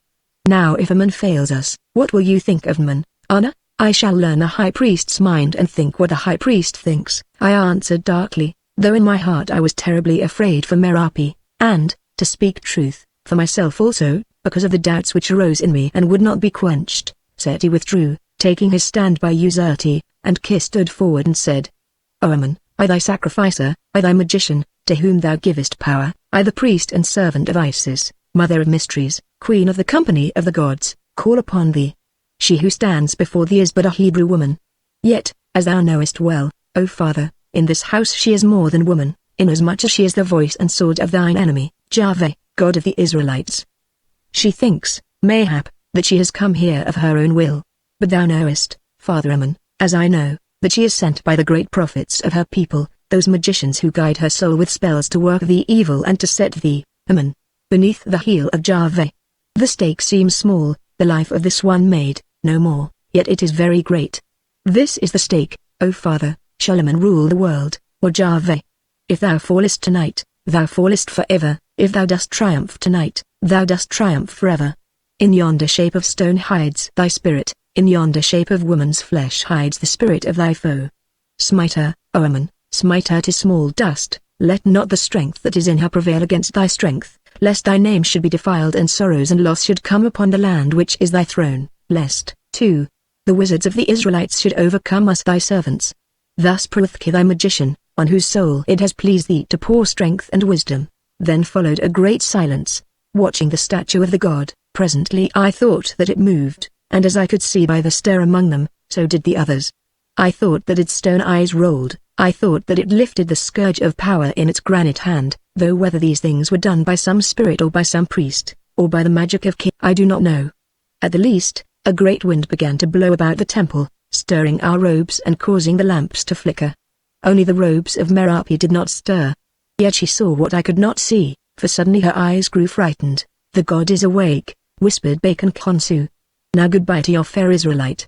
See, the prince trembles, Ki smiles, and the face of Uzerti glows with triumph. As he spoke the blue scarabaeus was snatched from Merapi's breast as though by a hand. It fell to the floor as did her wimple, so that now she appeared with her rich hair flowing down her robe. Then the eyes of the statue seemed to cease to roll. The wind ceased to blow, and again there was silence. Merapi stooped, lifted the wimple, replaced it on her head, found the scarabous clasp, and very quietly, as a woman who was tiring herself might do, made it fast in its place again, a sight at which I heard Uzerti gasp. For a long while we waited. Watching the faces of the congregation, I saw amazement and doubt on those of the priests, rage on that of King, and on Seti's the flicker of a little smile. Merapi's eyes were closed as though she were asleep. At length she opened them, and turning her head towards the prince said, "O High Priest of Amun-Ra, has your God worked his will on me, or must I wait longer before I call upon my God?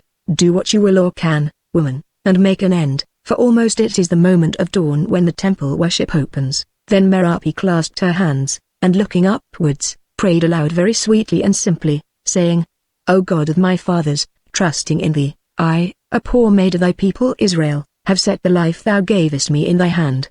If, as I believe, thou art the God of gods, I pray thee show a sign and a wonder upon this God of the Egyptians, and thereby declare thine honor and keep my breath within my breast.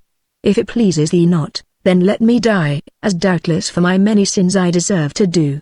O God of my fathers, I have made my prayer.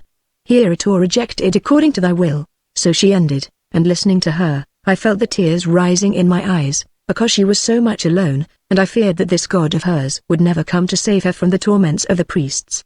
Seti also turned his head away, and stared down the sanctuary at the sky over the open court where the lights of dawn were gathering. Once more there was silence. Then again that wind blew, very strongly, extinguishing the lamps, and, as it seemed to me, whirling away Merapi from where she was, so that now she stood to one side of the statue. The sanctuary was filled with gloom, till presently the first rays of the rising sun struck upon the roof.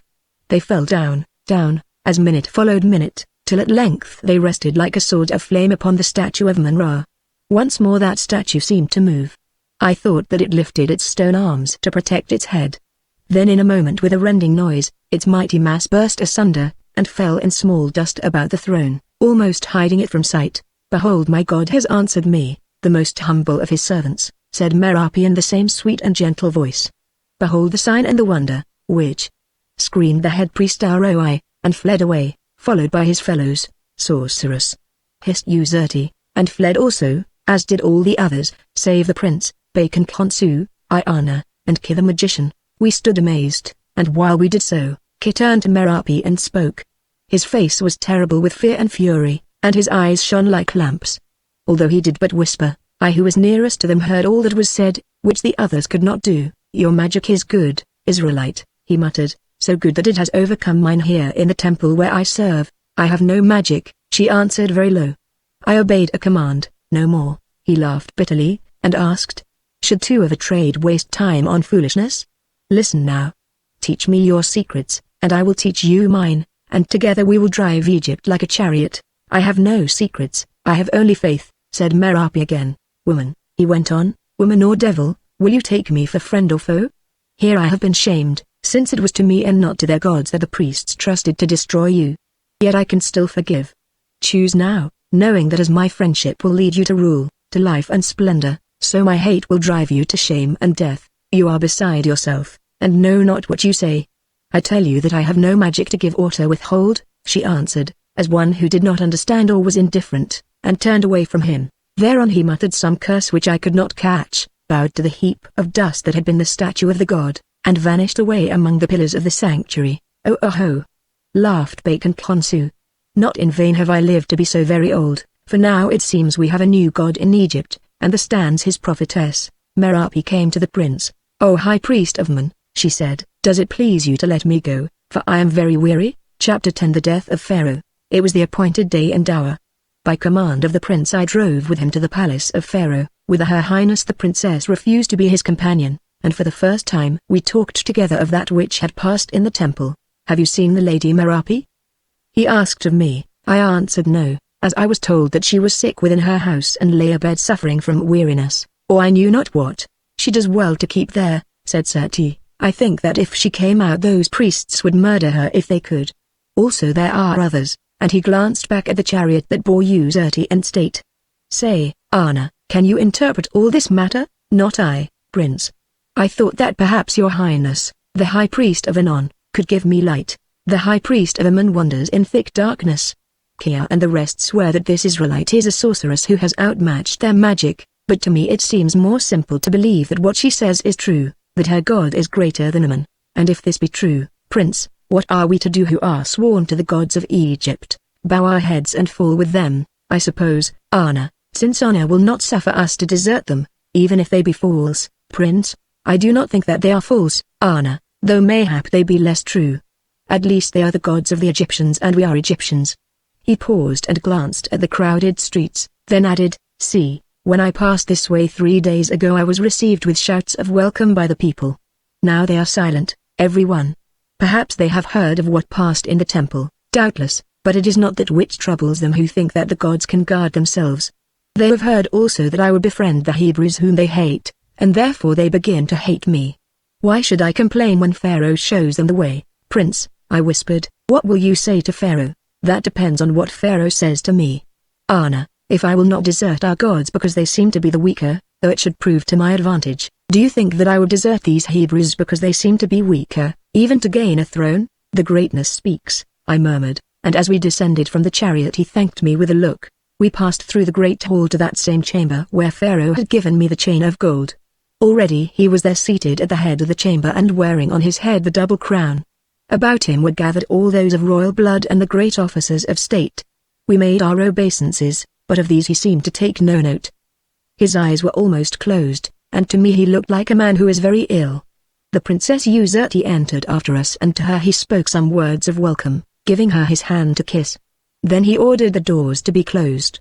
As he did so, an officer of the household entered and said that a messenger had come from the Hebrews who desired speech with Pharaoh. Let him enter, said Meneptah, and presently he appeared.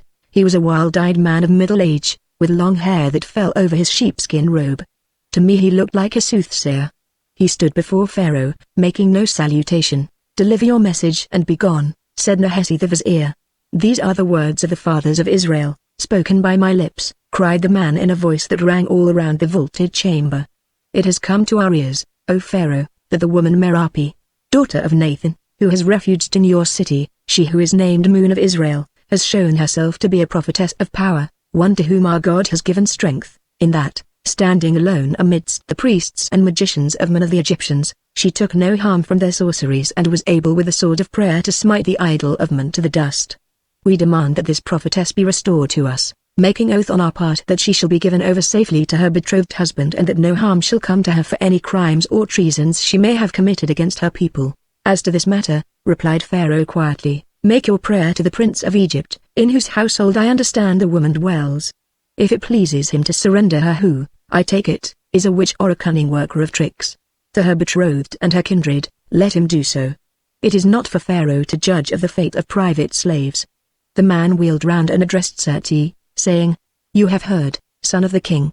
Will you deliver up this woman? Neither do I promise to deliver her up nor not to deliver her up, answered Seti, since the Lady Merapi is no member of my household, nor have I any authority over her. She who saved my life dwells within my walls for safety's sake. If it pleases her to go, she can go, if it pleases her to remain, she can remain. When this court is finished I give you safe conduct to appear and in my presence learn her pleasure from her lips. You have your answer, now be gone, said Nahesi. Nay, cried the man, I have more words to speak. Thus say the fathers of Israel, we know the black counsel of your heart, O Pharaoh. It has been revealed to us that it is in your mind to put the Hebrews to the sword, as it is in the mind of the Prince of Egypt to save them from the sword.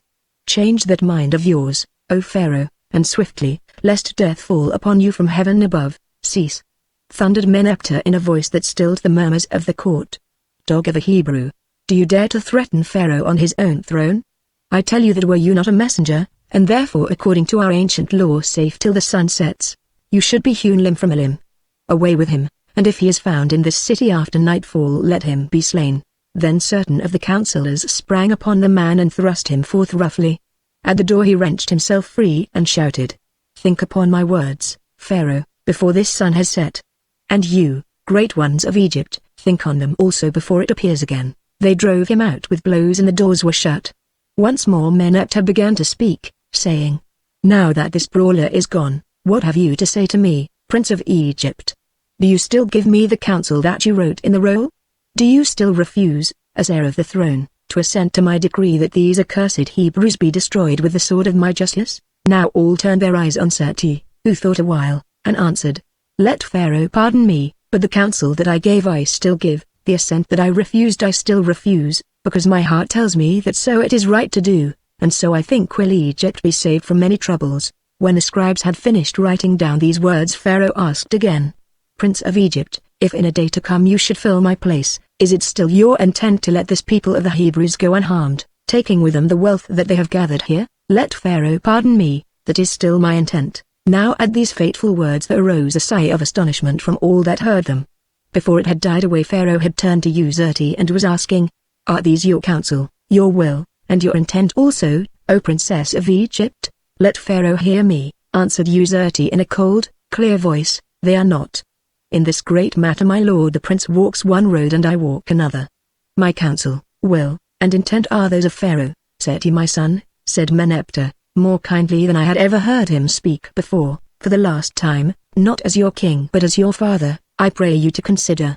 Remembering that as it lies in your power, being of full age and having been joined with me in many matters of government, to refuse your assent to a great act of state, so it lies in my power with the assent of the high priests and of my ministers to remove you from my path. Seti, I can disinherit you and set another in your place, and if you persist, that and no less I shall do. Consider, therefore, my son." In the midst of an intense silence Seti answered, "I have considered, O my father, and whatever be the cost to me I cannot go back upon my words." Then Pharaoh rose and cried, "Take note all you assembled here, and let it be proclaimed to the people of Egypt without the gates, that they take note also, that I depose Seti my son from his place as Prince of Egypt and declare that he is removed from the succession to the double crown. Take note that my daughter Uzerti, Princess of Egypt, wife of the Prince Seti, I do not depose.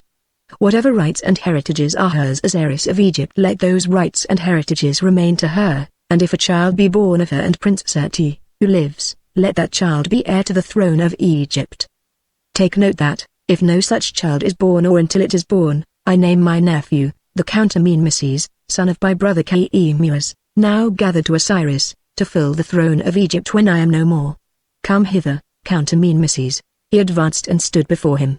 Then Pharaoh lifted from his head the double crown he wore and for a moment set it on the brow of Amenmeses, saying as he replaced it on his own head, "By this act and token do I name and constitute you, Amenmeses, to be royal prince of Egypt in place of my son, Prince Seti, deposed. Withdraw, royal prince of Egypt. I have spoken." "Life, blood, strength," cried all the company bowing before Pharaoh, all save the Prince Seti who neither bowed nor stirred. Only he cried, "And I have heard. Will Pharaoh be pleased to declare whether with my royal heritage he takes my life? If so, let it be here and now. My cousin Amenmeses wears a sword." "Nay, son," answered Meneptah sadly, "your life is left to you and with it all your private rank and your possessions whatsoever and wherever they may be. Let Pharaoh's will be done," replied Seti indifferently, "in this as in all things. Pharaoh spares my life until such time as Amenmeses his successor shall fill his place, when it shall be taken." Meneptah started. This thought was new to him. "Stand forth, Amenmeses," he cried, "and swear now the threefold oath that may not be broken. Swear by Amun, by Ptah, and by Osiris, god of death, that never will you attempt to harm the Prince Seti, your cousin, either in body or in such state and prerogative as remain to him. Let Roi, the head priest of Amun, administer the oath now before us all." So Roi spoke the oath in the ancient form, which was terrible even to hear, and Amenmeses, unwillingly enough as I thought, repeated it after him, adding however these words at the end, "All these things I swear and all these penalties in this world and the world to be I invoke upon my head, provided only that when the time comes the Prince Seti leaves me in peace upon the throne to which it has pleased Pharaoh to decree to me." Now some murmured that this was not enough, since in their hearts there were few who did not love Seti and grieved to see him thus stripped of his royal heritage because his judgment differed from that of Pharaoh over a matter of state policy. But Seti only laughed and said scornfully, "Let be, for of what value are such oaths? Pharaoh on the throne is above all oaths who must make answer to the gods only and from the hearts or some the gods are far away. Let Amenmeses not fear that I shall quarrel with him over this matter of a crown, I who in truth have never longed for the pomp and cares of royalty and who, deprived of these, still possess all that I can desire. I go my way henceforward as one of many, a noble of Egypt no more, and if in a day to come it pleases the Pharaoh to shorten my wanderings, I am not sure that even then I shall grieve so very much, who am content to accept the judgment of the gods, as in the end he must do also.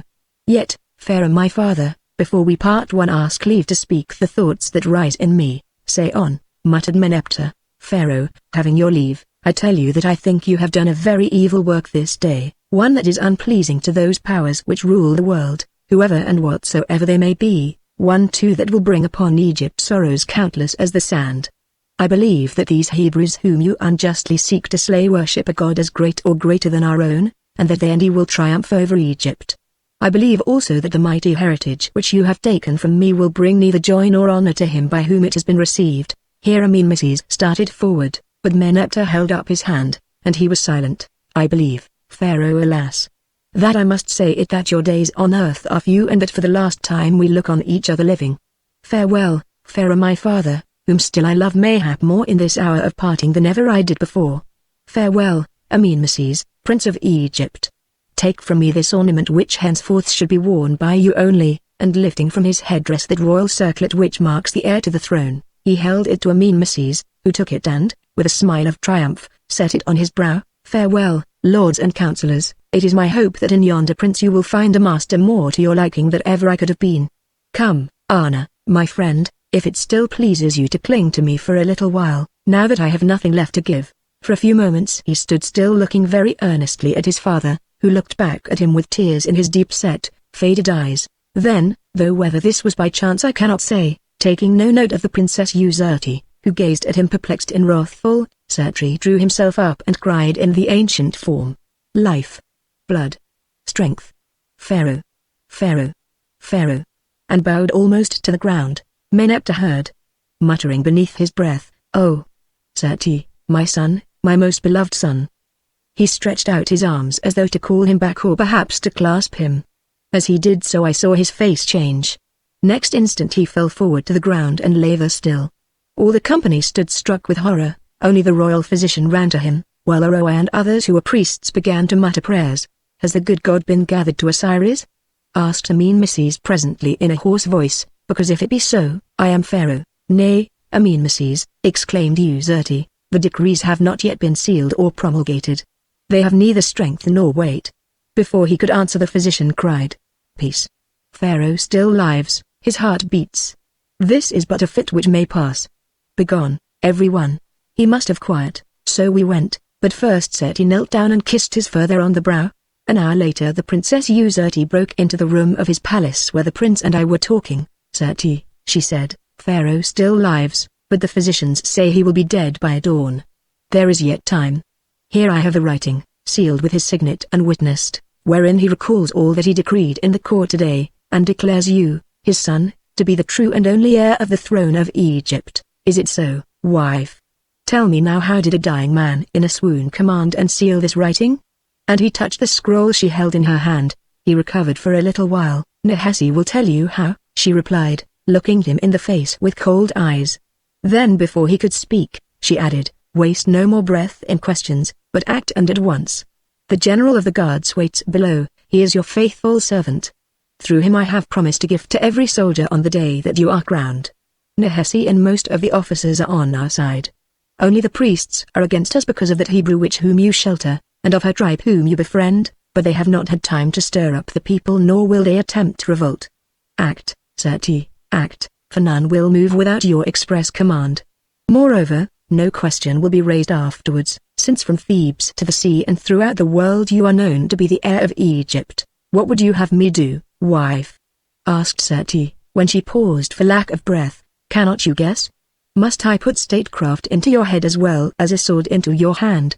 Why, that scribe of yours, who follows your heels like a favored dog, would be more apartment a pupil. Hearken then. Amenmeses has sent out to gather strength, but as yet there are not 50 men about him whom he can trust.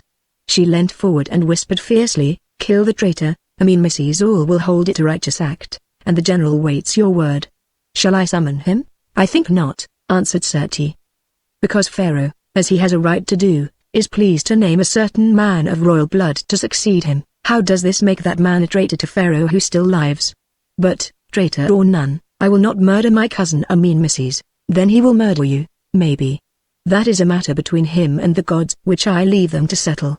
The oath he swore today is not one to be lightly broken. But whether he breaks it or not, I also swore an oath, at least in my heart, namely that I would not attempt to dispute the will of Pharaoh whom, after all, I love as my father and honor as my king, Pharaoh who still lives and may, as I hope, recover.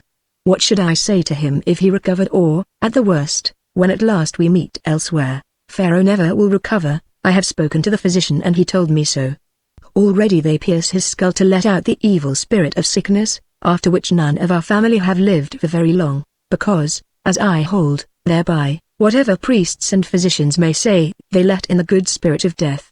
Anna, I pray you if I, man, she broke in, striking her hand upon the table by which she stood, do you understand that while you muse and moralize your crown is passing from you? It has already passed, lady.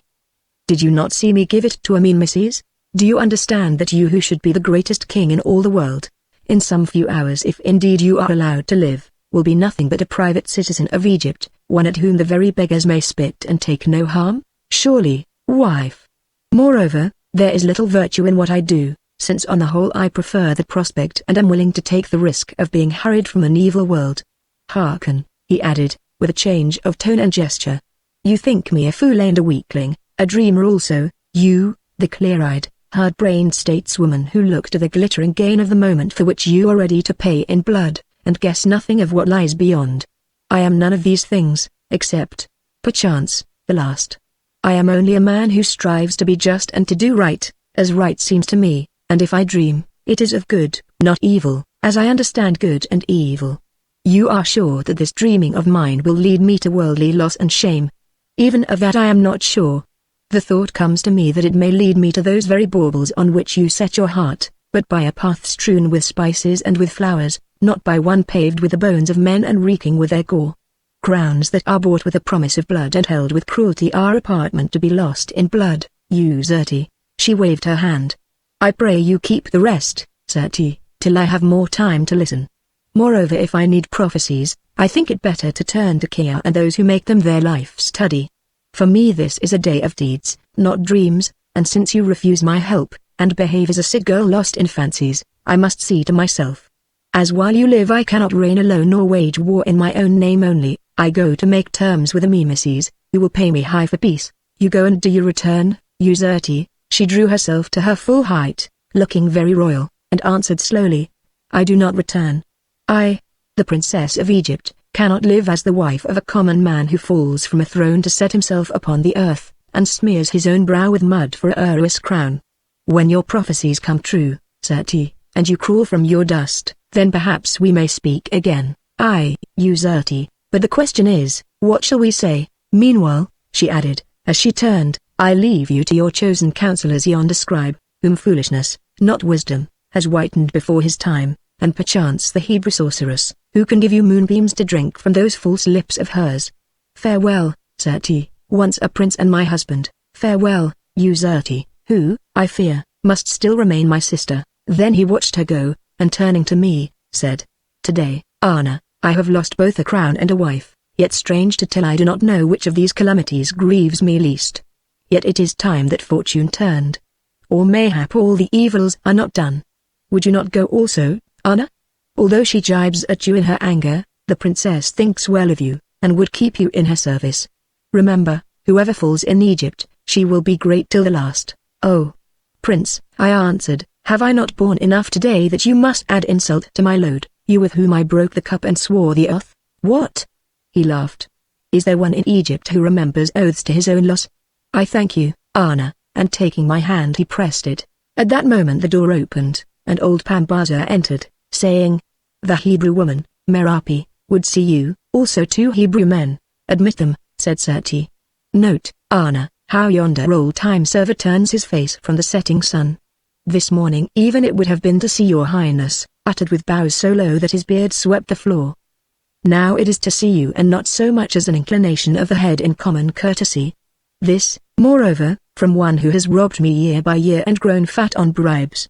It is the first of many bitter lessons, or rather the second. That of her highness was the first. I pray that I may learn them with humility. While he mused thus and, having no comfort to offer, I listened sad at heart, Merapi entered, and a moment after her the wide-eyed messenger whom we had seen in Pharaoh's court. and her uncle Jabez the cunning merchant. She bowed low to Seti, and smiled at me. Then the other two appeared, and with small salutation the messenger began to speak. "You know my demand, Prince," he said. "It is that this woman should be returned to her people. Jabez, her uncle, will lead her away, and you know my answer, Israelite," answered Seti. "It is that I have no power over the coming or the going of the Lady Merapi, or at least wish to claim none." "Address yourself to her. What is it you wish with me, priest?" asked Merapi quickly. "That you should return to the town of Goshen, daughter of Nathan." "Have you no ears to hear?" "I hear, but if I return, what will you of me? That you who have proved yourself a prophetess by your deeds in yonder temple should dedicate your powers to the service of your people, receiving in return full forgiveness for the evils you have wrought against them, which we swear to you in the name of God. I am no prophetess, and I have wrought no evils against my people, priest. I have only saved them from the evil of murdering one who has shown himself their friend, even as I hear to the laying down of his crown for their sake. That is for the fathers of Israel and not for you to judge, woman." "Your answer?" "It is neither for them nor for me, but for God only." She paused, then added, "Is this all you ask of me?" "It is all the fathers ask, but Laban asks his affianced wife. And am I to be given in marriage to this assassin? Without doubt you are to be given to this brave soldier, being already his, and if I refuse, then, daughter of Nathan, it is my part to curse you in the name of God, and to declare you cut off and outcast from the people of God. It is my part to announce to you further that your life is forfeit, and that any Hebrew may kill you when and how he can, and take no blame." Merapi paled a little, then turning to Jabez, asked, "You have heard, my uncle. What say you?" Jabez looked round shiftily, and said in his unctuous voice, "My niece, surely you must obey the commands of the elders of Israel who speak the will of heaven, as you obeyed them when you matched yourself against the might of man. You gave me a different counsel yesterday, my uncle. Then you said I had better bide where I was." The messenger turned and glared at him. "There is a great difference between yesterday and today," went on Jabez hurriedly. "Yesterday you were protected by one who would soon be Pharaoh, and might have been able to move his mind in favor of your folk. Today his greatness is stripped from him, and his will has no more weight in Egypt. A dead lion is not to be feared, my niece." Seti smiled at this insult, but Merapi's face, like my own, grew red, as though with anger. "Sleeping lions have been taken for dead ere now, my uncle, as those who would spurn them have discovered to their cost. Prince Seti, have you no word to help me in this strait?" "What is the strait, lady?" "If you wish to go to your people and to Laban, who, I understand, is recovered from his hurts, there is naught between you and me save my gratitude to you which gives me the right to say you shall not go. If, however, you wish to stay, then perhaps I am still not so powerless to shield or smite as this worthy Jabez thinks, who still remain the greatest lord in Egypt and one with those that love him.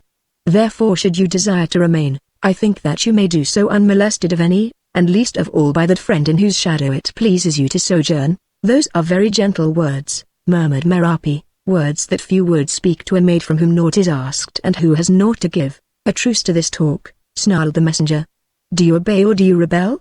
Your answer." She turned and looked him full in the face, saying, "I do not return to Goshen and to Laban, of whose sword I have seen enough. Mayhap you will see more of it before all is done. For the last time, think ere the curse of your God and your people falls upon you, and after it, death. For fall I say it shall, I, who, as Pharaoh knows today, am no false prophet, and as that prince knows also, I do not think that my God, who sees the hearts of those that he has made, will avenge himself upon a woman because she refuses to be wedded to a murderer whom of her own will she never chose, which, priest, is the fate you are for me. Therefore I am content to leave judgment in the hands of the great judge of all. For the rest I defy you and your commands. If I must be slaughtered, let me die, but at least let me die mistress of myself and free, who am no man's love, or wife, or slave." "Well spoken," whispered Seti to me. Then this priest became terrible. Waving his arms and rolling his wild eyes, he poured out some hideous curse upon the head of this poor maid, much of which, as it was spoken rapidly in an ancient form of Hebrew, we did not understand. He cursed her living, dying, and after death. He cursed her in her love and hate, wedded or alone. He cursed her in childbearing or in barrenness, and he cursed her children after her to all generations. Lastly, he declared her cut off from and rejected by the God she worshipped, and sentenced her to death at the hands of any who could slay her. So horrible was that curse that she shrank away from him, while Jabez crouched about the ground hiding his eyes with his hands, and even I felt my blood turn cold. At length he paused, foaming at the lips. Then, suddenly, shouting, "After judgment, doom!" he drew a knife from his robe and sprang at her. She fled behind us. He followed, but Seti, crying, "Ah, I thought it," leapt between them, as he did so drawing the iron sword which he wore with his ceremonial dress. At him he sprang, and the next thing I saw was the red point of the sword standing out beyond the priest's shoulders. Down he fell, babbling. "Is this how you show your love for Israel, Prince?" "It is how I show my hate of murderers," answered Seti. "Then the man died." "Oh!" cried Merapi, wringing her hands. "Once more I have caused Hebrew blood to flow, and now all this curse will fall on me." "Nay, on me, lady, if there is anything in curses, which I doubt, for this deed was mine, and at the worst yonder mad brute's knife did not fall on you. Yes, life is left if only for a little while. Had it not been for you, Prince, by now, I and she shuddered. And had it not been for you, Moon of Israel, by now I and he smiled, adding, surely fate weaves a strange web around you and me. First you save me from the sword, then I save you. I think, lady, that in the end we ought to die together and give Anna here stuff for the best of all his stories. Friend Jabez, he went on to the Israelite who was still crouching in the corner with the eyes starting from his head, get you back to your gentle-hearted people and make it clear to them why the Lady Merapi cannot companion you, taking with you that carrion to prove your tale. Tell them that if they send more men to molest your niece a like fate awaits them. But that now as before I do not turn my back upon them because of the deeds of a few madmen or evildoers, as I have given them proof today. Anna, make ready, since soon I leave for Memphis. See that the Lady Merapi, who'll travel alone, has fit escort for her journey, that is if it pleases her to depart from Tanis. Chapter 11 The Crowning of Amin Misses. Now, notwithstanding all the woes that fell on Egypt and a certain secret sorrow of my own, began the happiest of the days which the gods have given me.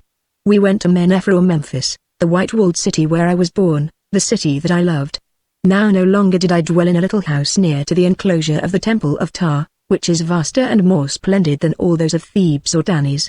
My home was in the beautiful palace of Seti, which he had inherited from his mother, the great royal wife.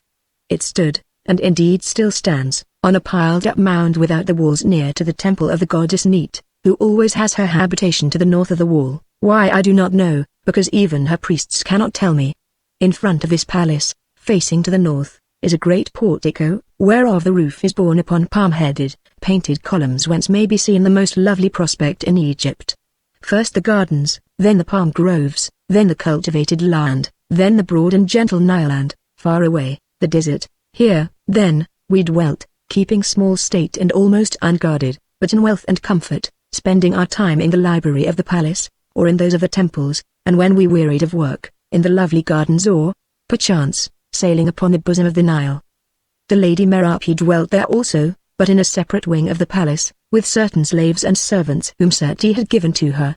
Sometimes we met her in the gardens, where it pleased her to walk at the same hours that we did, namely before the sun grew hot, or in the cool of the evening, and now and again when the moon shone at night. Then the three of us would talk together, for Seti never sought her company alone or within walls. Those talks were very pleasant. Moreover they grew more frequent as time went on, since Merapi had a thirst for learning, and the prince would bring her rolls to read in a little summer house there was. Here we would sit, or if the heat was great, outside beneath the shadow of two spreading trees that stretched above the roof of the little pleasure house, while Seti discoursed of the contents of the rolls and instructed her in the secrets of our writing. Sometimes, too, I read them stories of my making, to which it pleased them both to listen, or so they said, and I, in my vanity, believed. Also we would talk of the mystery and the wonder of the world and of the Hebrews and their fate, or of what passed in Egypt and the neighboring lands. Nor was Merapi altogether lonesome, seeing that there dwelt in Memphis certain ladies who had Hebrew blood in their veins, or were born of the Israelites and had married Egyptians against their law. Among these she made friends, and together they worshipped in their own fashion with none to say them nay, since here no priests were allowed to trouble them. For our part we held intercourse with as many as we pleased, since few forgot that Seti was by blood the Prince of Egypt, that is, a man almost half divine, and all were eager to visit him. Also he was much beloved for his own sake and more particularly by the poor, whose wants it was his delight to relieve to the full limit of his wealth. Thus it came about that whenever he went abroad, although against his will, he was received with honors and homage that were almost royal, For though Pharaoh could rob him of the crown, he could not empty his veins of the blood of kings. It was on this account that I feared for his safety, since I was sure that through his spies Amenmeses knew all and would grow jealous of a dethroned prince who was still so much adored by those over whom of right he should have ruled.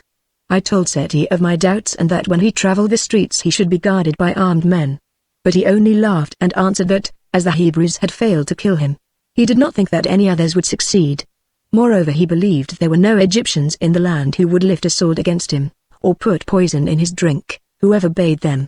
Also he added these words: "The best way to escape death is to have no fear of death, for then Osiris shuns us." Now I must tell of the happenings at Dani's. Pharaoh Meneptah lingered but a few hours and never found his mind again before his spirit flew to heaven. Then there was great mourning in the land, for, if he was not loved, Meneptah was honored and feared. Only among the Israelites there was open rejoicing, because he had been their enemy and their prophets had foretold that death was near to him. They gave it out that he had been smitten of their God, which caused the Egyptians to hate them more than ever. There was doubt, too, and bewilderment in Egypt, for though his proclamation disinheriting the Prince Seti had been published abroad, the people, and especially those who dwelt in the south, could not understand why this should have been done over a matter of the shepherd slaves who dwelt in Goshen.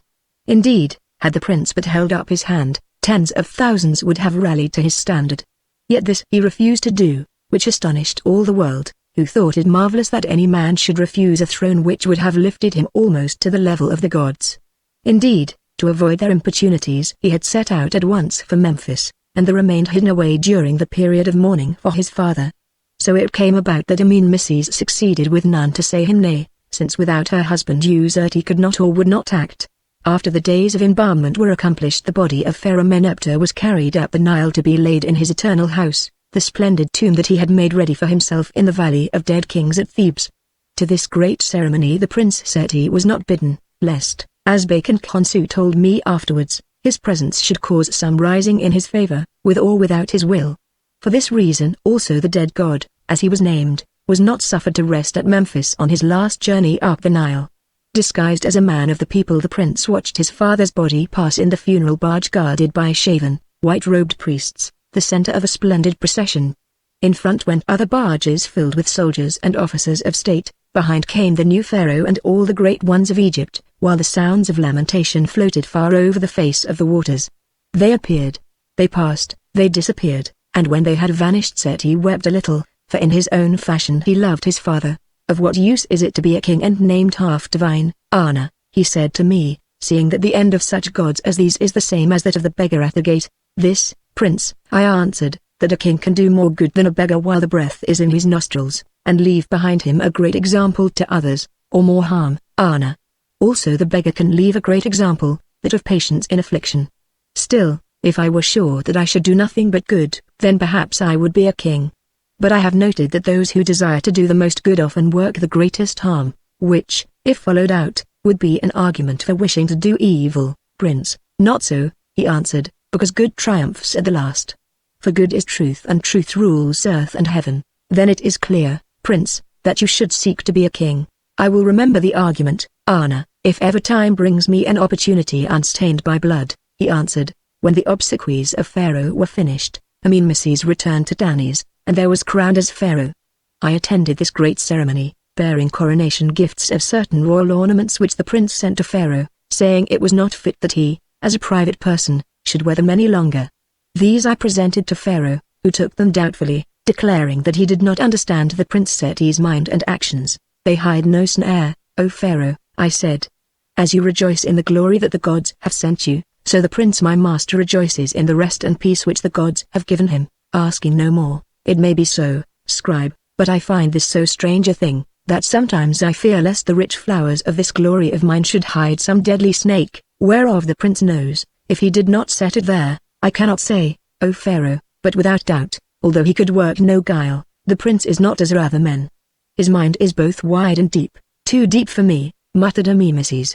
"Nevertheless, say to my royal cousin that I thank him for his gifts, especially as some of them were worn, when he was heir to Egypt, by my father Khmeus, who I would had left me his wisdom as well as his blood. Say to him also that while he refrains from working me harm upon the throne, as I know he has done up to the present, he may be sure that I will work him none in the station which he has chosen. Also I saw the Princess Uzurti, who questioned me closely concerning her lord. I told her everything, keeping naught back. She listened and asked, "What of that Hebrew woman, Moon of Israel?" "Without doubt she fills my place." "Not so, princess," I answered. "The prince lives alone. Neither she nor any other woman fills your place. She is a friend to him, no more." "A friend? Well, at least we know the end of such friendships." "Oh.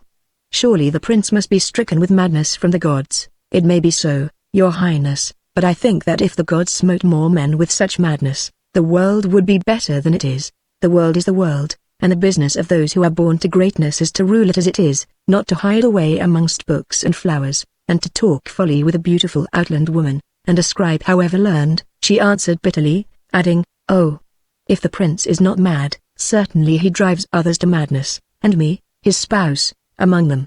That throne is his, yet he suffers a cross-grained dolt to take his place, and sends him gifts and blessings. I think your highness should wait till the end of the story before you judge of it." She looked at me sharply, and asked, "Why do you say that?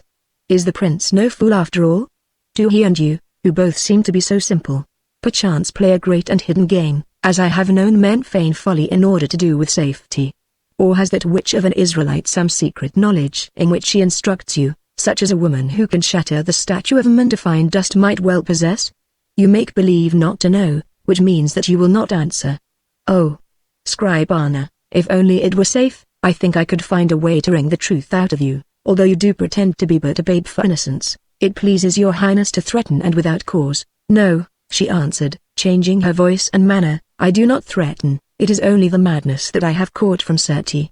Would you not be mad if you knew that another woman was to be crowned tomorrow in your place, because and she began to weep, which frightened me more than all her rough words. Presently she dried her tears, and said, "Say to my lord that I rejoice to hear that he is well and send him greetings, but that never of my own wish will I look upon his living face again unless indeed he takes another counsel, and sets himself to win that which is his own. Say to him that though he has so little care for me, and pays no heed to my desires, still I watch over his welfare and his safety, as best I may." "His safety, princess? Pharaoh assured me not an hour ago that he had naught to fear, as indeed he fears naught." "Oh. Which of you is the more foolish?" she exclaimed, stamping her foot, "the man or his master? You believe that the prince has naught to fear because that usurper tells you so, and he believes it well, because he fears naught. For a little while he may sleep in peace. But let him wait until troubles of this sort or of that arise in Egypt and, understanding that the gods send them on account of the great wickedness that my father wrought when death had him by the throat and his mind was clouded, the people begin to turn their eyes towards their lawful king. Then the usurper will grow jealous, and if he has his way, the prince will sleep in peace forever. If his throat remains uncut, it will be for one reason only, that I hold back the murderer's hand. Farewell, I can talk no more, for I say to you that my brain is afire and tomorrow he should have been crowned, and I with him." And she swept away, royal as ever, leaving me wondering what she meant when she spoke of troubles arising in Egypt, or if the words were but uttered at hazard. Afterwards Bacon Khonsu and I supped together at the college of the Temple of Ptah, of which because of his age he was called the father. When I heard more of this matter, "Anna," he said, "I tell you that such gloom hangs over Egypt as I have never known, even when it was thought that the Nambo barbarians would conquer and enslave the land. Amenmeses will be the 5th pharaoh whom I have seen crowned, the first of them when I was but a little child hanging to my mother's robe, and not once have I known such joylessness. That may be because the crown passes to one who should not wear it." Bacon Khonsu. He shook his head. "Not altogether. I think this darkness comes from the heavens as light does. Men are afraid they know not of what." "The Israelites," I suggested. "Now you are near to it, Anna, for doubtless they have much to do with the matter. Had it not been for them Seti and not Amenmeses would be crowned tomorrow. Also the tale of the marvel which the beautiful Hebrew woman wrought in the temple yonder has got abroad and is taken as an omen. Did I tell you that 6 days gone a fine new statue of the god was consecrated there and on the following morning was found lying on its side, or rather with its head resting on the breast of Mut? If so, Merapi is blameless, because she has gone away from this city. Of course she has gone away, for has not Seti gone also? But I think she left something behind her. However that may be, even our new divine lord is afraid. He dreams ill, Anna," he added, dropping his voice, "so ill that he has called in Ki the Kerheb, one, to interpret his visions, and what said Ki could say nothing, or, rather, that the only answer vouchsafed to him and his company, when they made inquiry of their cause, was that this god's reign would be very short and that it and his life would end together, which perhaps did not please the god Amenmeses, Bacon Khonsu, which did not please the god at all. He threatened King. It is a foolish thing to threaten a great magician, Anna, as the Khahab King himself indeed told him, looking him in the eyes. Then he prayed his pardon and asked who would succeed him on the throne, but Ki said he did not know, as a Khahab who had been threatened could never remember anything, which indeed he never can except to pay back the threatener. And did he know, Bacon Khonsu? By way of answer the old counselor crumbled some bread fine upon the table, then with his finger traced among the crumbs the rough likeness of a jackal-headed god and of 2 feathers, after which with a swift movement he swept the crumbs onto the floor. Certi, I whispered, reading the hieroglyphs of the prince's name, and he nodded and laughed in his great fashion. Men come to their own sometimes, Anna, especially if they do not seek their own, he said. But if so, much must happen first that is terrible. The new pharaoh is not the only man who dreams, Anna. Of late years my sleep has been light and sometimes I dream, though I have no magic like to that of Ki. What did you dream? I dreamed of a great multitude marching like locusts over Egypt. Before them went a column of fire in which were 2 hands. One of these held a man by the throat and one held the new pharaoh by the throat. After them came a column of cloud, and in it a shape like to that of an unwrapped mummy, a shape of death standing upon water that was full of countless dead. Now I bethought me of the picture that the prince and I had seen in the skies yonder in the land of Gosen, but of it I said nothing. Yet I think that Bacon Khonsu saw into my mind, for he asked, "Do you never dream, friend? You see visions that come true. Amenmeses on the throne, for instance. Do you not also dream at times? No? Well, then, the prince? You look like men who might, and the time is ripe and pregnant. Oh, I remember. You are both of you dreaming, not of the pictures that pass across the terrible eyes of Ki, but of those that the moon reflects upon the waters of Memphis, the moon of Israel. Anna, be advised by me, put away the flesh and increase the spirit, for in it alone is happiness, whereof woman and all our joys are but earthly symbols, shadows thrown by that mortal cloud which lies between us and the light above. I see that you understand, because some of that light has struggled to your heart. Do you remember that you saw it shining in the hour when your little daughter died? Ah, I thought so. It was the gift she left you, a gift that will grow and grow in such a breast as yours, if only you will put away the flesh and make room for it, Anna. Man, do not weep, laugh as I do, oh oh ho. Give me my staff, and good night. Forget not that we sit together at the crowning tomorrow, for you are a king's companion and that rank once conferred is one which no new pharaoh can take away. It is like the gift of the spirit, Anna, which is hard to win, but once won more eternal than the stars. Oh, why do I live so long who would bathe in it, as when a child I used to bathe in Nile. On the following day at the appointed hour I went to the great hall of the palace, that in which I had first seen Meneptah, and took my stand in the place allotted to me. It was somewhat far back, perhaps because it was not wished that I, who was known to be the private scribe of Seti, should remind Egypt of him by appearing where all could see me. Great as was the hall, the crowd filled it to its furthest corners. Moreover, no common man was present there, but rather every noble and head priest in Egypt, and with them their wives and daughters, so that all the dim courts shone with gold and precious gems set upon festal garments.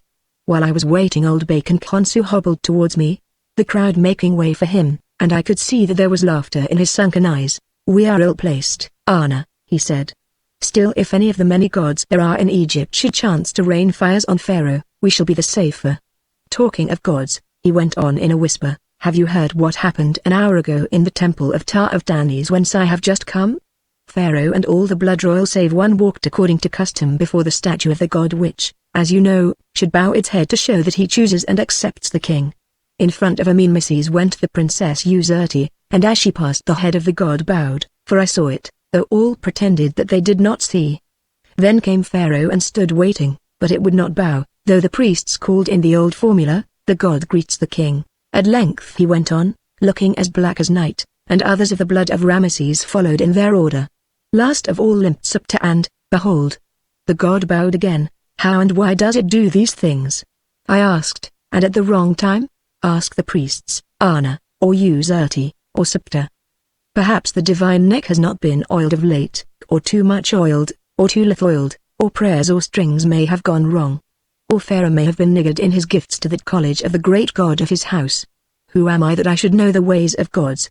that in the temple where I served at Thebes 50 years ago did not pretend to bow or to trouble himself as to which of the royal race sat upon the throne.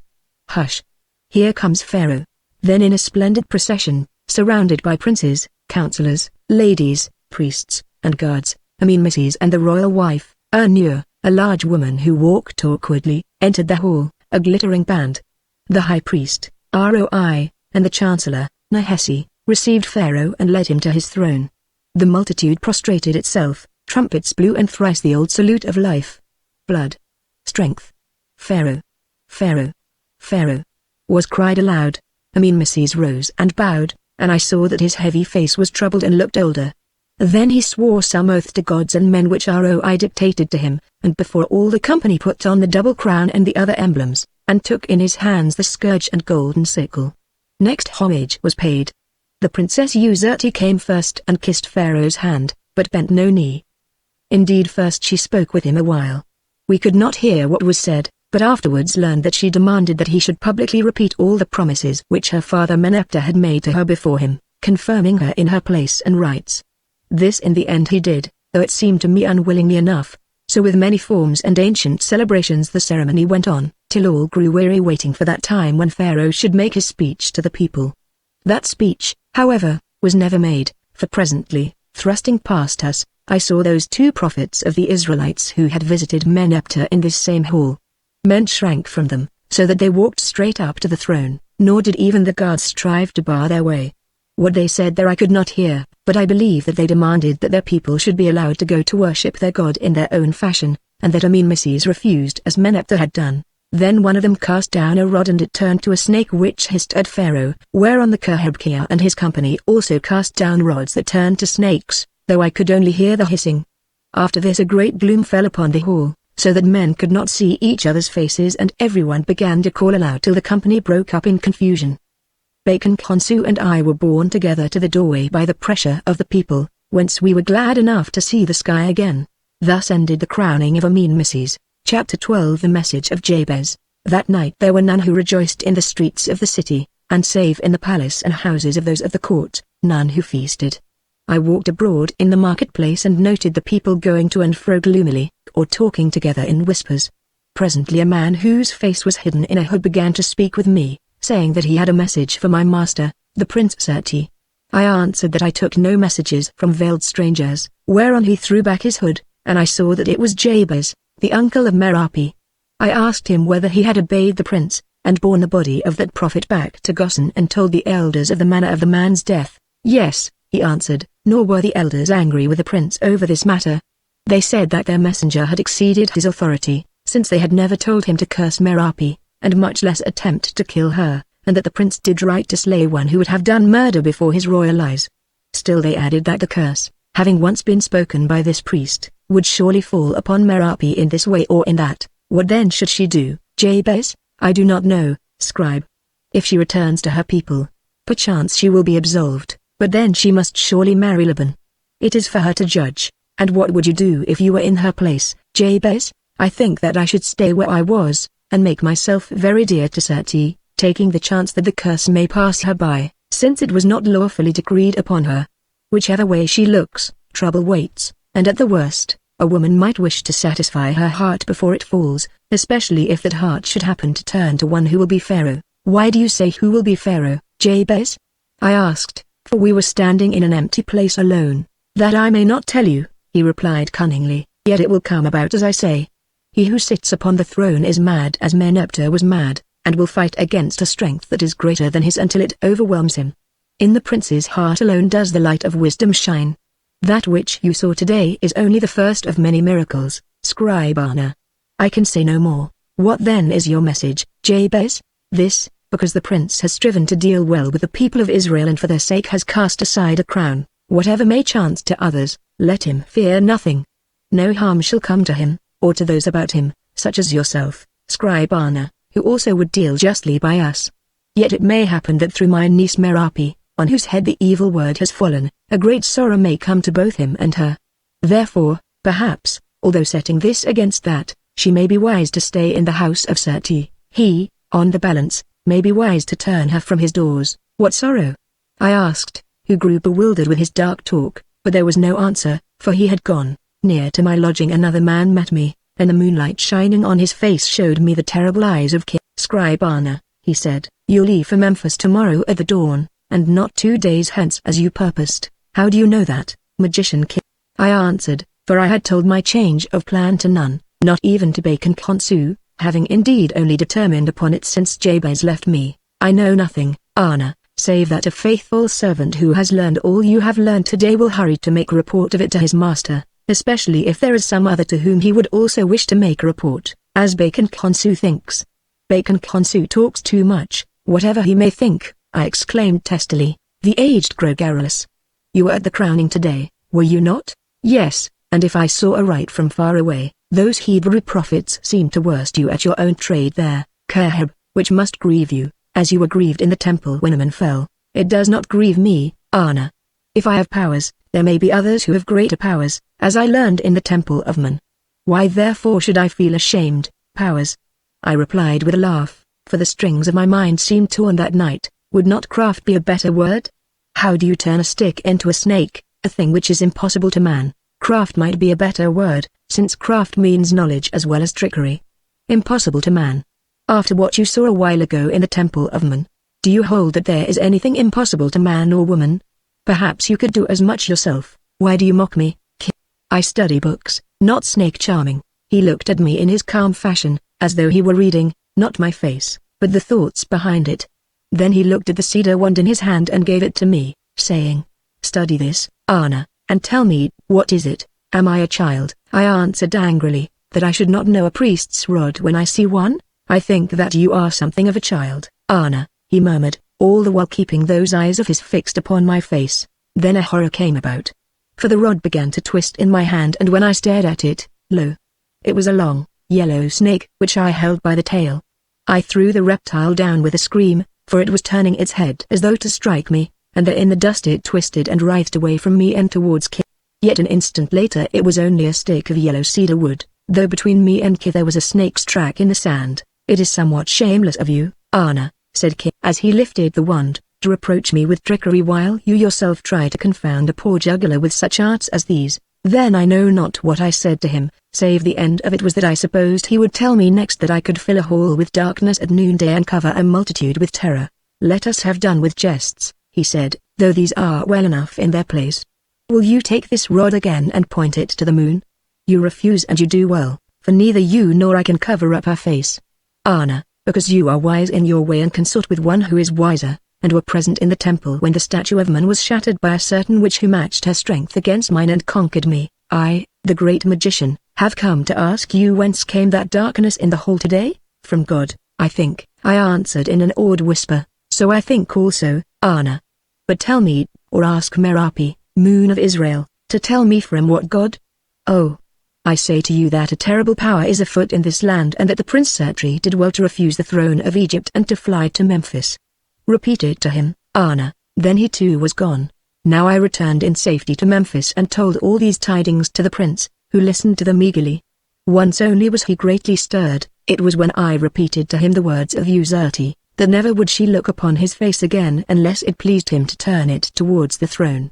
On hearing this tears came into his eyes, and rising, he walked up and down the chamber.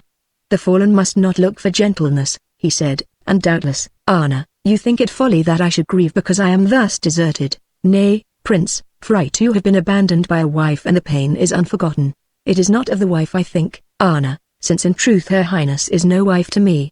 For whatever may be the ancient laws of Egypt, how could it happen otherwise, at any rate in my case and hers? It is of the sister. For though my mother was not hers, she and I were brought up together and in our way loved each other, though always it was her pleasure to lord it over me, as it was mine to submit and pay her back in jests. That is why she is so angry, because now of a sudden I have thrown off her rule to follow my own will, whereby she has lost the throne. It has always been the duty of the royal heiress of Egypt to marry the pharaoh of Egypt, Prince, and having wed one who would be pharaoh according to that duty, the blow cuts deep. Then she had best thrust aside that foolish wife of his and wed him who is pharaoh.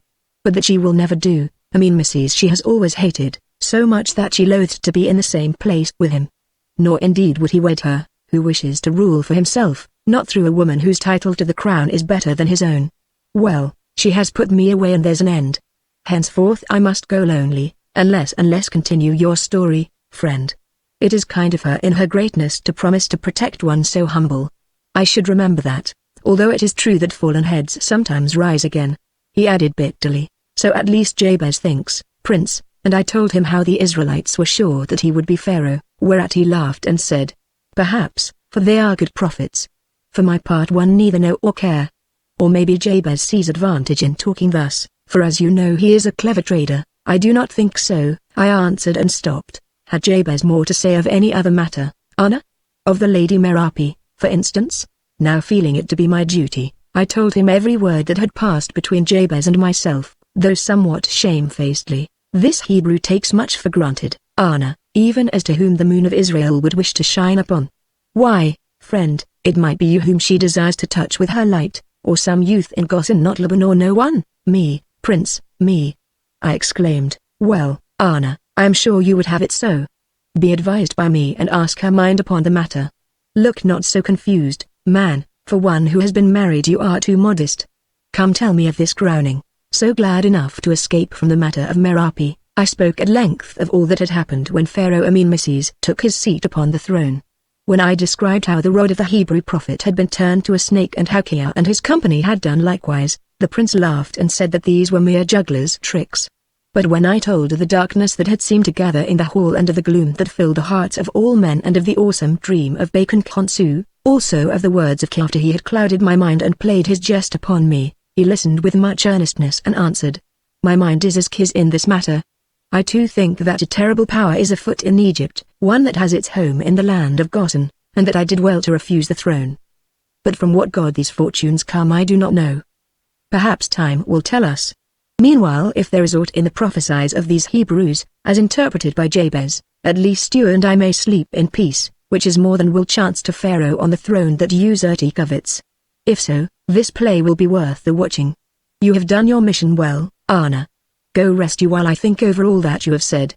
It was evening and as the palace was very hot I went into the garden and making my way to that little pleasure house where Seti and I were wont to study, I sat myself down there and, being weary, fell asleep. When I awoke from a dream about some woman who was weeping, night had fallen and the full moon shone in the sky, so that its rays fell on the garden before me. Now in front of this little house, as I have said, grew trees that at this season of the year were covered with white and cup-like blossoms, and between these trees was a seat built up of sun-dried bricks. On this seat sat a woman whom I knew from her shape to be Merapi. Also she was sad, for although her head was bowed and her long hair hid her face I could hear her gentle sighs. The sight of her moved me very much and I remembered what the prince had said to me, telling me that I should do well to ask this lady whether she had any mind my way. Therefore if I did so, surely I could not be blamed. Yet I was certain that it was not to me that her heart turned, though to speak the truth, much I wished it otherwise.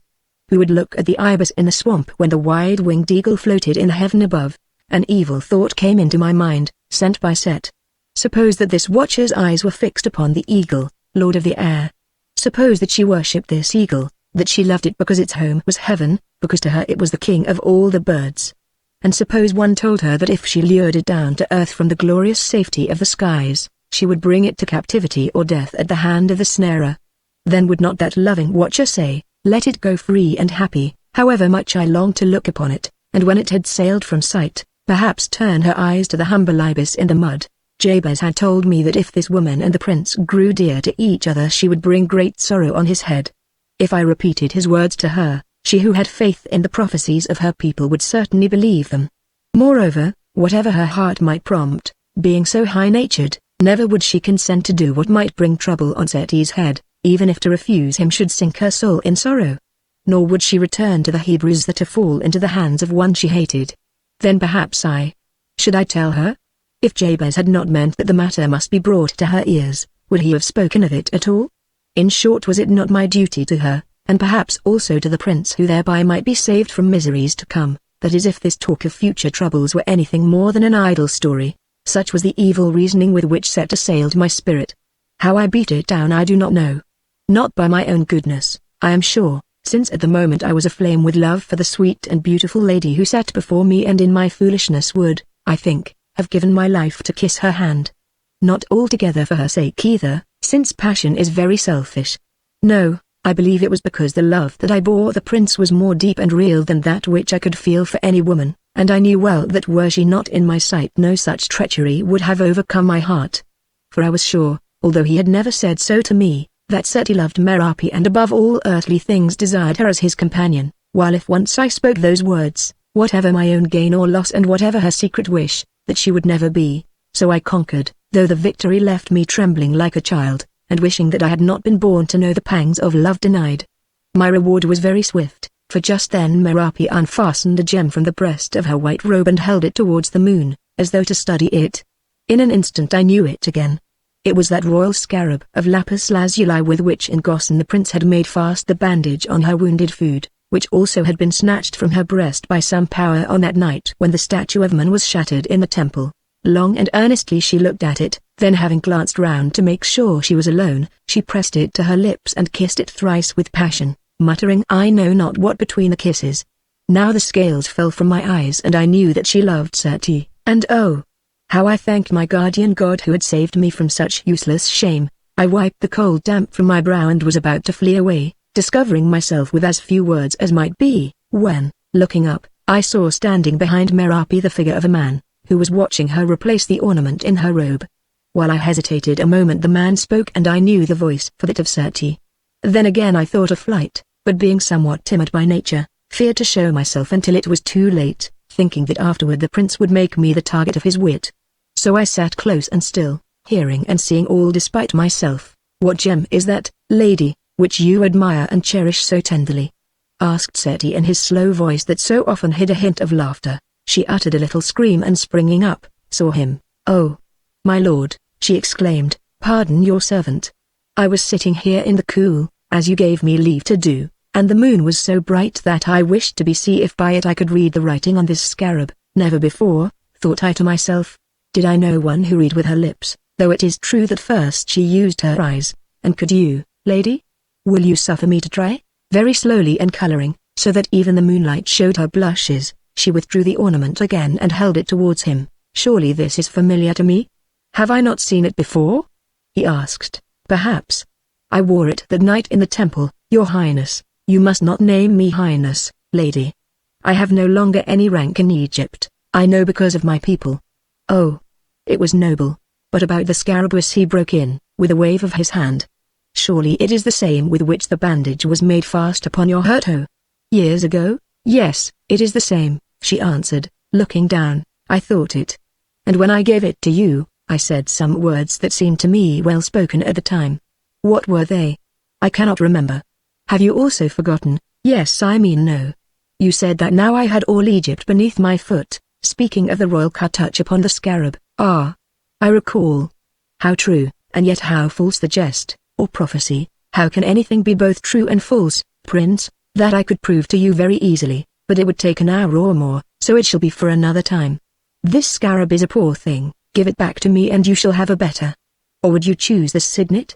As I am no longer Prince of Egypt it is useless to me. Keep the scarab, prince. It is your own. But I will not take the ring because it is useless to me, and you would not have that which is without value to the giver. Oh.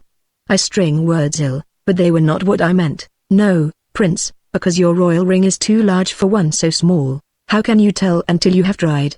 Also that is a fault which might perhaps be mended. Then he laughed, and she laughed also, but as yet she did not take the ring. Have you seen Anna? He went on. I believe he set out to search for you, in such a hurry indeed that he could scarcely finish his report to me. Did he say that? No, he only looked it. So much so that I suggested he should seek you at once. He answered that he was going to rest after his long journey, or perhaps I said that he ought to do so. I forget, as often one does, on so beauteous a night when other thoughts seem nearer. Why did Anna wish to see me, prince? How can I tell? Why does a man who is still young want to see a sweet and beautiful lady? Oh. I remember. He had met your uncle at Danny's who inquired as to your health. Perhaps that is why he wanted to see you. I do not wish to hear about my uncle at Danny's. He reminds me of too many things that give pain, and there are nights when one wishes to escape pain, which is sure to be found again on the morrow. Are you still of the same mind about returning to your people? He asked, more earnestly, surely. Oh. Do not say that you will send me hence to Lebanon, lady, Lebanon amongst others. Remember, Prince, that I am one under a curse. If I return to Gossen, in this way or in that, soon I shall die. Anna says that your uncle Jabez declares that the mad fellow who tried to murder you had no authority to curse and much less to kill you. You must ask him to tell you all, yet the curse will cling and crush me at the last. How can I, one lonely woman, stand against the might of the people of Israel and their priests? Are you then lonely? How can it be otherwise with an outcast, Prince? No, it cannot be otherwise. I know it who am also an outcast. At least there is Her Highness your wife, who doubtless will come to comfort you, she said, looking down. Her Highness will not come. If you had seen Anna, he would perhaps have told you that she has sworn not to look upon my face again, unless above it shines a crown. Oh! How can a woman be so cruel? Surely, Prince, such a stab must cut you to the heart, she exclaimed, with a little cry of pity. Her Highness is not only a woman, she is a princess of Egypt, which is different. For the rest, it does cut me to the heart that my royal sister should have deserted me, for that which she loves better, power and pomp. But so it is, unless Anna dreams. It seems therefore that we are in the same case, both outcasts, you and I, is it not so? She made no answer but continued to look upon the ground, and he went on very slowly. A thought comes into my mind on which I would ask your judgment. If two who are forlorn came together, they would be less forlorn by half, would they not? It would seem so, Prince, that is if they remain forlorn at all. But I do not understand the riddle, yet you have answered it. If you are lonely and I am lonely apart, we should, you say, be less lonely together, Prince, she murmured, shrinking away from him. I spoke no such words. No, I spoke them for you. Hearken to me, Merapi. They think me a strange man in Egypt because I have held no woman dear, never having seen one whom I could hold dear. Here she looked at him searchingly, and he went on. A while ago, before I visited your land of Gossen, Anna can tell you about the matter, for I think he wrote it down. Kia and old Bacon Khonsu came to see me. Now, as you know, he is without doubt a great magician, though it would seem not so great as some of your prophets. He told me that he and others had been searching out my future, and that in Gossen I should find a woman whom it was fated I must love. He added that this woman would bring me much joy. Here said he paused, doubtless remembering this was not all that Ki had said, or Jabez either.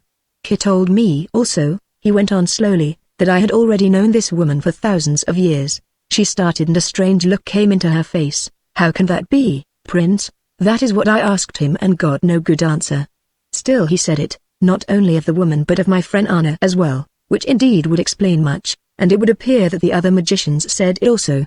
Then I went to the land of Gossen and there I saw a woman, for the first time, Prince, no, for the third time. Here she sank upon the bench and covered her eyes with her hands. And loved her, and felt as though I had loved her for thousands of years. It is not true. You mock me, it is not true. She whispered.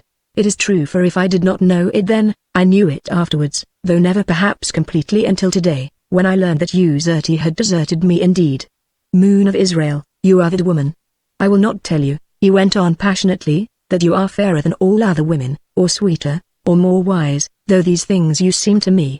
I will only tell you that I love you, yes, love you, whatever you may be. I cannot offer you the throne of Egypt, even if the law would suffer it, but I can offer you the throne of this heart of mine. Now, Lady Merapi, what have you to say? Before you speak, remember that although you seem to be my prisoner here at Memphis, you have naught to fear from me. Whatever you may answer, such shelter and such friendship as I can give will be yours while I live, and never shall I attempt to force myself upon you, however much it may pain me to pass you by. I know not the future. It may happen that I shall give you great place and power, it may happen that I shall give you nothing but poverty and exile, or even perhaps a share in my own death, but with either will go the worship of my body and my spirit.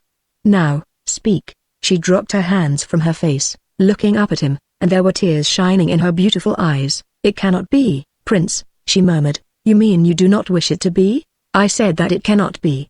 Such ties between an Egyptian and an Israelite are not lawful. Some in this city and elsewhere seem to find them so, and I am married. I mean, perhaps I am married at least in name, and I too am married. I mean, that is different.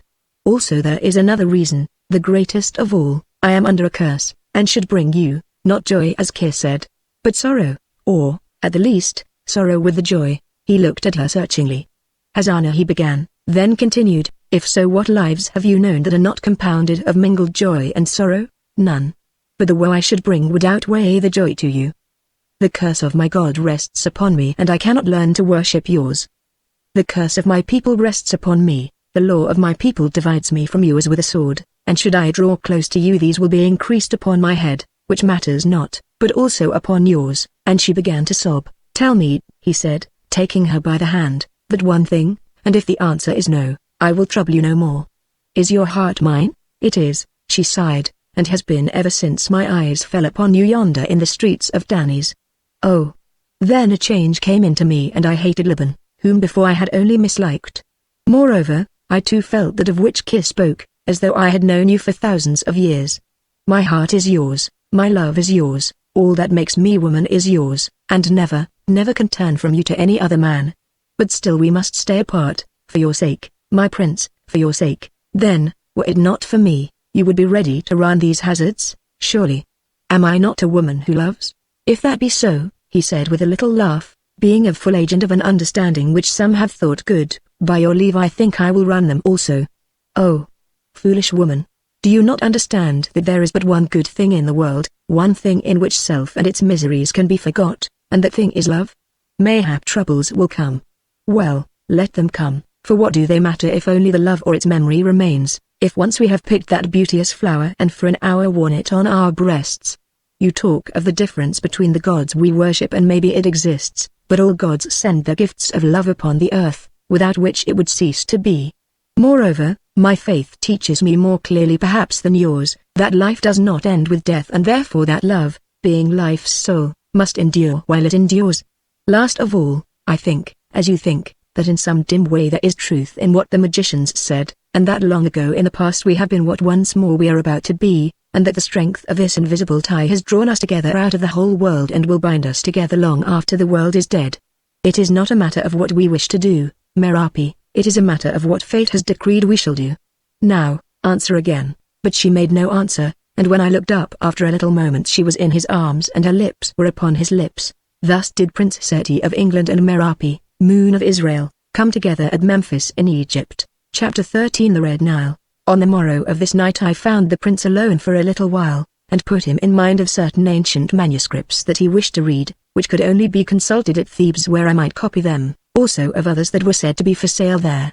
He answered that they could wait, but I replied that the latter might find some other purchaser if I did not go at once. You're over fond of long journeys upon my business, Anna, he said. Then he considered me curiously for a while, and since he could read my mind, as indeed I could his, saw that I knew all, and added in a gentle voice. You should have done as I told you, and spoken first. If so, who knows, you do, Prince, I answered, you and another. Go, and the gods be with you, friend. But stay not too long copying those rolls, which any scribe can do. I think there is trouble at hand in Egypt, and I shall need you at my side. Another who holds you dear will need you also. I thank my lord and that other, I said, bowing, and went. Moreover, while I was making some humble provision for my journey, I found that this was needless, since a slave came to tell me that the prince's barge was waiting to sail with the wind. So in that barge I travelled to Thebes like a great noble, or a royal mummy being born to burial. Only instead of wailing priests, until I sent them back to Memphis, musicians sat upon the prow, and when I willed, dancing girls came to amuse my leisure and, veiled in golden nets, to serve at my table. So I journeyed as though I were the prince himself, and as one who was known to have his ear was made much of by the governors of the nomes, the chief men of the towns, and the high priests of the temples at every city where we moored. For, as I have said, although Amenmeses sat upon the throne, Seti still ruled in the hearts of the folk of Egypt. Moreover, as I sailed further up the Nile to districts where little was known of the Israelites, and the troubles they were bringing on the land, I found this to be so more and more. Why is it, the great ones would whisper in my ear, that His Highness the Prince Seti does not hold his father's place? Then I would tell them of the Hebrews, and they would laugh and say, let the prince unfurl his royal banner here, and we will show him what we think of the question of these Israelitish slaves. May not the heir of Egypt form his own judgment on such a matter as to whether they should abide there in the north, or go away into that wilderness which they desire, to all of which, and much like it, I would only answer that their words should be reported. More I did not, and indeed did not dare to say, since everywhere I found that I was being followed and watched by the spies of Pharaoh. At length I came to Thebes and took up my abode in a fine house that was the property of the prince, which I found that a messenger had commanded should be made ready for me. It stood near by the entrance to the Avenue of Sphinxes, which leads to the greatest of all the Theban temples, where is that mighty columned hall built by the first Seti and his son, Ramesses II, the prince's grandfather. Here, having entrance to the place, I would often wander at night, and in my spirit draw as near to heaven as ever it has been my lot to travel. Also, crossing the Nile to the western bank, I visited that desolate valley where the rulers of Egypt lie at rest. The tomb of Pharaoh Meneptah was still unsealed, and accompanied by a single priest with torches, I crept down its painted halls and looked upon the sarcophagus of him whom so lately I had seen seated in glory upon the throne, wondering, as I looked, how much or how little he knew of all that passed in Egypt today. Moreover, I copied the papyri that I had come to seek, in which there was nothing worth preserving, and some of real value that I discovered in the ancient libraries of the temples, and purchased others. One of these indeed told a very strange tale that has given me much cause for thought, especially of late years now when all my friends are dead. Thus I spent 2 months, and should have stayed longer had not messengers reached me from the prince saying that he desired my return. Of these, one followed within 3 days of the other, and his words were, "Think you, scribe Anna, that because I am no more prince of Egypt I am no longer to be obeyed?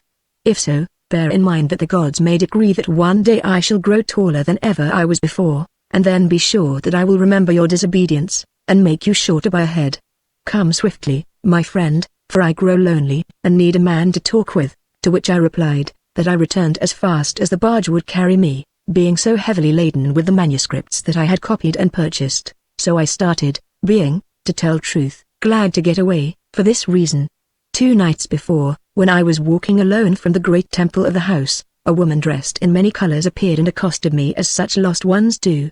I tried to shake her off, but she clung to me, and I saw that she had drunk more than enough of wine. Presently she asked, in a voice that I thought familiar, if I knew who was the officer that had come to Thebes on the business of some royal one and abode in the dwelling that was known as House of the Prince.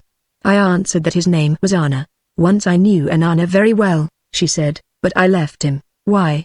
I asked, turning cold in my limbs, for although I could not see her face because of a hood she wore, now I began to be afraid, because he was a poor fool. She answered, "No man at all, but one who was always thinking about writings and making them, and another came my way whom I liked better until he deserted me." "And what happened to this Anna?" I asked. "I do not know. I suppose he went on dreaming, or perhaps he took another wife. If so, I am sorry for her. Only, if by chance it is the same that has come to Thebes, he must be wealthy now, and I shall go and claim him and make him keep me well." "Have you any children?" I asked. "Only one, thank the gods, and that died thank the gods again, for otherwise it might have lived to be such as I am." And she sobbed once in a hard fashion and then fell to her vile endearments. As she did so, the hood slipped from her head and I saw that the face was that of my wife, still beauteous in a bold fashion, but grown dreadful with drink and sin. I trembled from head to foot, then said in the disguised voice that I had used to her, "Woman, I know this Anna. He is dead and you were his ruin. Still, because I was his friend, take this and go reform your ways." And I drew from my robe and gave to her a bag containing no mean weight of gold. She snatched it as a hawk snatches, and seeing its contents by the starlight, thanked me, saying, "Surely Anna dead is worth more than Anna alive. Also it is well that he is dead, for he is gone where the child went, which he loved more than life, neglecting me for its sake and thereby making me what I am. Had he lived, too, being as I have said a fool, he would have had more ill luck with women, whom he never understood. Farewell, friend of Anna, who have given me that which will enable me to find another husband." And laughing wildly she reeled off behind a sphinx and vanished into the darkness. For this reason, then, I was glad to escape from Thebes. Moreover, that miserable one had hurt me sorely, making me sure of what I had only guessed, namely, that with women I was but a fool, so great a fool that then and there I swore by my guardian God that never would I look with love on one of them again, an oath which I have kept well whatever others I may have broken. Again she stabbed me through with the talk of our dead child, for it is true that when that sweet one took flight to Osiris my heart broke and in a fashion has never mended itself again. Lastly, I feared lest it might also be true that I had neglected the mother for the sake of this child which was the jewel of my worship, yes, and is, and thereby helped her on to shame.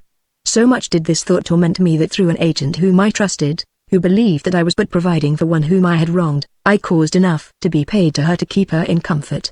She did marry again, a merchant about whom she had cast her toils, and in due course spent his wealth and brought him to ruin, after which he ran away from her. As for her, she died of her evil habits in the 3rd year of the reign of Seti. But, the gods be thanked, she never knew that the private scribe of Pharaoh's chamber was that Anna who had been her husband. Here I will end her story. Now as I was passing down the Nile with a heart more heavy than the great stone that served as anchor on the barge, we moored at dusk on the 3rd night by the side of a vessel that was sailing up Nile with a strong northerly wind. On board this boat was an officer whom I had known at the court of Pharaoh Meneptah, traveling to Thebes on duty. This man seemed so much afraid that I asked him if anything weighed upon his mind. Then he took me aside into a palm grove upon the bank, and seating himself on the pole whereby oxen turned a water wheel, told me that strange things were passing at Danis. It seemed that the Hebrew prophets had once more appeared before Pharaoh, who since his accession had left the Israelites in peace, not attacking them with the sword as Meneptah had wished to do. It was thought through fear lest if he did so he should die as Meneptah died. As before, they had put up their prayer that the people of the Hebrews should be suffered to go to worship in the wilderness, and Pharaoh had refused them. Then when he went down to sail upon the river early in the morning of another day, they had met him and one of them struck the water with his rod, and it had turned to blood. Whereon Kia and Kerheb and his company also struck the water with their rods, and it turned to blood. That was 6 days ago, and now this officer swore to me that the blood was creeping up the Nile, a tale at which I laughed. "Come then and see," he said, and led me back to his boat, where all the crew seemed as fearful as he was himself. He took me forward to a great water jar that stood upon the prow and, behold, it seemed to be full of blood, and in it was a fish dead, and stinking. "This water," said he, "I drew from the Nile with my own hands, not 5 hours' sail to the north. But now we have outsped the blood, which follows after us," and taking a lamp he held it over the prow of the boat and I saw that all its planks were splashed as though with blood. "Be advised by me, learned scribe," he added, "and fill every jar and skin that you can gather with sweet water, lest tomorrow you and your company should go thirsty," and he laughed a very dreary laugh. Then we parted without more words, for neither of us knew what to say, and about midnight he sailed on with the wind, taking his chance of grounding on the sandbanks in the darkness. For my part one did as he bade me, though my rowers who had not spoken with his men, thought that I was mad to load up the barge with so much water. At the first break of day I gave the order to start. Looking over the side of the barge it seemed to me as though the lights of dawn had fallen from the sky into the Nile whereof the water had become pink-hued. Moreover, this hue, which grew ever deeper, was travelling upstream, not down, against the course of nature, and could not therefore have been caused by red soil washed from the southern lands. The bargemen stared and muttered together. Then one of them, leaning over the side, scooped up water in the hollow of his hand and drew some into his mouth, only to spit it out again with a cry of fear. "'Tis blood," he cried. "Blood! Osiris has been slain afresh, and his holy blood fills the banks of Nile." So much were they afraid, indeed, that had I not forced them to hold to their course they would have turned and rowed upstream, or beached the boat and fled into the desert. But I cried to them to steer on northwards, for thus perhaps we should sooner be done with this horror, and they obeyed me. Ever as we went the hue of the water grew more red, almost to blackness, till at last it seemed as though we were travelling through a sea of gore in which dead fish floated by the thousand, or struggled dying on the surface. Also the stench was so dreadful that we must bind linen about our nostrils to strain the fetid air. We came abreast of a town, and from its streets one great wail of terror rose to heaven. Men stood staring as though they were drunken, looking at their red arms which they had dipped in the stream, and women ran to and fro upon the bank, tearing their hair and robes, and crying out such words as, "Wizard's work! Bewitched! Accursed! The gods have slain each other, and men too must die!" and so forth. Also we saw peasants digging holes at a distance from the shore to see perchance if they might come to water that was sweet and wholesome. All day long we travelled thus through this horrible flood, while the spray driven by the strong north wind spotted our flesh and garments, till we were like butchers reeking from the shambles. Nor could we eat any food because of the stench from this spray, which made it to taste salt as does fresh blood. Only we drank of the water which I had provided, and the rowers who had held me to be mad now named me the wisest of men, one who knew what would befall in the future. At length towards evening we noted that the water was growing much less red with every hour that passed, which was another marvel, seeing that above us, upstream, it was the colour of jasper, whereon we paused from our rowing and, all defiled as we were, sang a hymn and gave thanks to Hapi, god of Nile, the great, the secret, the hidden. Before sunset, indeed, the river was clean again, save that on the bank where we made fast for the night the stones and rushes were all stained, and the dead fish lay in thousands polluting the air.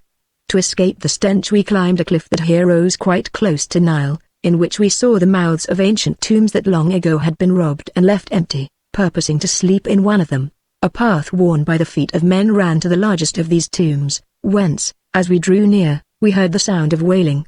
Looking in, I saw a woman and some children crouched upon the floor of the tomb, their heads covered with dust, who, when they perceived us, cried more loudly than before, though with harsh dry voices, thinking no doubt that we were robbers or perhaps ghosts because of our blood-stained garments. Also there was another child, a little one, that did not cry, because it was dead. I asked the woman what passed, but even when she understood that we were only men who meant her no harm, she could not speak or do more than gasp, "Water! Water!" We gave her and the children to drink from the jars which we had brought with us, which they did greedily, after which I drew her story from her. She was the wife of a fisherman who made his home in this cave, and said that 7 days before the Nile had turned to blood, so that they could not drink of it, and had no water save a little in a pot. Nor could they dig to find it, since here the ground was all rock. Nor could they escape, since when he saw the marvel, her husband in his fear had leapt from his boat and waded to land and the boat had floated away. I asked where was her husband, and she pointed behind her. I went to look, and there found a man hanging by his neck from a rope that was fixed to the capital of a pillar in the tomb, quite dead and cold. Returning sick at heart, I inquired of her how this had come about. She answered that when he saw that all the fish had perished, taking away his living, and that thirst had killed his youngest child, he went mad, and creeping to the back of the tomb, without her knowledge hung himself with a net rope. It was a dreadful story. Having given the widow of our food, we went to sleep in another tomb, not liking the company of those dead ones. Next morning at the dawn we took the woman and her children on board the barge, and rowed them 3 hours' journey to a town where she had a sister, whom she found.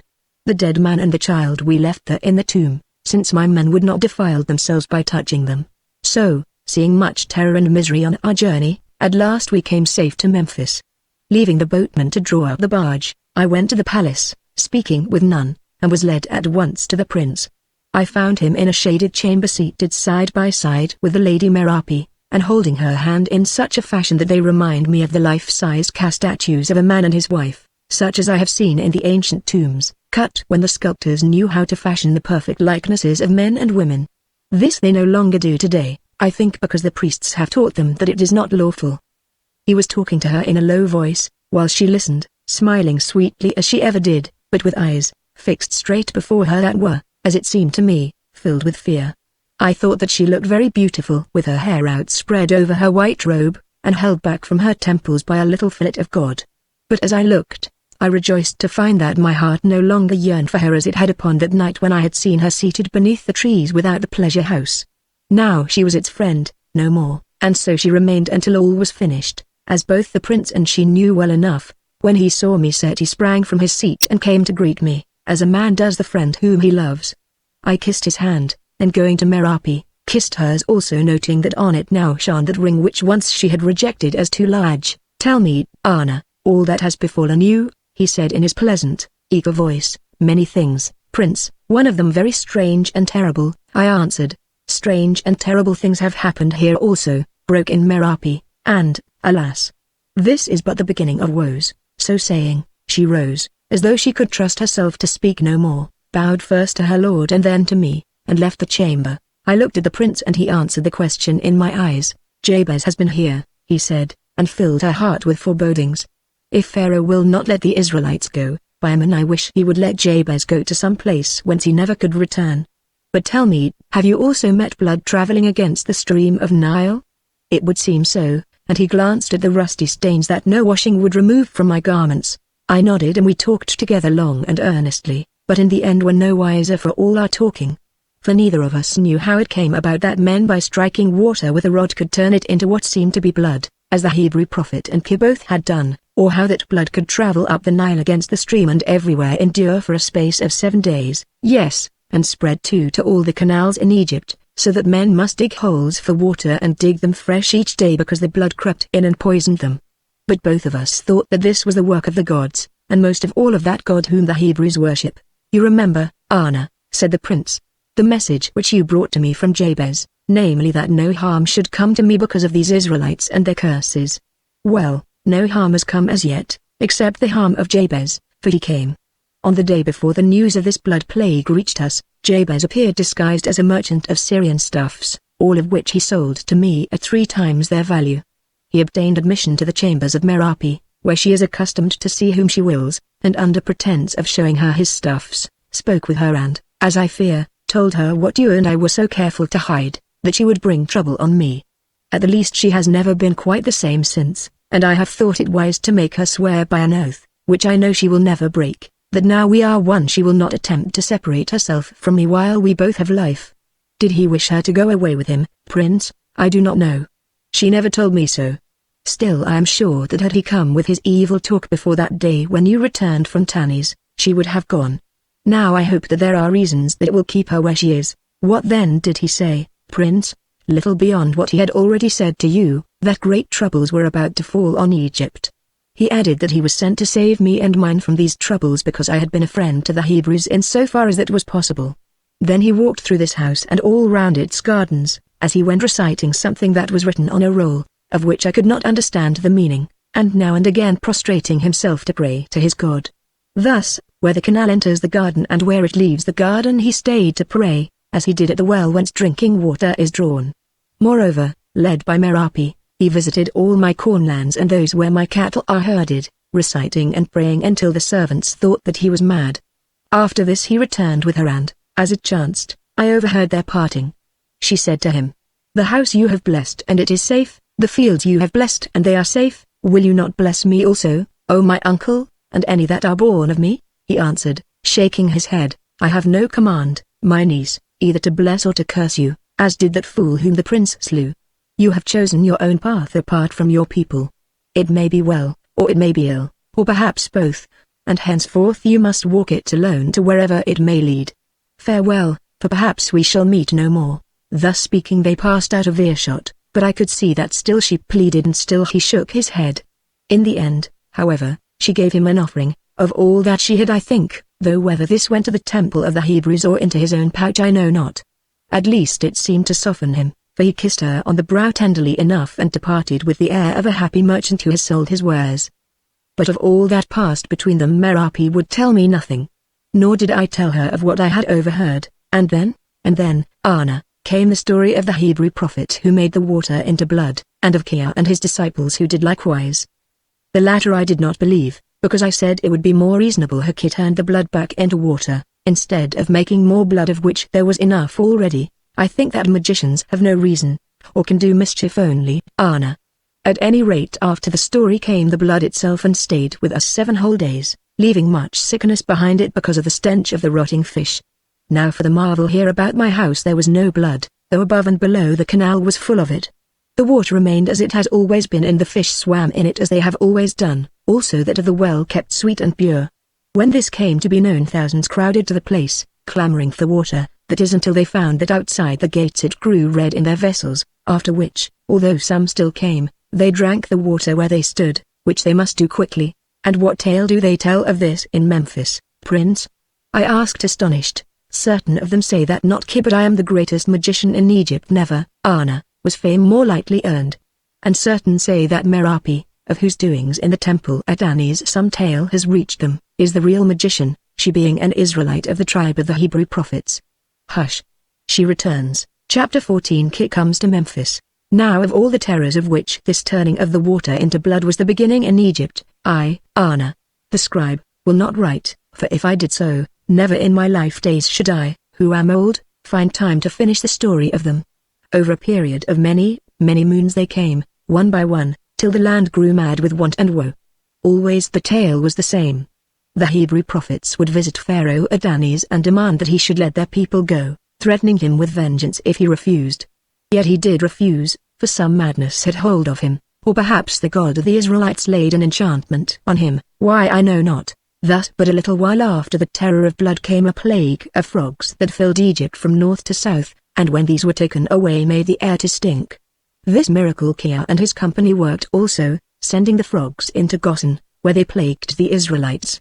But however it came about, at Seti's palace at Memphis and on the land that he owned around it there were no frogs, or at least but few of them, although at night from the fields about the sound of their croaking went up like the sound of beaten drums. Next came a plague of lice, and these Kia and his companions would have also called down upon the Hebrews, but they failed, and afterwards struggled no more against the magic of the Israelites. Then followed a plague of flies, so that the air was black with them and no food could be kept sweet. Only in Seti's palace there were no flies, and in the garden but a few. After this a terrible pest began among the cattle, whereof thousands died. But of Seti's great herd not one was even sick, nor, as we learned, was there a hoof the less in the land of Goshen. This plague struck Egypt but a little while after Merapi had given birth to a son, a very beautiful child with his mother's eyes, that was named Seti after his father. Now the marvel of the escape of the prince and his household and all that was his from these curses spread abroad and made much talk, so that many sent to inquire of it. Among the first came old Bacon Khonsu with a message from Pharaoh, and a private one to myself from the Princess Userti, whose pride would not suffer her to ask aught of Seti. We could tell him nothing except what I have written, which at first he did not believe. Having satisfied himself, however, that the thing was true, he said that he had fallen sick and could not travel back to Tanis. Therefore he asked leave of the prince to rest a while in his house. He who had been the friend of his father, his grandfather, and his great-grandfather. Seti laughed, as indeed did the cunning old man himself, and there with us Bacon Khonsu remained till the end, to our great joy, for he was the most pleasant of all companions and the most learned. As for his message, one of his servants took back the answer to Pharaoh and to Userti, with the news of his master's grievous sickness. Some 8 days or so later, as I stood one morning basking in the sun at that gate of the palace gardens which overlooks the temple of Ptah, idly watching the procession of priests passing through its courts and chanting as they went, for because of the many sicknesses at this time I left the palace but rarely, I saw a tall figure approaching me draped against the morning cold. The man drew near, and addressing me over the head of the guard, asked if he could see the Lady Merapi. I answered no, as she was engaged in nursing her son, and in other things, I think, he said with meaning, in a voice that seemed familiar to me. Well, can I see the Prince Seti? I answered no, he was also engaged in nursing his own soul, studying the eyes of the Lady Merapi, the smile of his infant, the wisdom of the scribe Anna, and the attributes of the 101 gods that are known to him, including that of Israel, I suppose, said the familiar voice, adding, then can I see this scribe Anna, who I understand, being lucky, holds himself learned. Now, angered at the scoffing of this stranger, though all the time I felt that he was none, I answered that the scribe Anna was striving to mend his luck by the pursuit of the goddess of learning in his study. Let him pursue, mocked the stranger, since she is the only woman that he is ever likely to catch. Yet it is true that once one caught him. If you are of his acquaintance, ask him of his talk with her in the avenue of the Sphinxes outside the great temple at Thebes and of what it cost him in gold and tears. Hearing this I put my hand to my forehead and rubbed my eyes, thinking that I must have fallen into a dream there in the sunshine. When I lifted it again all was the same as before. There stood the sentry, indifferent to that which had no interest for him. The cock that had molted its tail still scratched in the dirt. The crested hooper still sat spreading its wings on the head of one of the 2 great statues of Ramesses which watched the gate. A water seller in the distance still cried his wares, but the stranger was gone. Then I knew that I had been dreaming and turned to go also, to find myself face to face with him. Man, I said, indignantly, how in the name of Ptah and all his priests did you pass a sentry and through that gate without my seeing you? Do not trouble yourself with a new problem when already you have so many to perplex you, friend Anna. Say, have you yet solved it of how a rod like this turned itself into a snake in your hand? And he threw back his hood, revealing the shaved head and the glowing eyes of the Khahab kid. No, I have not, I answered, and I thank you, for here he proffered me the staff, but I will not try the trick again. Next time the beast might bite. Well, as you can pass in here without my leave, why do you ask it? In short, what do you want with me, now that those Hebrew prophets have put you on your back? Hush, Anna. Never grow angry, it wastes strength, of which we have so little to spare, for you know, being so wise, or perhaps you do not know, that at birth the gods give us a certain store of it, and when that is used we die and have to go elsewhere to fetch more. At this rate your life will be short, Anna, for you squander it in emotions. What do you want? I repeated, being too angry to dispute with him. I want to find an answer to the question you asked so roughly, why the Hebrew prophets have, as you say, put me on my back. Not being a magician, as you pretend you are, I can give you none. Never for one moment did I suppose that you could, he replied blandly, stretching out his hands, and leaving the staff which had fallen from them standing in front of him. It was not till afterwards that I remembered that this accursed bit of wood stood there of itself without visible support, for it rested on the paving stone of the gateway. But, as it chances, you have in this house the master, or rather the mistress of all magicians, as every Egyptian knows today, the Lady Merapi, and I would see her. Why do you say she is a mistress of magicians? I asked indignantly. Why does one bird know another of its own kind? Why does the water here remain pure, when all other water turns to blood? Why do not the frogs croak in Seti's halls, and why do the flies avoid his meat? Why, also, did the statue of man melt before her glance, while all my magic fell back from her breast like arrows from a shirt of mail? Those are the questions that Egypt asks, and I would have an answer to them from the beloved of Seti, or of the god Set, she who is named Moon of Israel. Then why not go seek it for yourself? To you, doubtless, it would be a small matter to take the form of a snake or a rat, or a bird, and creep or run or fly into the presence of Merapi. Mayhap it would not be difficult, Anna. Or, better still, I might visit her in her sleep, as I visited you on a certain night at Thebes, when you told me of a talk you had held with a woman in the Avenue of the Sphinxes, and of what it cost you in gold and tears. But, as it chances, I wish to appear as a man and a friend, and to stay a while. Bacon Consu tells me that he finds life here at Memphis very pleasant, free too from the sicknesses which just now seem to be so common in Egypt, so why should not I do the same, Anna? I looked at his round, ripe face, on which was fixed a smile unchanging as that worn by the masks on mummy coffins, from which I think he must have copied it, and at the cold, deep eyes above, and shivered a little. To tell truth, I feared this man, whom I felt to be in touch with presences and things that are not of our world, and thought it wisest to withstand him no more. That is a question which you had best put to my master Seti, who owns this house. Come, I will lead you to him, I said. So we went to the great portico of the palace, passing in and out through the painted pillars, towards my own apartments, whence I purposed to send a message to the prince. As it chanced, this was needless, since presently we saw him seated in a little bay out of reach of the sun. By his side was Merapi, and on a woven rug between them lay their sleeping infant, at whom both of them gazed adoringly. Strange that this mother's heart should hide more might than can be boasted by all the gods of Egypt. Strange that those mothers' eyes can rive the ancient glory of man into dust. Ki said to me in so low a voice that it almost seemed as though I heard his thought and not his words, which perhaps indeed I did. Now we stood in front of these three, and the sun being behind us, for it was still early, the shadow of the cloaked Ki fell upon a babe and lay there. A hateful fancy came to me. It looked like the evil form of an embalmer bending over one new dead. The babe felt it, opened its large eyes and wailed. Merapi saw it, and snatched up her child. Seti too rose from his seat, exclaiming, "Who comes?" Thereon, to my amazement, Ki prostrated himself and uttered the salutation which may only be given to the king of Egypt: life, blood, strength. Pharaoh, Pharaoh, Pharaoh, who dares utter those words to me? Said Seti. Anna, what madman do you bring here? May it please the prince, he brought me here, I replied faintly. Fellow, tell me who bade you say such words, than which none were ever less welcome. Those whom I serve, prince. And whom do you serve? The gods of Egypt. Then, man, I think the gods must need your company. Pharaoh does not sit at Memphis, and were he to hear of them. Pharaoh will never hear them, prince, until he hears all things. They stared at each other.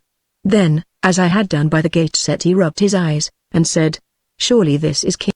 Why, then, did you look otherwise just now? The gods can change the fashion of their messenger 1,000 times in a flash, if so they will, O prince. Now Seti's anger passed, and turned to laughter. King, he said, you should keep these tricks for court. But, since you are in the mood, what salutation have you for this lady by my side? Ki considered her, till she who ever feared and hated him shrank before his gaze. Crown of Hathor, I greet you. Beloved of Isis, shine on perfect in the sky, shedding light and wisdom ere you set. Now this saying puzzled me. Indeed, I did not fully understand it until Bacon Consu reminded me that Merapi's name was Moon of Israel, that Hathor, goddess of love, is crowned with the moon in all her statues, that Isis is the queen of mysteries and wisdom, and that Ki, who thought Merapi perfect in love and beauty, also the greatest of all sorceresses, was likening her to these. Yes, I answered, but what did he mean when he talked about her setting? Does not the moon always set, and is it not sometimes eclipsed? He asked shortly. So does the sun, I answered. True, so does the sun. You are growing wise, very wise indeed, friend Anna. Oh, to return. When Seti heard these words, he laughed again, and said, I must think that saying over, but it is clear that you have a pretty turn for praise. Is it not so, Merapi, crown of Hathor, and holder of the wisdom of Isis? But Merapi, who, I think, understood more than either of us, turned pale, and shrank further away, but outwards into the sunshine. Well, Ki went on Seti, finish your greetings. What for the babe? Ki considered it also. Now that it is no longer in the shadow, I see that this shoot from the royal root of Pharaoh grows so fast and tall that my eyes cannot reach its crest. He is too high and great for greetings, Prince. Then Merapi uttered a little cry, and bore the child away. She is afraid of magicians and their dark sayings, said Seti, looking after her with a troubled smile. That she should not be, Prince, seeing that she is the mistress of all our tribe. The Lady Merapi a magician? Well, after a fashion, yes, where the hearts of men are concerned. Do you not think so, Anna? But be more plain, Ki. It is still early, and I love riddles best at night. What other could have shattered the strong and holy house where the majesty of man dwells on earth? Not even those prophets of the Hebrews, as I think. What other could fence this garden round against the curses that have fallen upon Egypt? Asked Ki earnestly, for now all his mocking manner had departed. I do not think she does these things, Ki. I think some power does them through her, and I know that she dared to face a man in his temple because she was bidden so to do by the priests of her people. Prince, he answered with a short laugh, a while ago I sent you a message by Anna, which perhaps other thoughts may have driven from his memory. It was as to the nature of that power of which you speak. In that message I said that you were wise, but now I perceive that you lack wisdom like the rest of us, for if you had it, you would know that the tool which carves is not the guiding hand, and the lightning which smites is not the sending strength. So with this fair love of yours, and so with me and all that work marvels. We do not the things we seem to do, who are but the tool and the lightning. What I would know is who or what guides her hand and gives her the might to shield or to destroy. The question is wide, Ki. Or so it seems to me, who, as you say, have little wisdom, and whoever can answer it holds the key of knowledge. Your magic is but a small thing which seems great because so few can handle it. What miracle is it that makes the flower to grow, the child to be born, the Nile to rise, and the sun and stars to shine in heaven? What causes man to be half a beast and half a god, and to grow downward to the beast or upward to the god, or both? What is faith and what is unbelief? Who made these things, through them to declare the purposes of life, of death, and of eternity? You shake your head. You do not know. How then can I know who, as you point out, am but foolish? Go get your answer from the Lady Merapi's self, only mayhap you will find your questions countered. I'll take my chance. Thanks to Merapi's lord. A boon, O Prince, since you will not suffer that other name which comes easiest to the lips of one to whom the present and the future are sometimes much alike. Seti looked at him keenly, and for the first time with a tinge of fear in his eyes. Leave the future to itself, Ki, he exclaimed. Whatever may be the mind of Egypt, just now I hold the present enough for me. And he glanced first at the chair in which Merapi had been seated and then at the cloth upon which his son had lain. I take back my words. The prince is wiser than I thought. Magicians know the future because at times it rushes down upon them and they must. It is that which makes them lonely, since what they know they cannot say. But only fools will seek it, yet now and again they lift a corner of the veil, Ki. Thus I remember certain sayings of your own as to one who would find a great treasure in the land of Goshen and thereafter suffer some temporal loss, and I forget the rest. Man, cease smiling at me with your face and piercing me through with your sword-like eyes. You can command all things. What boon then do you seek from me? To lodge here a little while, Prince, in the company of Anna and Bacon Khonsu. Hearken, I am no more Kerheb. I have quarrelled with Pharaoh, perhaps because a little breath from that great wind of the future blows through my soul, perhaps because he does not reward me according to my merits. What does it matter which? At least I have come to be of one mind with you, O Prince, and think that Pharaoh would do well to let the Hebrews go, and therefore no longer will I attempt to match my magic against theirs. But he refuses, so we have parted. Why does he refuse, Ki? Perhaps it is written that he must refuse. Or perhaps because, thinking himself the greatest of all kings instead of but a plaything of the gods, pride locks the doors of his heart that in a day to come the tempest of the future, whereof I have spoken, may wreck the house which holds it. I do not know why he refuses, but Her Highness Userti is much with him. For one who does not know, you have many reasons and all them different, O instructed Ki, said Seti. Then he paused, walking up and down the portico, and I who knew his mind guessed that he was wondering whether he would do well to suffer Ki, whom at times he feared because his objects were secret and never changed, to abide in his house, or whether he should send him away. Ki also shivered a little, as though he felt the shadow cold, and descended from the portico into the bright sunshine. Here he held out his hand and a great moth dropped from the roof and lit upon it, whereon it lifted it to his lips, which moved as though he were talking to the insect. "What shall I do?" muttered Seti, as he passed me. "I do not altogether like his company, nor, I think, does the Lady Merapi, but he is an ill man to offend, Prince," I answered. "Look, he is talking with his familiar." Seti returned to his place, and shaking off the moth which seemed loath to leave him, for twice it settled on his head, Ki came back into the shadow. "Where is the use of your putting questions to me, Ki, when, according to your own showing, already you know the answer that I will give?" "What answer shall I give?" asked the prince. "That painted creature which sat upon my hand just now, seemed to whisper to me that you would say, 'O Prince, stay, Ki, and be my faithful servant, and use any little law you have to shield my house from ill.'" Then Seti laughed in his careless fashion, and replied, "Have your way, since it is a rule that none of the royal blood of Egypt may refuse hospitality to those who seek it. Having been their friends, and I will not quote against your moth what a bat whispered in my ears last night. Nay, none of your salutations revealed to you by insects or by the future." And he gave him his hand to kiss. When Ki was gone, I said, "I told you that night-haunting thing was his familiar. Then you told me folly, Anna. The knowledge that Ki has he does not get from moths or beetles. Yet now that it is too late I wish that I had asked the Lady Merapi what her will was in this matter. You should have thought of that, Anna, instead of suffering your mind to be led astray by an insect sitting on his hand, which is just what he meant that you should do.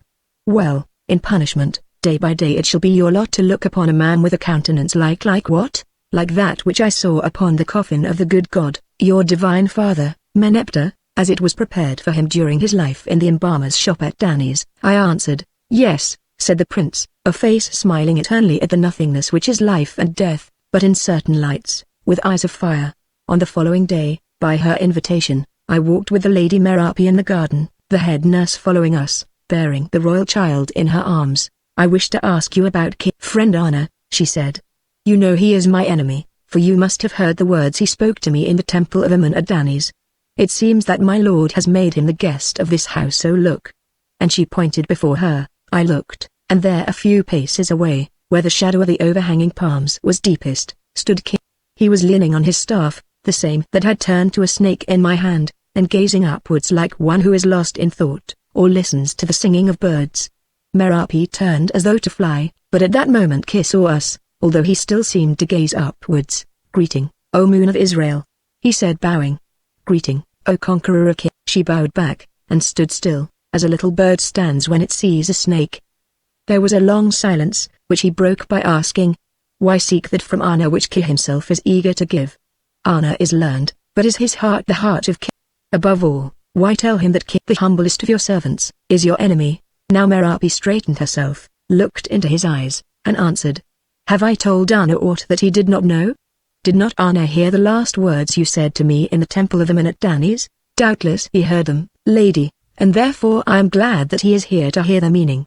Lady Merapi, at that moment, I, the sacrificer to Amun, was filled not with my own spirit, but with the angry spirit of the god whom you had humbled as never before had befallen him in Egypt. The god through me demanded of you the secret of your magic, and promised you his hate, if you refused. Lady, you have his hate, but mine you have not, since I also have his hate because I, and he through me, have been worsted by your prophets. Lady, we are fellow travelers in the valley of trouble." She gazed at him steadily, and I could see that of all that passed his lips she believed no one word. Making no answer to him and his talk of Mun, she asked only, "Why do you come here to do me ill who have done you none?" "You are mistaken, lady," he replied. "I come here to refuge from Amun, and from his servant Pharaoh, whom Amun drives on to ruin. I know well that, if you will it, you can whisper in the ear of the prince and presently he will put me forth." Only then had he looked over her head to where the nurse stood rocking the sleeping child. "Then what, magician?" Giving no answer, he turned to me, "Learned Anna, do you remember meeting me at Dani's one night?" I shook my head, though I guessed well enough what night he meant. "Your memory weakens, learned Anna, or rather is confused, for we met often. Did we not?" Then he stared at the staff in his hand. I stared also, because I could not help it, and saw, or thought I saw, the dead would begin to swell and curve. This was enough for me, and I said hastily, "If you mean the night of the coronation, I do recall." "Ah. I thought you would. You, learned Anna, who like all scribes observes so closely, will have noted how little things such as the scent of a flower, or the passing of a bird, or even the writhing of a snake in the dust often bring back to the mind events or words it has forgotten long ago. Well, what of our meeting?" I broke in hastily. "Nothing at all, or only this. Just before it you were talking with the Hebrew Jabez, the Lady Merapi's uncle, were you not?" "Yes, I was talking with him in an open place, alone." "Not so, learned scribe, for you know we are never alone quite. Could you but see it, every grain of sand has an ear. Be pleased to explain." "Okay." "Nay, Anna, it would be too long, and short jests are ever the best. As I have told you, you were not alone, for though there were some words that I did not catch, I heard much of what passed between you and Jabez." "What did you hear?" I asked wrathfully, and next instant wished that I had bitten through my tongue before it shaped the words. "Much. Let me think. You spoke about the Lady Merapi, and whether she would do well to bide at Memphis in the shadow of the prince, or to return to Goshen into the shadow of a certain I forget the name. Jabez, a well-instructed man, said he thought that she might be happier at Memphis, though perhaps her presence there would bring a great sorrow upon herself and another." Here again he looked at the child, which seemed to feel his glance, for it woke up and beat the air with its little hands. The nurse felt it also, although her head was turned away, for she started and then took shelter behind the bole of one of the palm trees. Now Merapi said in a low and shaken voice, "I know what you mean, magician, for since then I have seen my uncle Jabez, as I have also, several times, lady, which may explain to you what Anna here thinks so wonderful, namely that I should have learned what they said together when he thought they were alone, which, as I have told him, no one can ever be, at least in Egypt, the land of listening gods, and spying sorcerers," I exclaimed. "And spying sorcerers," he repeated after me, "and scribes who take notes, and learn them by heart, and priests with ears as large as asses, and leaves that whisper and many other things. Cease your jibes, and say what you have to say," said Merapi, in the same broken voice. He made no answer, but only looked at the tree behind which the nurse and child had vanished. "Oh! I know," she exclaimed in tones that were like a cry. "My child is threatened." "You threaten my child because you hate me, your pardon, lady."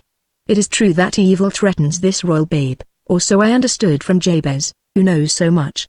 But it is not I that threaten it, any more than I hate you, in whom I acknowledge a fellow of my craft, that one greater than myself that it is my duty to obey, have done. Why do you torment me? Can the priests of the moon goddess torment Isis, mother of magic, with their prayers and offerings?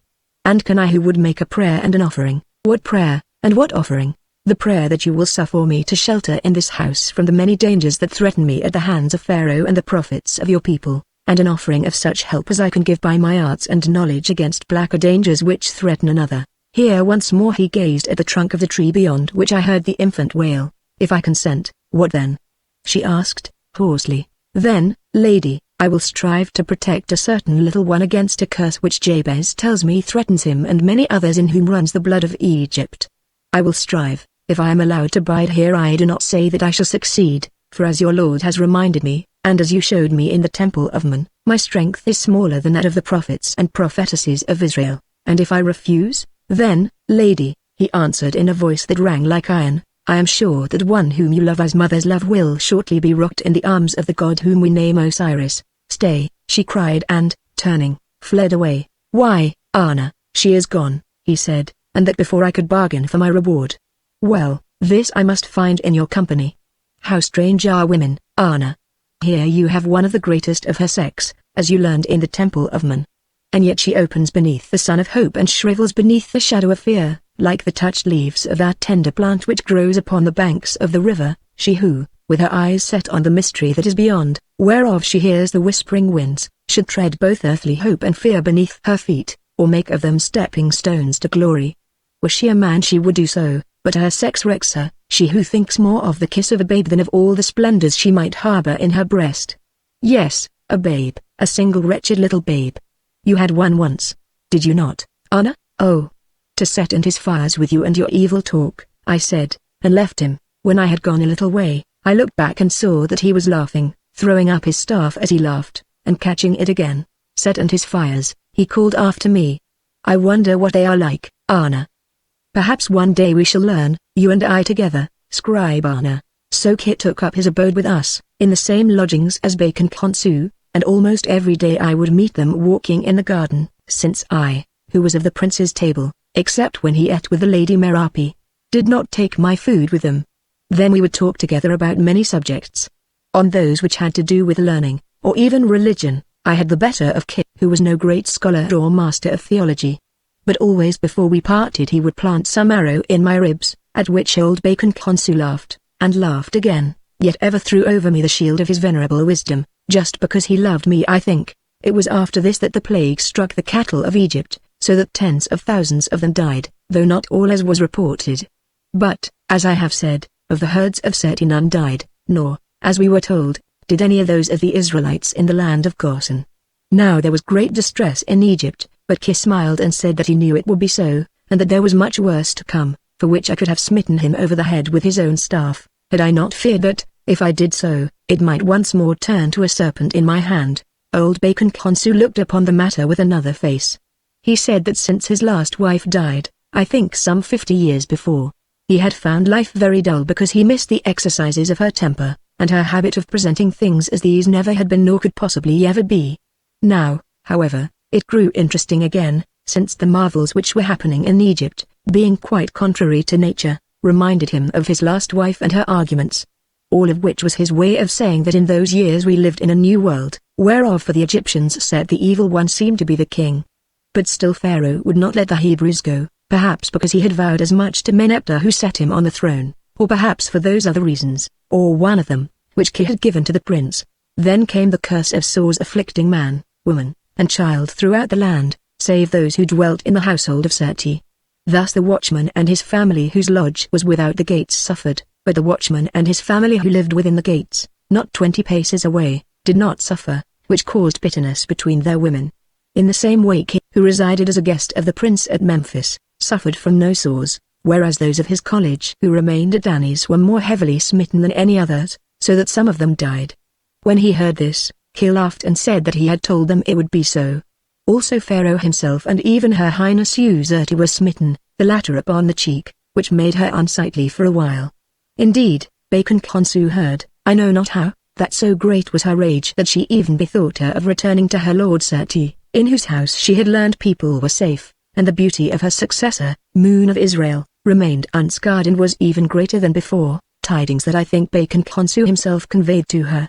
But in the end this her pride, or her jealousy, prevented her from doing. Now the heart of Egypt began to turn towards Seti in good earnest. The prince, they said, had opposed the policy of the oppression of the Hebrews, and because he could not prevail had abandoned his right to the throne, which Pharaoh Amenmeses had purchased at the price of accepting that policy whereof the fruits had been proved to be destruction. Therefore, they reasoned, if Amenmeses were deposed, and the prince reigned, their miseries would cease. So they sent deputations to him secretly, praying him to rise against Amenmeses and promising him support. But he would listen to none of them, telling them that he was happy as he was and sought no other state. Still Pharaoh grew jealous, for all these things his spies reported to him, and set about plots to destroy Seti. Of the first of these Userti warned me by a messenger, but the second and worse Ki discovered in some strange way, so that the murderer was trapped at the gate and killed by the watchman, whereon Seti said that after all he had been wise to give hospitality to Ki, that is, if to continue to live were wisdom. The Lady Merapi also said as much to me, but I noted that always she shunned Ki, whom she held in mistrust and fear. Chapter 15 The Night of Fear. Then came the hail, and some months after the hail the locusts, and Egypt went mad with woe and terror. It was known to us, for with Kia and Bacon Consu in the palace we knew everything, that the Hebrew prophets had promised this hail because Pharaoh would not listen to them. Therefore Seti caused it to be put about through all the land that the Egyptians should shelter their cattle, or such as were left to them, at the first sign of storm. But Pharaoh heard of it and issued a proclamation that this was not to be done, inasmuch as it would be an insult to the gods of Egypt.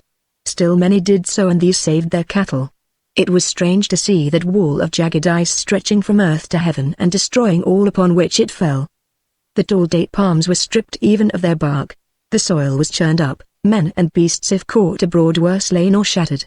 I stood at the gate and watched it. There, not a yard away, fell the white hail, turning the world to wreck, while here within the gate there was not a single stone. Merapi watched also, and presently came Ki as well, and with him Bacon Khonsu, who for once had never seen anything like this in all his long life. But Ki watched Merapi more than he did the hail, for I saw him searching out her very soul with those merciless eyes of his. "Lady," he said at length, "tell your servant, I beseech you, how you do this thing." And he pointed first to the trees and flowers within the gate and then to the wreck without. At first I thought that she had not heard him because of the roar of the hail, for she stepped forward and opened the side wicket to admit a poor jackal that was scratching at the bars. Still this was not so, for presently she turned and said, "Does the Khahab, the greatest magician in Egypt, ask an unlearned woman to teach him of marvels? Well, I cannot, because I neither do it nor know how it is done." Bacon Khonsu laughed, and Ki's painted smile grew as it were brighter than before. "That is not what they say in the land of Gosen, lady," he answered, "and not what the Hebrew women say here in Memphis. Nor is it what the priests of Men say. These declare that you have more magic than all the sorcerers of the Nile. Here is the proof of it," and he pointed to the ruin without and the piece within, adding, "Lady, if you can protect your own home, why cannot you protect the innocent people of Egypt?" "Because I cannot," she answered angrily. "If ever I had such power it is gone from me, who am now the mother of an Egyptian's child. But I have none. There in the temple of Men some strength worked through me, that is all, which never will visit me again because of my sin." "What sin, lady?" "The sin of taking the Prince Seti to Lord. Now, if any god spoke through me it would be one of those of the Egyptians, since he of Israel has cast me out." Ki started as though some new thought had come to him, and at this moment she turned and went away. "Would that she were high priestess of Isis that she might work for us and not against us," he said. Bacon Khonsu shook his head. "Let that be," he answered. "Be sure that never will an Israelitish woman offer sacrifice to what she would call the abomination of the Egyptians. If she will not sacrifice to save the people, let her be careful lest the people sacrifice her to save themselves," said Ki in a cold voice. Then he too went away. "I think that if ever that hour comes, then Ki will have his share in it," laughed Bacon Khonsu. "What is the good of a shepherd who shelters here in comfort, while outside the sheep are dying, eh, Anna?" It was after the plague of locusts, which ate all there was left to eat in Egypt, so that the poor folk who had done no wrong and had naught to say to the dealings of Pharaoh with the Israelites starved by the thousand, and during that of the great darkness, that Laban came. Now this darkness lay upon the land like a thick cloud for 3 whole days and nights. Nevertheless, though the shadows were deep, there was no true darkness over the house or Seti at Memphis, which stood in a funnel of grey light stretching from earth to sky. Now the terror was increased tenfold, and it seemed to me that all the hundreds of thousands of Memphis were gathered outside our walls, so that they might look upon the light, such as it was, if they could do no more. Seti would have admitted as many as the place would hold, but Ki bade him not, saying, that if he did so the darkness would flow in with them. Only Merapi did admit some of the Israelitish women who were married to Egyptians in the city, though for her pains they only cursed her as a witch. For now most of the inhabitants of Memphis were certain that it was Merapi who, keeping herself safe, had brought these woes upon them because she was a worshipper of an alien god. If she who is the love of Egypt's heir would but sacrifice to Egypt's gods, these horrors would pass from us, said they, having, as I think, learned their lesson from the lips of Ki. Or perhaps the emissaries of Uzurti had taught them. Once more we stood by the gate watching the people flitting to and fro in the gloom without, for this sight fascinated Merapi, as a snake fascinates a bird. Then it was that Laban appeared. I knew his hooked nose and hawk-like eyes at once, and she knew him also. "Come away with me, Moon of Israel," he cried, "and all shall yet be forgiven you. But if you will not come, then fearful things shall overtake you." She stood staring at him, answering never a word, and just then the Prince Seti reached us and saw him. "Take that man," he commanded, flushing with anger, and guards sprang into the darkness to do his bidding. But Laban was gone. On the second day of the darkness the tumult was great, on the third it was terrible. A crowd thrust the guard aside, broke down the gates and burst into the palace, humbly demanding that the Lady Merapi would come to pray for them, yet showing by their mien that if she would not come they meant to take her. "What is to be done?" asked Seti of Kia and Bacon Khonsu.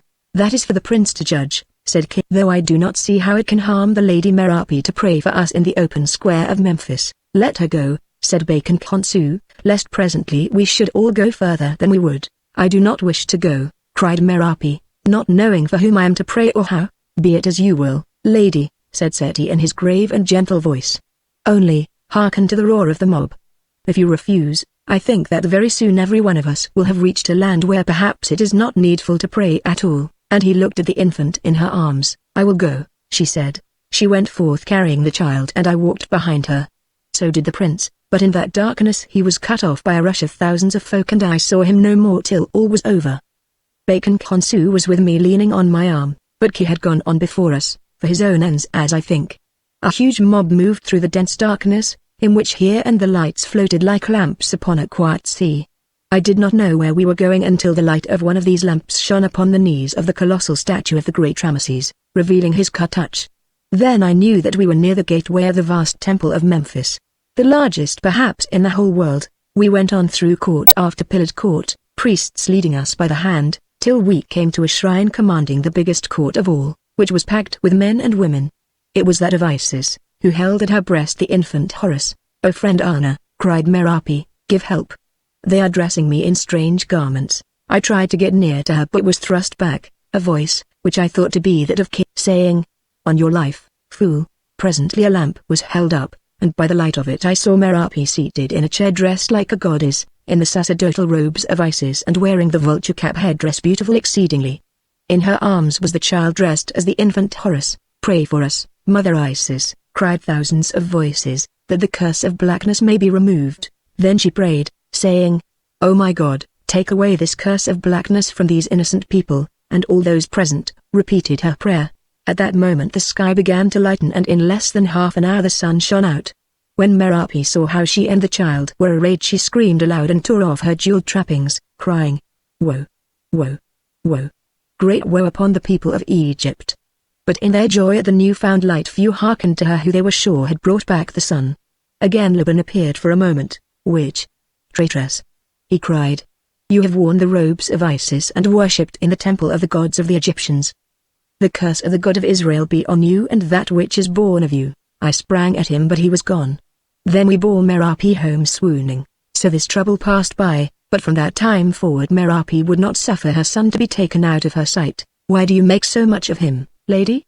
I asked one day. "Because I would love him well while he is here, friend," she answered. "But of this say nothing to his father." A while went by and we heard that still Pharaoh would not let the Israelites go. Then the prince Seti sent Bacon Khonsu and myself to Tanis to see Pharaoh and to say to him, "I seek nothing for myself and I forget those evils which you would have worked on me through jealousy. But I say unto you that if you will not let these strangers go great and terrible things shall befall you and all Egypt. Therefore, hear my prayer and let them go." Now Bacon Khonsu and I came before Pharaoh and we saw that he was greatly aged, for his hair had gone grey about his temples and the flesh hung in bags beneath his eyes. Also not for 1 minute could he stay still. "Is your Lord, and are you also of the servants of this Hebrew prophet whom the Egyptians worship as a god because he has done them so much ill?" he asked. "It may well be so, since I hear that my cousin Seti keeps an Israelitish witch in his house, who wards off from him all the plagues that have smitten the rest of Egypt, and that to him has fled also Ki the Kerheb, my magician. Moreover, I hear that in payment for these wizardries he has been promised the throne of Egypt by many fickle and fearful ones among my people. Let him be careful lest I lift him up higher than he hopes, who already have enough traitors in this land, and you too with him." Now I said nothing, who saw that the man was mad, but Bacon Khonsu laughed out loud and answered, "O Pharaoh, I know little, but I know this although I be old, namely, that after men have ceased to speak your name I shall still hold converse with the wearer of the double crown in Egypt. Now will you let these Hebrews go, or will you bring death upon Egypt?" Pharaoh glared at him and answered, "I will not let them go." "Why not, Pharaoh? Tell me, for I am curious." "Because I cannot," he answered with a groan. "Because something stronger than myself forces me to deny their prayer. Begone." So we went, and this was the last time that I looked upon Amenmeses at Tanis. As we left the chamber I saw the Hebrew prophet entering the presence. Afterwards a rumor reached us that he had threatened to kill all the people in Egypt, but that still Pharaoh would not let the Israelites depart. Indeed, it was said that he had told the prophet that if he appeared before him any more he should be put to death. Now we journeyed back to Memphis with all these tidings and made report to Seti. When Merapi heard them she went half mad, weeping and wringing her hands. I asked her what she feared. She answered death, which was near to all of us. I said, "If so, there are worse things, lady, for you mayhap you are faithful and good in your own fashion, but not for me. Do you not understand, friend Dana, that I am one who has broken the law of the God I was taught to worship, And which of us is there who has not broken the law of the God we were taught to worship, lady? If in truth you have done anything of the sort by flying from a murderous villain to one who loves you well, which I do not believe, surely there is forgiveness for such sins as this. Perhaps, but, alas, the thing is blacker far. Have you forgotten what I did? Dressed in the robes of Isis, I worshipped in the temple of Isis with my boy playing the part of Horus on my bosom. It is a crime that can never be forgiven to a Hebrew woman, Anna, for my God is a jealous God. Yet it is true that Kit tricked me. If he had not, lady, I think there would have been none of us left to trick, seeing that the people were crazed with the dread of the darkness and believed that it could be lifted by you alone, as indeed happened. I added somewhat doubtfully, more of Kit's tricks.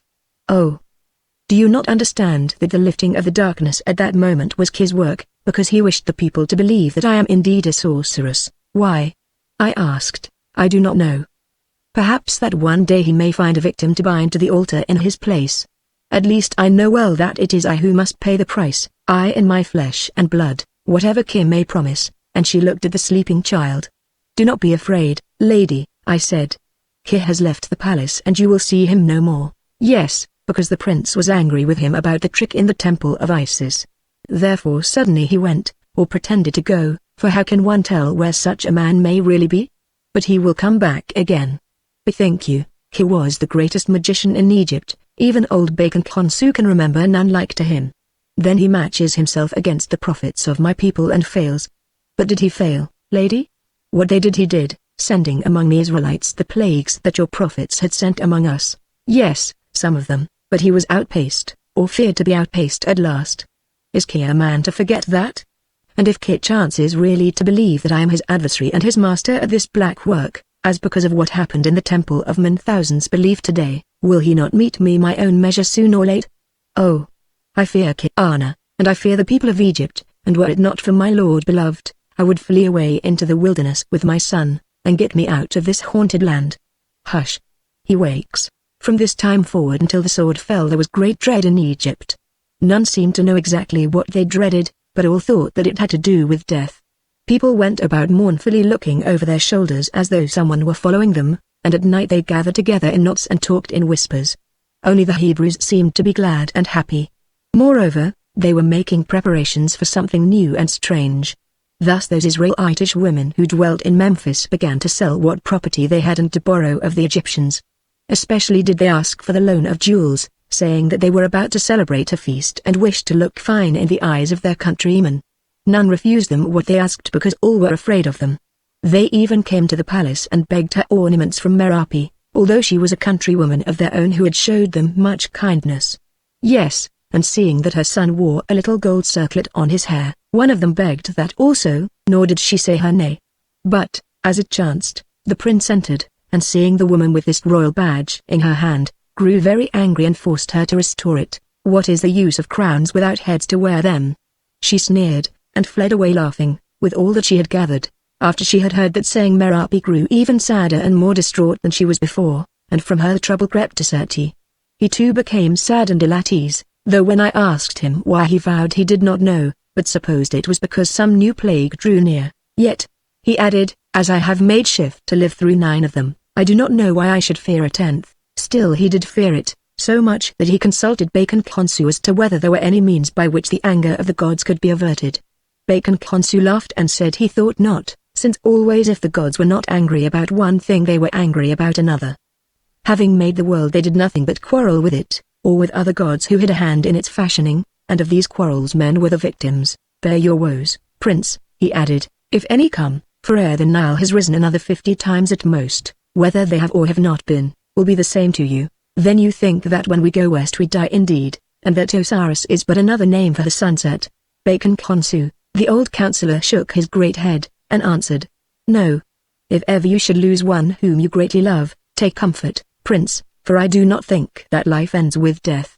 Death is the nurse that puts it to sleep, no more, and in the morning it will wake again to travel through another day with those who have companioned it from the beginning. Where do all the days lead it to at last? Bacon Khonsu asked that of Ki. I do not know. To set with Ki. I am angered with him, said the prince, and went away, not without reason, I think, mused Bacon Khonsu, but when I asked him what he meant, he would not or could not tell me. So the gloom deepened and the palace, which had been merry in its way, became sad. None knew what was coming, but all knew that something was coming and stretched out their hands to strive to protect that which they loved best from the stroke of the warring gods. In the case of Seti and Merapi, this was their son, now a beautiful little lad who could run and prattle, one too of a strange health and vigor for a child of the inbred race of the Ramesses. Never for a minute was this boy allowed to be out of the sight of one or other of his parents. Indeed, I saw little of Seti in those days, and all our learned studies came to nothing, because he was ever concerned with Merapi and playing nurse to this son of his. When Uzerti was told of it, she said in the hearing of a friend of mine, "Without a doubt that is because he trains his bastard to fill the throne of Egypt." But, alas! All that the little Seti was doomed to fill was a coffin. It was a still, hot evening, so hot that Merapi had bid the nurse bring the child's bed and set it between two pillars of the great portico. There on the bed he slept, lovely as Horus the Divine. She sat by his side in a chair that had feet shaped like to those of an antelope. Seti walked up and down the terrace beyond the portico leaning on my shoulder, and talking by snatches of this or that. Occasionally as he passed he would stay for a while to make sure by the bright moonlight that all was well with Merapi and the child, as of late it had become a habit with him to do. Then, without speaking, for fear lest he should awake the boy, he would smile at Merapi, who sat there brooding, her head resting on her hand, and pass on. The night was very still. The palm leaves did not rustle, no jackals were stirring, and even the shrill-voiced insects had ceased their cries. Moreover, the great city below was quiet as a home of the dead. It was as though the presage of some advancing doom scared the world to silence. For without doubt doom was in the air. All felt it down to the nurse woman, who cowered close as she dared to the chair of her mistress, and even in that heat shivered from time to time. Presently little Seti awoke, and began to prattle about something he had dreamed. "What did you dream, my son?" asked his father. "I dreamed," he answered in his baby talk, "that a woman, dressed as mother was in the temple, took me by the hand and led me into the air. I looked down, and saw you and mother with white faces and crying. I began to cry too, but the woman with the feather cap told me not, as she was taking me to a beautiful big star where mother would soon come to find me." The prince and I looked at each other, and Merapi feigned to busy herself with hushing the child to sleep again. It drew towards midnight and still no one seemed minded to go to rest. Old Bacon Khonsu appeared and began to say something about the night being very strange and unrestful, when, suddenly, a little bat that was flitting to and fro above us fell upon his head and thence to the ground. We looked at it, and saw that it was dead. "Strange that the creature should have died thus," said Bacon Khonsu, when, behold, another fell to the ground nearby. The black kitten which belonged to little Seti saw it fall and darted from beside his bed where it was sleeping. Before ever it reached the bat, the creature wheeled round, stood upon its hind legs, scratching at the air about it, then uttered one pitiful cry and fell over dead. We stared at it, when suddenly far away a dog howled in a very piercing fashion. Then a cow began to bail as these beasts do when they have lost their calves. Next, quite close at hand but without the gates, there arose the ear-curdling cry of a woman in agony, which on the instant seemed to be echoed from every quarter, till the air was full of wailing. "Oh, Seti! Seti!" exclaimed Merapi, in a voice that was rather a hiss than a whisper. "Look at your son." We sprang to where the babe lay, and looked. He had awakened and was staring upward with wide-opened eyes and frozen face. The fear, if such it were, passed from his features, though still he stared. He rose to his little feet, always looking upwards. Then a smile came upon his face, a most beautiful smile. He stretched out his arms, as though to clasp one who bent down towards him, and fell backwards quite dead. Seti stood still as a statue. We all stood still, even Merapi.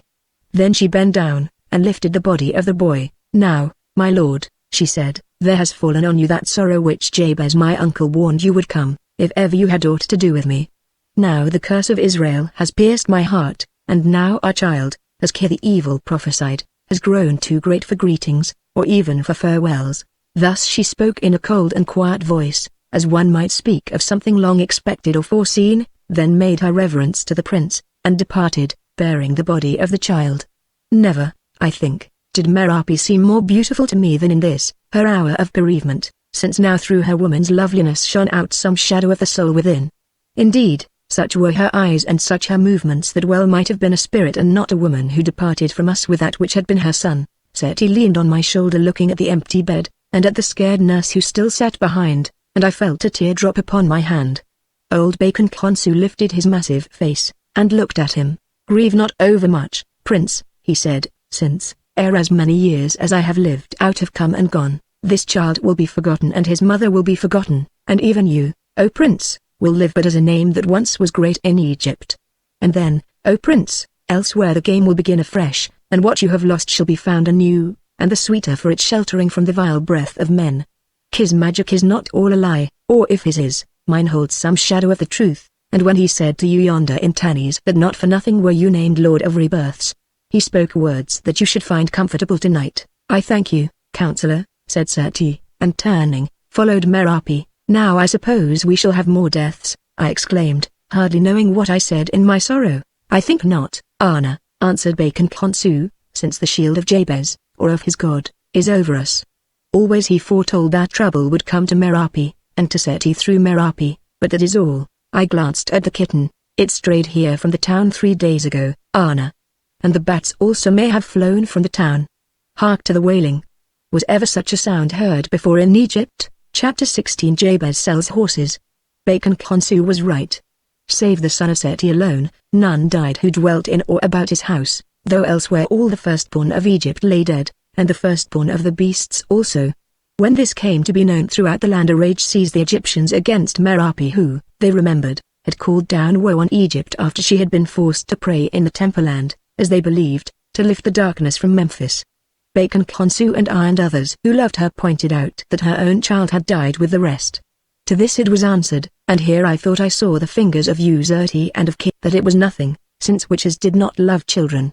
Moreover, they said she could have as many as she liked and when she liked, making them to look like children out of clay figures and to grow up into evil spirits to torment the land. Lastly, people swore that she had been heard to say that, although to do it she must kill her own lord's son, she would not on that account forego her vengeance on the Egyptians, who once had treated her as a slave and murdered her father. Further, the Israelites themselves, or some of them, mayhap Laban among them, were reported to have told the Egyptians that it was the sorceress who had bewitched Prince Seti who brought such great troubles on them.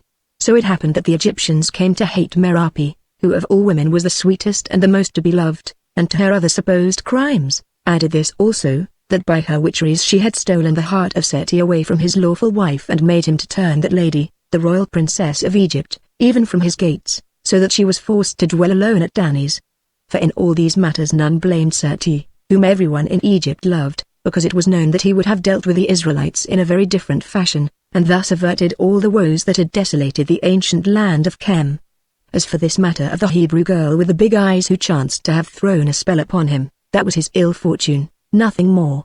Amongst the many women with whom they believed he filled his house, as was the way of princes, it was not strange that one favorite should be a witch. Indeed, I am certain that only because he was known to love her, was Merapi saved from death by poison or in some other secret fashion, at any rate for a while. Now came the glad tidings that the pride of Pharaoh was broken at last, for his firstborn child had died with the others, or that the cloud of madness had lifted from his brain, whichever it might be, and that he had decreed that the children of Israel might depart from Egypt when and whither they would. Then the people breathed again, seeing hope that their miseries might end. It was at this time that Jabez appeared once more at Memphis, driving a number of chariot horses, which he said he wished to sell to the prince, as he did not desire them to pass into any other hands. He was admitted and stated the price of his horses, according to which they must have been beasts of great value. "Why do you wish to sell your horses?" asked Seti. "Because I go with my people into lands where there is little water and there they might die, O prince. I will buy the horses." "See to it, Anna," said Seti, although I knew well that already he had more than he needed. The prince rose to show that the interview was ended, whereon Jabez, who was bowing his thanks, said hurriedly, "I rejoice to learn, O royal one, that things have befallen as I foretold, or rather was bidden to foretell, and that the troubles which have afflicted Egypt have passed by your dwelling. Then you rejoice to learn a falsehood, Hebrew, since the worst of those troubles has made its home here. My son is dead," and he turned away. Jabez lifted his shifty eyes from the floor and glanced at him. "Prince," he said, "I know and grieve because this loss has cut you to the heart. Yet it was no fault of mine or of my people. If you think, you will remember that both when I built a wall of protection about this place because of your good deeds to Israel, O prince, and before, I warned, and caused you to be warned, that if you and my niece, Moon of Israel, came together a great trouble might fall on you through her who, having become the woman of an Egyptian in defiance of command, must bear the fate of Egyptian women." "It may be so," said the prince. The matter is not one of which I care to talk. If this death were wrought by the magic of your wizards, I have only this to say, that it is an ill payment to me in return for all that I have striven to do on behalf of the Hebrews. Yet, what else could I expect from such a people in such a world? Farewell. One prayer, O Prince. I would ask your leave to speak with my niece, Merapi. She is veiled. Since the murder of her child by wizardry, she sees no man. Still I think she will see her uncle, O Prince. What then do you wish to say to her, O Prince? Through the clemency of Pharaoh, we poor slaves are about to leave the land of Egypt, never to return. Therefore, if my niece remains behind, it is natural that I should wish to bid her farewell, and to confide to her certain matters connected with our race and family, which she might desire to pass on to her children. Now when he heard this word children, Seti softened. I do not trust you, he said. You may be charged with more of your Hebrew curses against Merapi, or you may say words to her that will make her even unhappier than she is. Yet if you would wish to see her in my presence, my lord prince, I will not trouble you so far. Farewell. Be pleased to convey, or if that does not suit you, interrupted Seti, in the presence of Anna here you can do so, unless she refuses to receive you. Jabez reflected for a moment, and answered. Then in the presence of Anna let it be, since he is a man who knows when to be silent. Jabez made obeisance and departed, and at a sign from the prince I followed him. Presently we were ushered into the chamber of the Lady Merapi, where she sat looking most sad and lonely, with a veil of black upon her head. Greeting, my uncle, she said, after glancing at me, whose presence I think she understood. Are you the bearer of more prophecies? I pray not, since your last were over true, and she touched the black veil with her finger. I am the bearer of tidings, and of a prayer, niece. The tidings are that the people of Israel are about to leave Egypt. The prayer, which is also a command, is that you make ready to accompany them. To Laban? She asked, looking up. No, my niece. Laban would not wish as a wife one who has been the mistress of an Egyptian, but to play your part, however humble, in the fortunes of our people. I am glad that Laban does not wish what he never could obtain, my uncle. Tell me, I pray you, why should I hearken to this prayer, or this command? For a good reason, niece, that your life hangs on it. Heretofore you have been suffered to take your heart's desire. But if you bide in Egypt where you have no longer a mission to fulfill, having done all that was sought of you in keeping with the mind of your lover, the Prince Seti, true to the cause of Israel, you will surely die. You mean that our people will kill me? No, not our people. Still you will die. She took a step towards him, and looked him in the eyes. You are certain that I shall die, my uncle? I am, or at least others are certain. Now she laughed. It was the first time I had seen her laugh for several moons. Then I will stay here, she said. Jabez stared at her. I thought that you loved this Egyptian, who indeed is worthy of any woman's love, he muttered into his beard. Perhaps it is because I love him that I wish to die. I have given him all I have to give. There is nothing left of my poor treasure except what will bring trouble and misfortune on his head. Therefore the greater the love, and it is more great than all those pyramids massed to one, the greater the need that it should be buried for a while. Do you understand? He shook his head. I understand only that you are a very strange woman, different from any other that I have known. My child, who was slain with the rest, was all the world to me, and I would be where he is. Do you understand now? You would leave your life, in which, being young, you may have more children, to lie in a tomb with your dead son? He asked slowly, like one astonished. I only care for life while it can serve him whom I love, and if a day comes when he sits upon the throne, how will a daughter of the hated Israelites serve him then? Also I do not wish for more children. Living or dead, he that is gone owns all my heart. There is no room in it for others. That love at least is pure and perfect, and having been embalmed by death, can never change. Moreover, it is not in a tomb that I shall lie with him, or so I believe. The faith of these Egyptians which we despise tells of a life eternal in the heavens, and thither I would go to seek that which is lost, and to wait that which is left behind a while. Ah, said Jabez. For my part, one do not trouble myself with these problems, who find in a life temporal on the earth enough to fill my thoughts and hands. Yet, Merapi, you are a rebel, and whether in heaven or on earth, how are rebels received by the king against whom they have rebelled? You say I am rebel, she said, turning on him with flashing eyes. Why? Because I would not dishonor myself by marrying a man I hate, one also who is a murderer, and because while I live I will not desert a man whom I love to return to those who have done me naught but evil. Did God then make women to be sold like cattle of the field for the pleasure and the profit of him who can pay the highest? It seems so, said Jabez, spreading out his hands. It seems that you think so. who fashion God as you would wish him to be, but for my part one do not believe it, and if I did, I should seek another king. My uncle, I appeal from the priest and the elder to that which made both them and me, and by its judgment I will stand or fall. Always a very dangerous thing to do, reflected Jabez aloud, since the priest is apartment to take the law into his own hands before the cause can be pleaded elsewhere. Still, who am I that I should set up my reasonings against one who can grind 'em into powder in his own sanctuary, and who therefore may have warrant for all she thinks and does? Merapi stamped her foot. You know well it was you who brought me the command to dare the god Ammon in his temple. It was not I, she began. I do know, replied Jabez waving his hand. I know also that is what every wizard says, whatever his nation or his gods, and what no one ever believes. Thus because, having faith, you obeyed the command and through you Ammon was smitten, among both the Israelites and the Egyptians you are held to be the greatest sorceress that has looked upon the Nile, and that is a dangerous repute, my niece, one to which I lay no claim, and never sought, just so, but which all the same has come to you. Well, knowing as without doubt you do all that will soon befall in Egypt, and having been warned, if you needed warning, of the danger with which you yourself are threatened, you still refuse to obey this second command which it is my duty to deliver to you? I refuse, then on your own head be it, and farewell. Oh, I would add that there is a certain property in cattle, and the fruit of lands which descends to you from your father.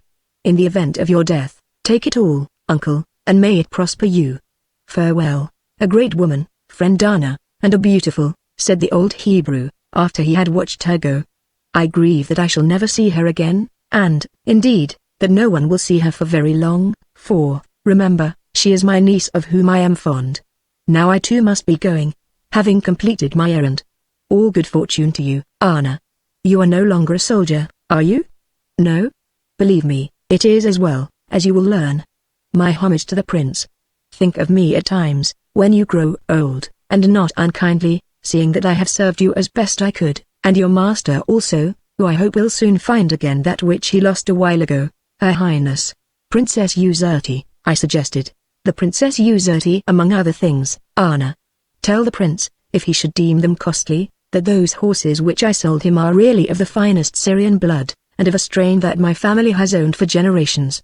If you should chance to have any friend whose welfare you desire, let him not go into the desert soldiering during the next few moons, especially if Pharaoh be in command. Nay, I know nothing, but it is a season of great storm. Farewell, friend Dana, and again farewell. Now what did he mean by that? Thought I to myself, as I departed to make my report to Serti. But no answer to the question rose in my mind. Very soon I began to understand. It appeared that at length the Israelites were leaving Egypt, a vast horde of them, and with them tens of thousands of Arabs of various tribes who worshipped their God and were, some of them, descended from the people of the Hyksos, the shepherds who once ruled in Egypt. That this was true was proved to us by the tidings which reached us that all the Hebrew women who dwelt in Memphis, even those of them who were married to Egyptians, had departed from the city, leaving behind them their men and sometimes their children. Indeed, before these went, certain of them who had been friends visited Merapi, and asked her if she were not coming also. She shook her head as she replied, "Why do you go? Are you so fond of journeyings in the desert that for the sake of them you are ready never again to look upon the men you love and the children of your bodies?" "No, lady," they answered, weeping. "We are happy here in white-walled Memphis, and here, listening to the murmur of the Nile, we would grow old and die, rather than strive to keep house in some desert tent with a stranger or alone. Yet fear drives us hence." "Fear of what?" "Of the Egyptians who, when they come to understand all that they have suffered at our hands in return for the wealth and shelter which they have given us for many generations, whereby we have grown from a handful into a great people, will certainly kill any Israelite whom they find left among them.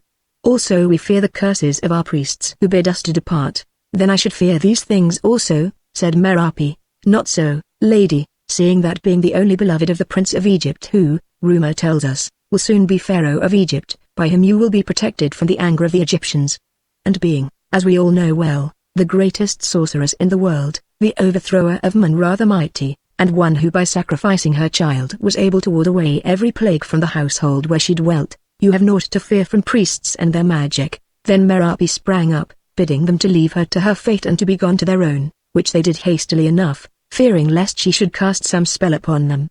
So it came about that presently the fair moon of Israel and certain children of mixed blood were all of the Hebrew race that were left in Egypt.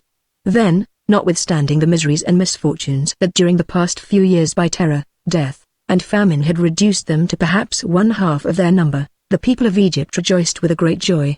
In every temple of every god processions were held and offerings made by those who had anything left to offer, while the statues of the gods were dressed in fine new garments and hung about with garlandings of flowers. Moreover, on the Nile and on the sacred lakes boats floated to and fro, adorned with lanterns as at the feast of the rising of Osiris. As titular high priest of Amun, an office of which he could not be deprived while he lived, Prince Seti attended these demonstrations, which indeed he must do, in the great temple of Memphis, whither I accompanied him. When the ceremonies were over he led the procession through the masses of the worshippers, clad in his splendid sacerdotal robes, whereon every throat of the thousands present greeted him in a shout of thunder as Pharaoh. Or at least as Pharaoh's heir. When at length the shouting died, he turned upon them and said, "Friends, if you would send me to be of the company that sits at the table of Osiris and not at Pharaoh's feasts, you will repeat this foolish greeting, whereof our Lord Amenmeses will hear with little joy." In the silence that followed a voice called out, "Have no fear, O Prince, while the Hebrew witch sleeps night by night upon your bosom. She who could smite Egypt with so many plagues can certainly shelter you from harm." Whereon the roars of acclamation went up again. It was on the following day that Bacon Khonsu the aged returned with more tidings from Tanis, where he had been upon a visit. It seemed that a great council had been held there in the largest hall of one of the largest temples. At this council, which was open to all the people, Amenmeses had given report on the matter of the Israelites who, he stated, were departing in their thousands. Also offerings were made to appease the angry gods of Egypt. When the ceremony was finished, but before the company broke up in a heavy mood, Her Highness the Princess Userti rose in her place, and addressed Pharaoh. "By the spirits of our fathers," she cried, "and more especially by that of the good god Meneptah, my begetter, I ask of you, Pharaoh, and I ask of you, O people, whether the affront that has been put upon us by these Hebrew slaves and their magicians is one that the proud land of Egypt should be called upon to bear? Our gods have been smitten and defied, woes great and terrible, such as history tells not of, have fallen upon us through magic, tens of thousands, from the firstborn child of Pharaoh down, have perished in a single night. And now these Hebrews, who have murdered them by sorcery, for they are sorcerers all, men and women together, especially one of them who sits at Memphis, of whom I will not speak because she has wrought me private harm, by the decree of Pharaoh are to be suffered to leave the land. More, they are to take with them all their cattle, all their threshed corn, all the treasure they have hoarded for generations, and all the ornaments of price and wealth that they have wrung by terror from our own people, borrowing that which they never purposed to return. Therefore I, the royal princess of Egypt, would ask of Pharaoh, is this the decree of Pharaoh?" "Now," said Bacon Khonsu. Pharaoh sat with hanging head upon his throne and made no answer. "Pharaoh does not speak," went on Userti. "Then I ask, is this the decree of the council of Pharaoh and of the people of Egypt? There is still a great army in Egypt, hundreds of chariots and thousands of footmen. Is this army to sit still while these slaves depart into the desert to rouse our enemies of Syria against us and return with them to butcher us?" At these words, continued Bacon Khonsu, from all that multitude there went up a shout of "No, the people say no." "What saith Pharaoh?" cried Userti. There followed a silence, till suddenly Amenmeses rose and spoke. "Have it as you will, princess, and on your head and the heads of all these whom you have stirred up let the evil fall if evil comes, though I think it is your husband, the Prince Seti, who should stand where you stand and put up this prayer in your place. My husband, the Prince Seti, is tied to Memphis by a rope of witch's hair, or so they tell me." She sneered, while the people murmured in assent. "I know not," went on Amenmeses, "but this I know that always the prince would have let these Hebrews go from among us, and at times, as sorrow followed sorrow, I have thought that he was right. Truly more than once I also would have let them go, but ever some strength, I know not what, descended on my heart, turning it to stone, and wrung from me words that I did not desire to utter. Even now I would let them go. But all of you are against me, and, perchance, if I withstand you, I shall pay for it with my life and throne. Captains, command that my armies be made ready, and let them assemble here at Tanis that I myself may lead them after the people of Israel and share their dangers." Then with a mighty shouting the company broke up, so that at the last all were gone and only Pharaoh remained seated upon his throne, staring at the ground with the air, said Bacon Khonsu, rather of one who is dead than of a living king about to wage war upon his foes. To all these words the prince listened in silence, but when they were finished he looked up and asked, "What think you, Bacon Khonsu?" "I think, O prince, answered the wise old man, that her highness did ill to stir up this matter, though doubtless she spoke with the voices of the priests and of the army, against which Pharaoh was not strong enough to stand. What you think, I think, said Seti. At this moment the Lady Merapi entered. I hear, my lord, she said, that Pharaoh purposes to pursue the people of Israel with his host. I come to pray my lord that he will not join himself to the host of Pharaoh. It is but natural, lady, that you should not wish me to make war upon your kin, and to speak truth I have no mind that way, replied Seti, and, turning, left the chamber with her. She is not thinking of her king but of her lover's life, said Bacon Consu. She is not a witch as they declare, but it is true that she knows what we do not. Yes, I answered, it is true. Chapter 17 The Dream of Merapi. A while went by, it may have been 14 days, during which we heard that the Israelites had started on their journey. They were a mighty multitude who bore with them the coffin and the mummy of their prophet, a man of their blood, Vizier, it is reported, to that Pharaoh who welcomed them to Egypt hundreds of years before. Some said they went this way and some that, but Bacon Consu, who knew everything, declared that they were heading for the Lake of Crocodiles, which others name Sea of Reeds, whereby they would cross into the desert beyond, and thence to Syria. I asked him how, seeing that at its narrowest part, this lake was 6,000 paces in width, and that the depth of its mud was unfathomable. He replied that he did not know, but that I might do well to inquire of the Lady Merapi. So you have changed your mind, and also think her a witch, I said, to which he answered. One must breathe the wind that blows, and Egypt is so full of witchcraft that it is difficult to say. Also it was she and no other who destroyed the ancient statue of Man. Oh. Yes, witch or no witch, it might be well to ask her how her people purpose to cross the Sea of Reeds, especially if Pharaoh's chariots chanced to be behind them. So I did ask her, but she answered that she knew nothing of the matter, and wished to know nothing, seeing that she had separated from her people, and remained in Egypt. Then Kit came, I know not whence, and having made his peace with Seti as to the dressing of Merapi and the robes of Isis which, he vowed, was done by the priests against his wish, told us that Pharaoh and a great host had started to pursue the Israelites. The prince asked him why he had not gone with the host, to which he replied that he was no soldier, also that Pharaoh hid his face from him. In return he asked the prince why he had not gone. Seti answered, because had been deprived of his command with his other officers and had no wish to take share in this business as a private citizen. You are wise, as always, prince, said King. It was on the following night, very late, while the prince, King Bacon Consu and I, Anna, sat talking, that suddenly the Lady Merapi broke in upon us as she had risen from her bed, wild-eyed, and with her hair flowing down her robes. I have dreamed a dream, she cried. I dreamed that I saw all the thousands of my people following after a flame that burned from earth to heaven. They came to the edge of a great water and behind them rushed Pharaoh and all the hosts of the Egyptians. Then my people ran on to the face of the water, and it bore them as though it were sound land. Now the soldiers of the Pharaoh were following, but the gods of Egypt appeared, Amun, Osiris, Horus, Isis, Hathor, and the rest, and would have turned them back. Still they refused to listen, and dragging the gods with them, rushed out upon the water. Then darkness fell, and in the darkness sounds of wailing and of a mighty laughter. It passed. The moon rose, shining upon emptiness. I awoke, trembling in my limbs. Interpret me this dream if you can, O King, Master of Magic. Where is the need, lady? He answered, awaking as though from sleep, when the dreamer is also the seer. Shall the pupil venture to instruct the teacher, or the novice to make plain the mysteries to the high priestess of the temple? Nay, lady, I and all the magicians of Egypt are beneath your feet. Why will you ever mock me? She said, and as she spoke, she shivered. Then Bacon Consu opened his lips, saying, the wisdom of Ki has been buried in a cloud of late, and gives no light to us, his disciples. Yet the meaning of this dream is plain, though whether it be also true I do not know.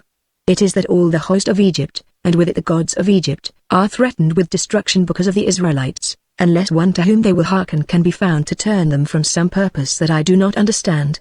But to whom will the mad hearken? Oh! To whom will they hearken? And lifting his great head, he looked straight at the prince. Not to me, I fear, who now am no one in Egypt, said Seti. Why not to you, O prince, who tomorrow may be everyone in Egypt? Asked Bacon Consu. Always you have pleaded the cause of the Hebrews, and said that naught but evil would befall Egypt because of them, as has happened. To whom, then, will the people and the army listen more readily? Moreover, O prince, broke in King, a lady of your household has dreamed a very evil dream, of which, if naught be said, it might be held that it was no dream, but a spell of power aimed against the majesty of Egypt, such a spell as that which cast great Amun from his throne, such a spell as that which has set a magic fence around this house and field. Again I tell you that I weave no spells, O king, who with my own child have paid the price of them. Yet spells were woven, lady, and has been known from of old. Strength is perfected in sacrifice alone. King answered darkly. Have done with your talk of spells, magician, exclaimed the prince, or if you must speak of them, speak of your own, which are many. It was Jabez who protected us here against the plagues, and the statue of man was shattered by some god. I ask your pardon, prince, said Ki bowing. It was not this lady but her uncle who fenced your house against the plagues which ravaged Egypt, and it was not this lady but some god working in her which overthrew Amun of Danis. The prince has said it. Yet this lady has dreamed a certain dream which Bacon Khonsu has interpreted, although I cannot, and I think that Pharaoh and his captains should be told of the dream, that on it they may form their own judgment. Then why do you not tell them? It has pleased Pharaoh, O prince, to dismiss me from his service as one who failed and to give my office of Kerheb to another. If I appear before the face of Pharaoh I shall be killed. Now I, Anna, listening, wished that Ki would appear before the face of Pharaoh, although I did not believe that he could be killed by him or by anybody else, since against death he had charms. For I was afraid of Ki and felt in myself that again he was plotting evil to Merapi whom I knew to be innocent. The prince walked up and down the chamber as was his fashion when lost in thought. Presently he stopped opposite to me and said, Friend Anna, be pleased to command that my chariots be made ready with a general's escort of 100 men and spare horses to each chariot. We ride at dawn, you and I, to seek out the army of Pharaoh and pray audience of Pharaoh. My lord, said Merapi in a kind of cry, I pray you go not, leaving me alone. Why should I leave you, lady? Come with me if you will. She shook her head, saying, I dare not. Prince, there has been some charm upon me of late that draws me back to my own people. Twice in the night I have awakened and found myself in the gardens with my face set towards the north, and heard a voice in my ears, even that of my father who is dead, saying, Moon of Israel, thy people wander in the wilderness and need thy light. It is certain therefore that if I came near to them I should be dragged down as wood is dragged of an eddy, nor would Egypt see me any more. Then I pray you bide where you are, Merapi, said the prince, laughing a little, since it is certain that where you go I must follow, who have no desire to wander in the wilderness with your Hebrew folk. Well, it seems that as you do not wish to leave Memphis and will not come with me, I must stay with you. Ki fixed his piercing eyes upon the pair of them. Let the prince forgive me, he said, but I swear it by the gods that never did I think to live to hear the prince Seti Meneptah set a woman's whims before his honor. Your words are rough, said Seti, drawing himself up, and had they been spoken in other days, mayhap, Ki. Oh, my lord, said Ki prostrating himself till his forehead touched the ground, bethink you then how great must be the need which makes me dare to speak them. When first I came hither from the court of Danis, the spirit that is within me speaking through my lips gave certain titles to your highness, for which your highness was pleased to reprove me. Yet the spirit in me cannot lie, and I know well, and bid all here make record of my words, that tonight I stand in the presence of him who ere 2 moons have passed will be crowned Pharaoh. Truly you were ever a bearer of ill tidings, King. But if so, what of it, this your highness? Were it not that the spirits of truth and right compel me for their own reasons, should I, who have blood that can be shed or bones that can be broken, dare to hurl hard words at him who will be Pharaoh?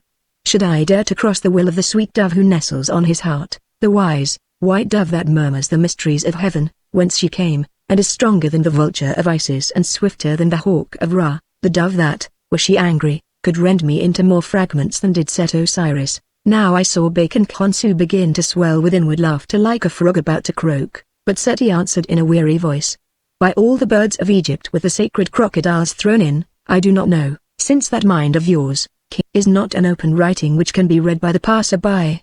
Still, if you would tell me what is the reason with which the goddesses of truth and justice have inspired you. The reason is, O prince, that the fate of all Egypt's army may be hidden in your hand. The time is short and I will be plain. Deny it as she will, this lady here, who seems to be but a thing of love and beauty, is the greatest sorceress in Egypt, as I whom she has mastered know well. She matched herself against the high god of Egypt and smote him to the dust, and has paid back upon him, his prophets, and his worshippers the ills that he would have worked to her, as in the like case any of our fellowship would do. Now she has dreamed a dream, or her spirit has told her that the army of Egypt is in danger of destruction, and I know that this dream is true. Hasten then, O prince, to save the hosts of Egypt, which you will surely need when you come to sit upon its throne. I am no sorceress," cried Merapi, "and yet alas, that I must say it, this smiling-featured, cold-eyed wizard's words are true. The sword of death hangs over the hosts of Egypt. Command that the chariots be made ready," said Seti again. 8 days had gone by. It was sunset and we drew rein over against the sea of reeds. Day and night we had followed the army of Pharaoh across the wilderness on a road beaten down by his chariot wheels and soldiers, and by the tens of thousands of the Israelites who had passed that way before them.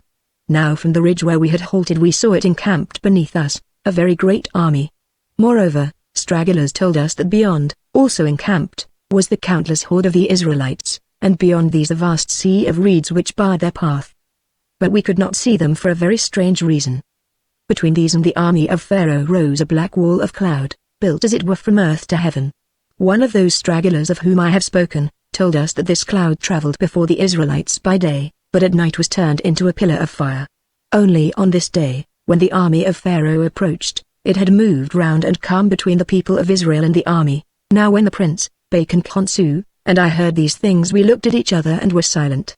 Only presently the prince laughed a little, and said, "We should have brought Kir with us, even if we had to carry him bound, that he might interpret this marvel, for it is sure that no one else can. It would be hard to keep Kir bound, Prince, if he wished to go free," answered Bacon Khonsu. Moreover, before ever we entered the chariots at Memphis he had departed south for Thebes.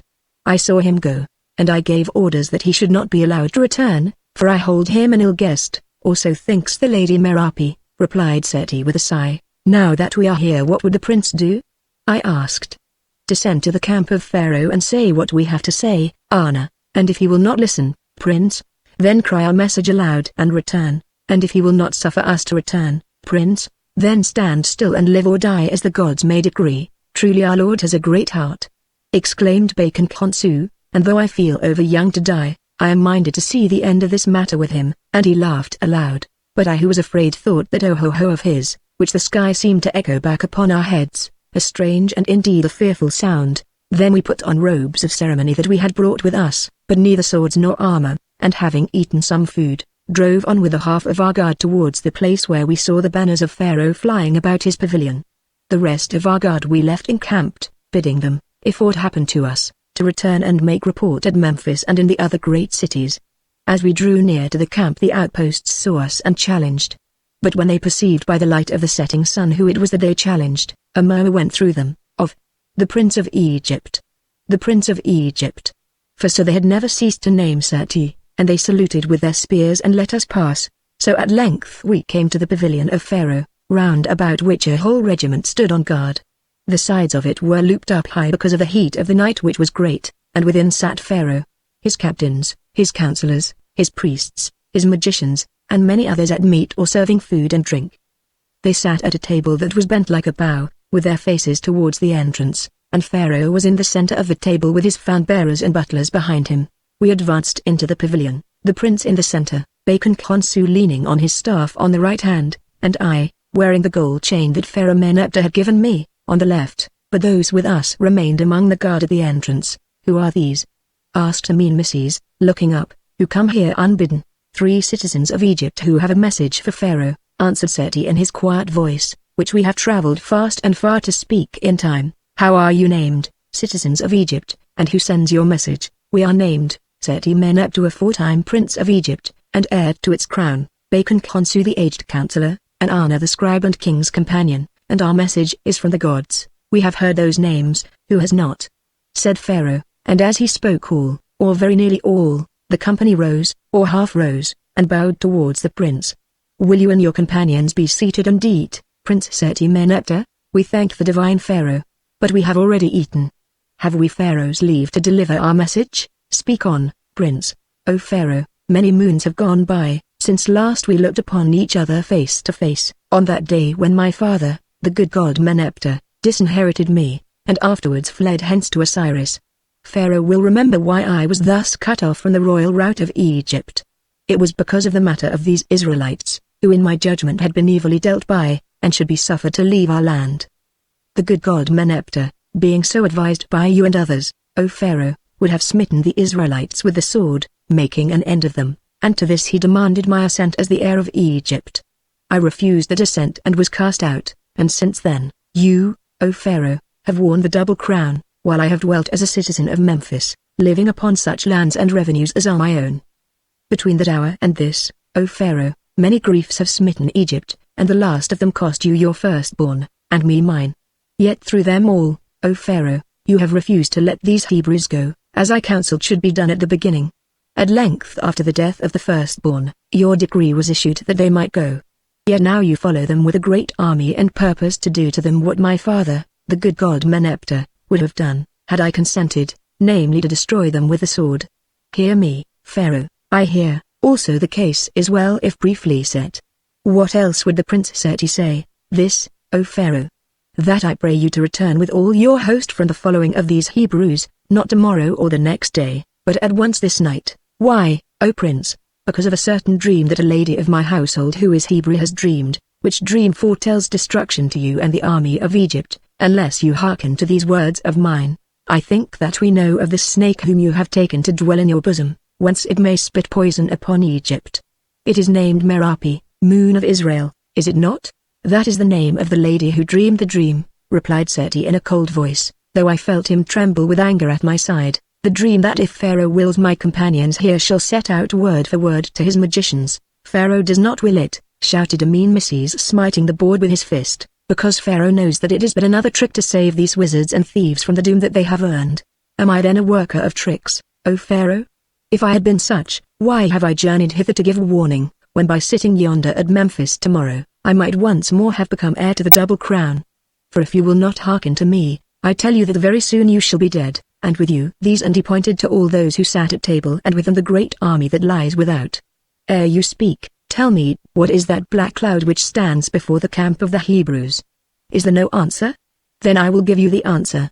It is the pall that shall wrap the bones of every one of you. Now the company shivered with fear, yes, even the priests and the magicians shivered. But Pharaoh went mad with rage. Springing from his seat, he snatched at the double crown upon his head, and hurled it to the ground, and I noted that the golden arrow spanned about it, rolled away, and rested upon Seti's sandaled foot. He tore his robes and shouted, "At least our fate shall be your fate, renegade, you have sold Egypt to the Hebrew witch in payment of her kisses. Seize this man and his companions, and when we go down to battle against these Israelites tomorrow after the darkness lifts, let them be set with the captains of the van. So shall the truth be known at last." Thus Pharaoh commanded, and Seti, answering nothing, folded his arms upon his breast and waited. Men rose from their seats as though to obey Pharaoh and sank back to them again. Guards started forward and yet remained standing where they were. Then Bacon Khonsu burst into one of his great laughs. "Oh ho ho," he laughed, "pharaohs have I seen come and go, 1 and 2 and 3, and 4 and 5, but never yet have I seen a pharaoh whom none of his counselors or guards could obey however much they willed it. When you are pharaoh, Prince Seti, may your luck be better. Your arm, Anna, my friend, and lead on, royal heir of Egypt. The truth is shown to blind eyes that will not see. The word is spoken to deaf ears that will not hearken, and the duty done. Night falls. Sleep ye well, ye bidden of Osiris, sleep ye well." Then we turned and walked from that pavilion. At its entrance I looked back, and in the low light that precedes the darkness, it seemed to me as though all seated there were already dead. Blue were their faces and hollow shone their eyes, and from their lips there came no word. Only they stared at us as we went, and stared again. Without the door of the pavilion, by command of the prince, I called aloud the substance of the Lady Merapi's dream, and warned all within earshot to cease from pursuing the people of Israel, if they would continue to live to look upon the sun. Yet even now, although to speak thus was treason against Pharaoh, none lifted a hand against the prince, or against me his servant. Often since then I have wondered why this was so, and found no answer to my questionings. Mayhap it was because of the majesty of my master, whom all that knew to be the true Pharaoh, and loved at heart. Mayhap it was because they were sure that he would not have travelled so far and placed himself in the power of Amenmeses save to work the armies of Egypt good, and not ill, and to bring them a message that had been spoken by the gods themselves. Or mayhap it was because he was still hedged about by that protection which the Hebrews had vowed to him through their prophets with the voice of Jabez. At least so it happened. Pharaoh might command, but his servants would not obey.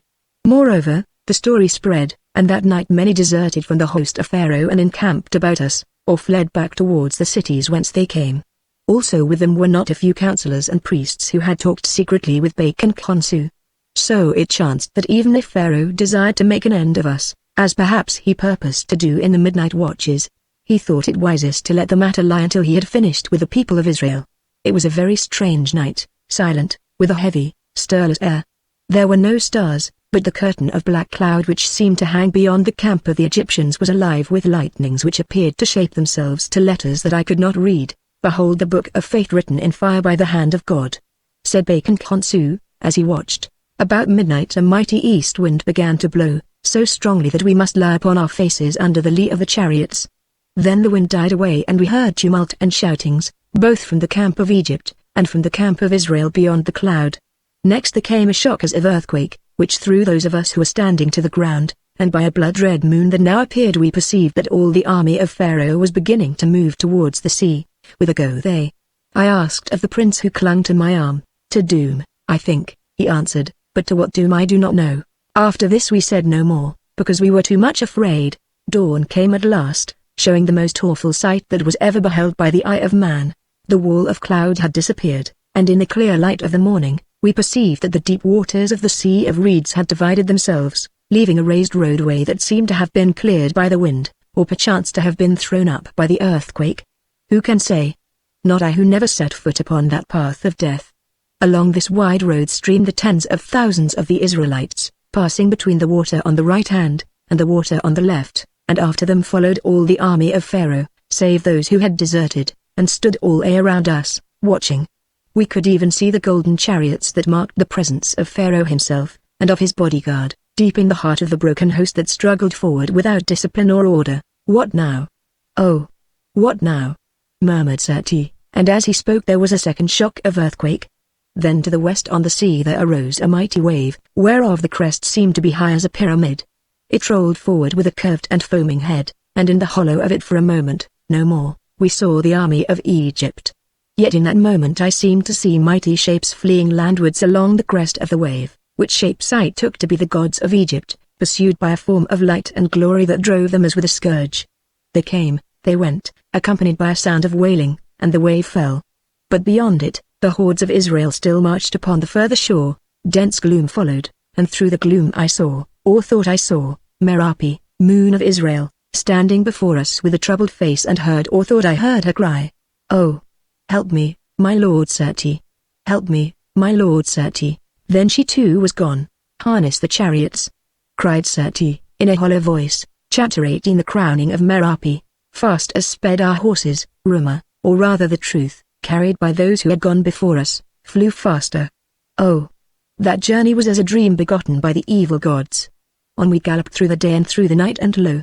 At every town and village women rushed upon us crying, "Is it true, O travelers, is it true that Pharaoh and his host are perished in the sea?" Then old Bacon Khonsu would call in answer, "It is true that he who was Pharaoh and his host are perished in the sea. But lo! Here is he who is Pharaoh," and he pointed to the prince, who took no heed and said nothing, save, "On! On!" Then forward we would plunge again till once more the sound of wailing died into silence. It was sunset, and at length we drew near to the gates of Memphis. The prince turned to me and spoke. "Heretofore I have not dared to ask," he said, "but tell me, Anna. In the gloom after the great cliff of water fell and the shapes of terror swept by, did you seem to see a woman stand before us, and did you seem to hear her speak?" "I did, O prince." "Who was that woman and what did she say?" "She was one who bore a child to you, O prince, which child is not, and she said, 'Oh! Help me, my lord Seti. Help me, my lord Seti.'" His face grew ashen even beneath its veil of dust, and he groaned. "Two who loved her have seen and two who loved her have heard," he said. "There is no room for doubt. Anna, she is dead. I pray the gods, pray not, for the gods of Egypt are also dead, slain by the God of Israel. Anna, who has murdered her?" With my finger I, who am a draftsman, drew in the thick dust that lay on the board of the chariot, the brows of a man, and beneath them two deep eyes. The gilt on the board where the sun caught it looked like light in the eyes. The prince nodded and said, "Now we shall learn where the great magicians such as kick and die like other men. Yes, if need be, to learn that I will put on Pharaoh's crown." We halted at the gates of Memphis. They were shut and barred, but from within the vast city rose a sound of tumult. "Open!" cried the prince to the guard. Who bids me open? Answered the captain of the gate, peering at us, for the low sun lay behind. Pharaoh bids you open, Pharaoh, said the man. We have short tidings that Pharaoh and his armies are slain by wizardry in the sea. Fool, thundered the prince. Pharaoh never dies. Pharaoh Amenmeses is with Osiris, but the good god Seti-Meneptah, who is Pharaoh, bids you open. Then the bronze gates rolled back, and those who guarded them prostrated themselves in the dust. Man, I called to the captain, what means yonder shouting? Sir, he answered, I do not know, but I am told that the witch who has brought woe on Egypt and by magic caused the death of Pharaoh Amenmeses and his armies, dies by fire in the place before the temple. By whose command? I cried again as the charioteer flogged the horses, but no answer reached our ears. We rushed on up the wide street to the great place that was packed with tens of thousands of the people. We drove the horses at them. Way for Pharaoh. Way for the mighty one, the good god, Seti-Meneptah, king of the upper and the lower land, shouted the escort. The people turned and saw the tall shape of the prince still clad in the robes of state which he had worn when he stood before Amenmeses in the pavilion by the sea. Pharaoh! Pharaoh! Hail to Pharaoh! They cried, prostrating themselves, and the cry passed on through Memphis like a wind. Now we were come to the center of the place, and there in front of the great gates of the temple burned a vast pyre of wood. Before the pyre moved figures, in one of whom I knew Kid dressed in his magician's robe. Outside of these there was a double circle of soldiers who kept the people back, which these needed, for they raved like madmen and shook their fists. A group of priests near the fire separated, and I saw that among them stood a man and a woman, the latter with disheveled hair and torn robes as though she had been roughly handled. At this moment her strength seemed to fail her and she sank to the ground, lifting her face as she did so. It was the face of Merapi, Moon of Israel, so she was not dead. The man at her side stooped as though to lift her up, but a stone thrown out of the shadow struck him in the back and caused him to straighten himself, which he did with a curse at the thrower. I knew the voice at once, although the speaker was disguised. It was that of Laban the Israelite, he who had been betrothed to Merapi, and had striven to murder us in the land of Goshen. What did he hear? I wondered dimly. Kir was speaking. Hark how the Hebrew cat spits, he said. Well, the cause has been tried and the verdict given, and I think that the familiar should feed the flames before the witch. Watch him now, and perhaps he will change into something else. All this he said, smiling in his usual pleasant fashion, even when he made a sign to certain black temple slaves who stood near. They leapt forward, and I saw the firelight shone upon their copper armlets as they gripped Laban. He fought furiously, shouting, Where are your armies, Egyptians, and where is your dog ever Pharaoh? Go dig them from the sea of reeds. Farewell, Moon of Israel. Look how your royal lover crowns you at the last, O faithless. He said no more, for at this moment the slaves hurled him headlong into the heart of the great fire, which blackened for a little and burned bright again. Then it was that Merapi struggled to her feet and cried in a ringing voice those very words which the prince and I had seemed to hear her speak far away by the sea of reeds. Oh, help me, my lord Seti. Help me, my lord Seti. Yes, the same words which had echoed in our ears days before they passed her lips, or so we believed. Now all this while our chariots had been forcing their way foot by foot through the wall of the watching crowd. Perhaps while a man might count 100, no more. As the echoes of her cry died away at length we were through and leaping to the ground. The witch calls on one who sups tonight at the board of Osiris with Pharaoh and his host, sneered King. Well, let her go to seek him there if the guardian gods will suffer it, and again he made a sign to the black slaves. But Merapi had seen or felt Seti advancing from the shadows and seeing flung herself upon his breast. He kissed her on the brow before them all, then bade me hold her up and turned to face the people. Bow down, bow down, bow down, cried the deep voice of Bacon Khonsu. Life, blood, strength. Pharaoh, Pharaoh, Pharaoh. And what he said the escort echoed. Then of a sudden a multitude understood. To their knees they fell and from every side rose the ancient salutation. Seti held up his hand and blessed them.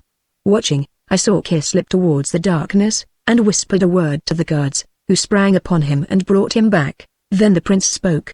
Ye name me Pharaoh, people of Memphis, and Pharaoh I fear I am by descent of blood today, though whether I will consent to bear the burdens of government, should Egypt wish it of me, as yet I know not. Still he who wore the double crown is, I believe, dead in the midst of the sea, at the least I saw the waters overwhelm him and his army. Therefore, if only for an hour, I will be Pharaoh, that as Pharaoh I may judge of certain matters. Lady Merapi, tell me, I pray you, how came you to this pass, my lord? She answered, in a low voice, after you had gone to warn the army of Pharaoh because of that dream I dreamed, King who departed on the same day, returned again. Through one of the women of the household, over whom he had power, or so I think, he obtained access to me when I was alone in my chamber. There he made me this offer. Give me, he said, the secret of your magic that I may be avenged upon the wizards of the Hebrews who have brought about my downfall, and upon the Hebrews themselves, and also upon all my other enemies, and thus once more become the greatest man in Egypt. In turn I will fulfill all your desires, and make you, and no other, queen of Egypt, and be your faithful servant, and that of your lord Seti who shall be Pharaoh, until the end of your lives.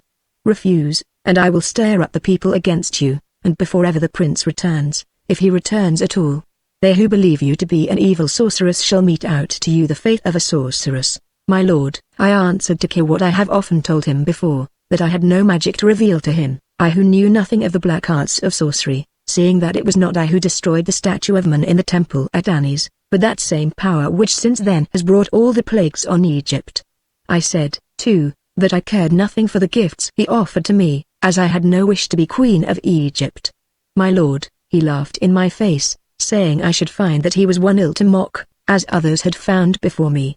Then he pointed at me with his wand and muttered some spell over me, which seemed to numb my limbs and voice, holding me helpless till he had been gone a long while, and could not be found by your servants, whom I commanded in your name to seize, and keep him till your return. From that hour the people began to threaten me. They crowded about the palace gates in thousands, crying day and night that they were going to kill me, the witch. I prayed for help, but from me, a sinner, heaven has grown so far away that my prayers seem to fall back unheard upon my head. Even the servants in the palace turned against me, and would not look upon my face. I grew mad with fear and loneliness, since all fled before me. At last one night towards the dawn I went on to the terrace, and since no God would hear me, I turned towards the north whither I knew that you had gone, and cried to you to help me in those same words which I cried again just now before you appeared. Here the prince looked at me and Diana looked at him. Then it was that from among the bushes of the garden appeared a man, hidden in a long, sheepskin cloak, so that I could not see his face, who said to me, Moon of Israel, I have been sent by His Highness, the Prince Seti, to tell you that you are in danger of your life, as he is in danger of his, wherefore he cannot come to you. His command is that you come to him, that together you may flee away out of Egypt to a land where you will both be safe until all these troubles are finished. How know I that you of the veiled face are a true messenger? I asked. Give me a sign. Then he held out to me that scarabæus of lapis lazuli which your highness gave to me far away in the land of Goshen, the same that you asked back from me as a love token when we plighted troth, and you gave me your royal ring, which scarabæus I had seen in your robe when you drove away with Anna. I lost it on our journey to the Sea of Reeds, but said nothing of it to you, Anna, because I thought the omen evil. Having dreamed in the night that Kia appeared and stole it from me, whispered the prince to me, it is not enough, I answered. This jewel may have been thieved away, or snatched from the dead body of the prince, or taken from him by magic. The cloaked man thought a while and said, this night, not an hour ago, Pharaoh and his chariots were overwhelmed in the Sea of Reeds. Let that serve as a sign. How can this be? I answered, since the Sea of Reeds is far away, and such tidings cannot travel thence in an hour. Get you gone, false tempter. Yet it is so, he answered. When you prove it to me, I will believe, and come. Good, he said, and was gone. Next day a rumor began to run that this awful thing had happened. It grew stronger and stronger, until all swore that it had happened. Now the fury of the people rose against me, and they ravened round the palace like lions of the desert, roaring for my blood. Yet it was as though they could not enter here, since whenever they rushed at the gates or walls, they fell back again, for some spirit seemed to protect the place. The days went by, the night came again, and at the dawn, this dawn that is past, once more I stood upon the terrace, and once more the cloaked man appeared from among the trees. Now you have heard, Moon of Israel, he said, and now you must believe and come, although you think yourself safe because at the beginning of the plagues this, the home of Seti, was enchanted against evil, so that none within it can be harmed. I have heard, and I think that I believe, though how the tidings reached Memphis in an hour I do not understand. Yet, stranger, I say to you that it is not enough. Then the man drew a papyrus roll from his bosom and threw it at my feet. I opened it and read. The writing was the writing of Anna as I knew well, and the signature was the signature of you, my lord, and it was sealed with your seal, and with the seal of Bacon Consu as a witness. Here it is, and from the breast of her garment, She drew out a roll and gave it to me, upon whom she rested all this while. I opened it, and by the light of torches the prince, Bacon Khonsu, and I read. It was as she had told us in what seemed to be my writing, and signed and sealed as she had said. The words ran, "To Merapi, moon of Israel, in my house at Memphis, come, lady, flower of love, to me your lord, to whom the bearer of this will guide you safely. Come at once, for I am in great danger, as you are, and together only can we be safe." "Anna, what means this?" asked the prince in a terrible voice. "If you have betrayed me and her." "By the gods," I began angrily, "am I a man that I should live to hear even your highness speak thus to me, or am I but a dog of the desert?" I ceased, for at that moment Bacon Khonsu began to laugh. "Look at the letter." He laughed. "Look at the letter." We looked, and as we looked, behold, the writing on it turned first to the color of blood and then faded away, till presently there was nothing in my hand but a blank sheet of papyrus. "Oh, oh!" laughed Bacon Khonsu. "Truly, friend Kit, you are the first of magicians, save those prophets of the Israelites who have brought you. Whither have they brought you, friend Kit?" Then for the first time the painted smile left the face of Kit, and it became like a block of stone in which were set two angry jewels that were his eyes. "Continue, lady," said the prince. I obeyed the letter. I fled away with the man who said he had a chariot waiting. We passed out by the little gate. "Where is the chariot?" I asked. "We go by boat," he answered, and led the way towards the river. As we threaded the big palm grove, men appeared from between the trees. "You have betrayed me," I cried. "Nay," he answered, "I am myself betrayed." Then for the first time I knew his voice for that of Laban. The men seized us. At the head of them was Kit. "This is the witch," he said, "who, her wickedness finished, flies with her Hebrew lover, who is also the familiar of her sorceries." They tore the cloak and the false beard from him, and there before me stood Laban. I cursed him to his face. But all he answered was, "Merapi, what I have done I did for love of you. It was my purpose to take you away to our people, for here I knew that they would kill you. This magician promised you to me if I could tempt you from the safety of the palace, in return for certain tidings that I have given him." These were the only words that passed between us till the end. They dragged us to the secret prison of the great temple where we were separated. Here all day long Kia and the priests tormented me with questions, to which I gave no answer. Towards the evening they brought me out and led me here with Laban at my side. When the people saw me a great cry went up of sorceress, Hebrew witch. They broke through the guard. They seized me, threw me to the ground and beat me. Laban strove to protect me but was torn away. At length the people were driven off, and oh, my lord, you know the rest. I have spoken truth, I can no more." So saying her knees loosened beneath her and she swooned. "We bore her to the chariot." "You have heard, King," said the prince. "Now, what answer?" "None, O Pharaoh," he replied coldly, "for Pharaoh you are, as I promised that you should be. My spirit has deserted me, those Hebrews have stolen it away.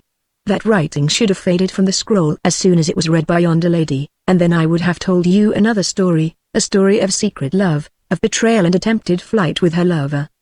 But some evil god kept it there until you also had read, you who knew that you had not written what appeared before your eyes. Pharaoh, I am conquered. Do your will with me, and farewell. Beloved, you shall always be as you have always been, but happy never in this world." "O people," cried Sati, "I will not be judge in my own cause. You have heard. Do you judge? For this wizard, what reward?" Then there went up a great cry of death. Death by fire. The death he had made ready for the innocent.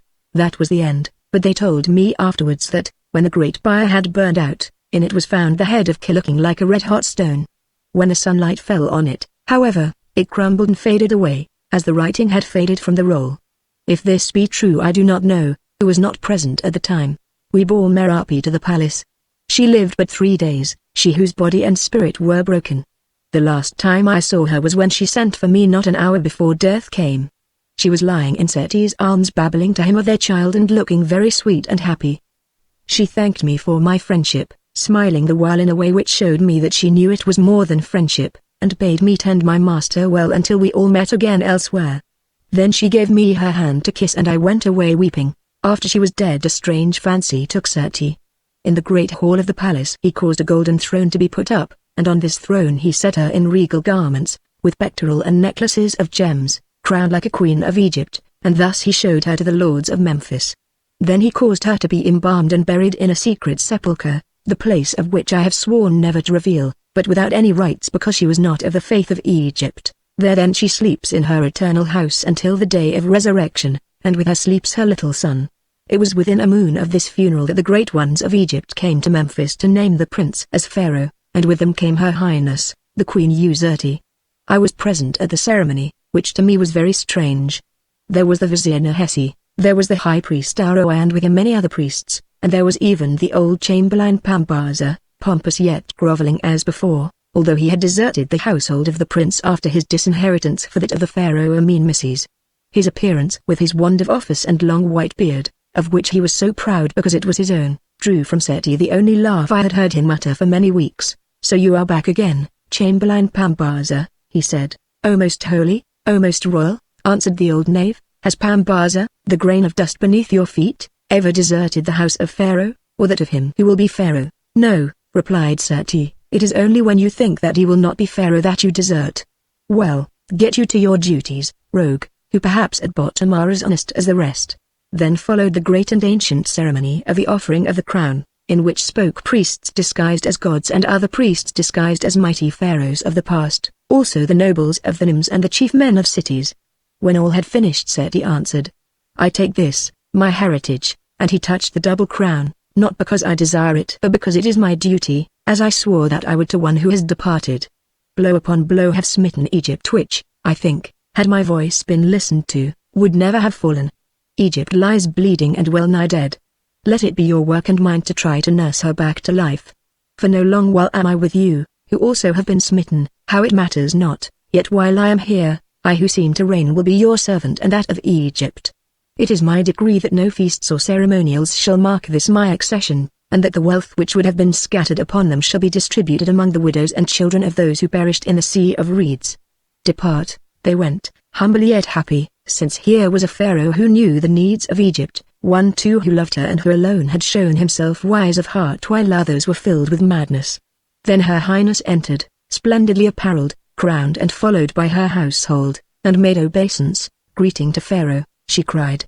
"Greeting to the royal princess of Egypt," he answered. "Nay, Pharaoh, the queen of Egypt." By Seti's side there was another throne, that in which he had set dead Merapi with a crown upon her head.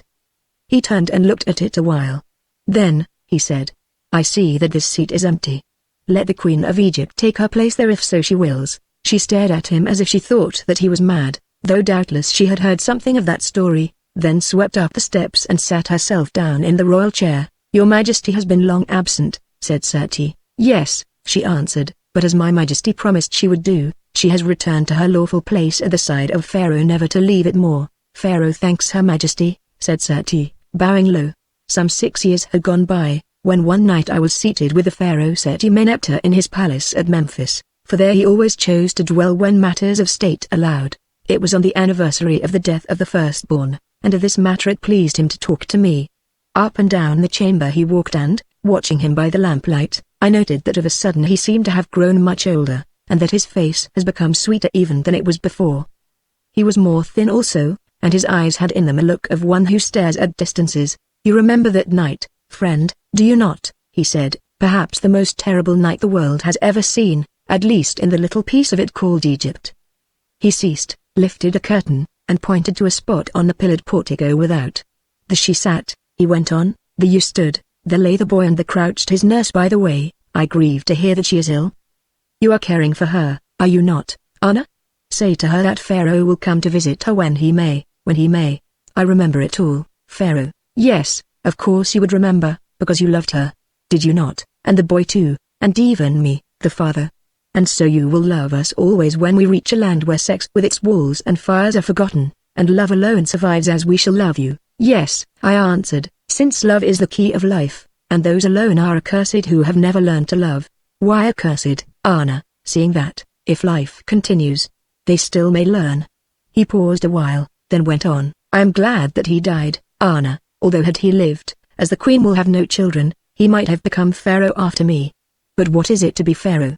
For 6 years now I have reigned, and I think that I am beloved, reign over a broken land which I have striven to bind together, reigned over a sick land which I have striven to heal, reigned over a desolated land which I have striven to make forget. Oh, the curse of those Hebrews worked well. And I think that it was my fault, Anna, for had I been more of man, instead of casting aside my burden, I should have stood up against my father Meneptah and his policy and, if need were, have raised the people. Then the Israelites would have gone, and no plagues would have smitten Egypt. Well, what I did because I must, perhaps, and what has happened, has happened.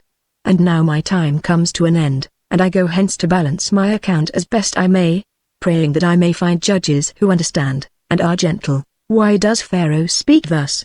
I asked. I do not know, Anna, yet that Hebrew wife of mine has been much in my mind of late. She was wise in her way, as wise as loving, was she not? And if we could see her once again, perhaps she would answer the question. But although she seems so near to me, I never can see her, quite. Can you, Anna? No, Pharaoh, though one night old Bacon Khonsu vowed that he perceived her passing before us, and looking at me earnestly as she passed. Ah! Bacon Khonsu. Well, he is wise too, and loved her in his fashion. Also the flesh fades from him, though mayhap he will live to make offerings at both our tombs. Well, Bacon Khonsu is at Dana's, or is it at Thebes, with Her Majesty, whom he ever loves to observe, as I do. So he can tell us nothing of what he thought he saw. This chamber is hot, Anna, let us stand without. So we passed the curtain, and stood upon the portico, looking at the garden misty with moonlight, and talking of this and that about the Israelites, I think, who, as we heard, were wandering in the deserts of Sinai. Then of a sudden we grew silent, both of us. A cloud floated over the face of the moon, leaving the world in darkness. It passed, and I became aware that we were no longer alone. There in front of us was a mat, and on the mat lay a dead child, the royal child named Seti. By the mat stood a woman with agony in her eyes, looking at the dead child, the Hebrew woman named Moon of Israel. Seti touched me, and pointed to her, and I pointed to the child. We stood breathless. Then of a sudden, stooping down, Merapi lifted up the child and held it towards its father. But, lo! Now no longer was it dead, nay, it laughed, and seeing him, seemed to throw its arms about his neck, and to kiss him on the lips. Moreover, the agony in the woman's eyes turned to joy unspeakable, and she became more beautiful than a star. Then, laughing like the child, Merapi turned to Seti, beckoned, and was gone. We have seen the dead, he said to me presently, and, oh! Anna, the dead still live. That night, ere dawn, a cry rang through the palace, waking me from my sleep. This was the cry. The good god Pharaoh is no more. The hawk Seti has flown to heaven. At the burial of Pharaoh, I laid the halves of the broken cup upon his breast, that he might drink therefrom in the day of resurrection. Here ends the writing of the scribe Anna, the counselor and companion of the king, by him beloved.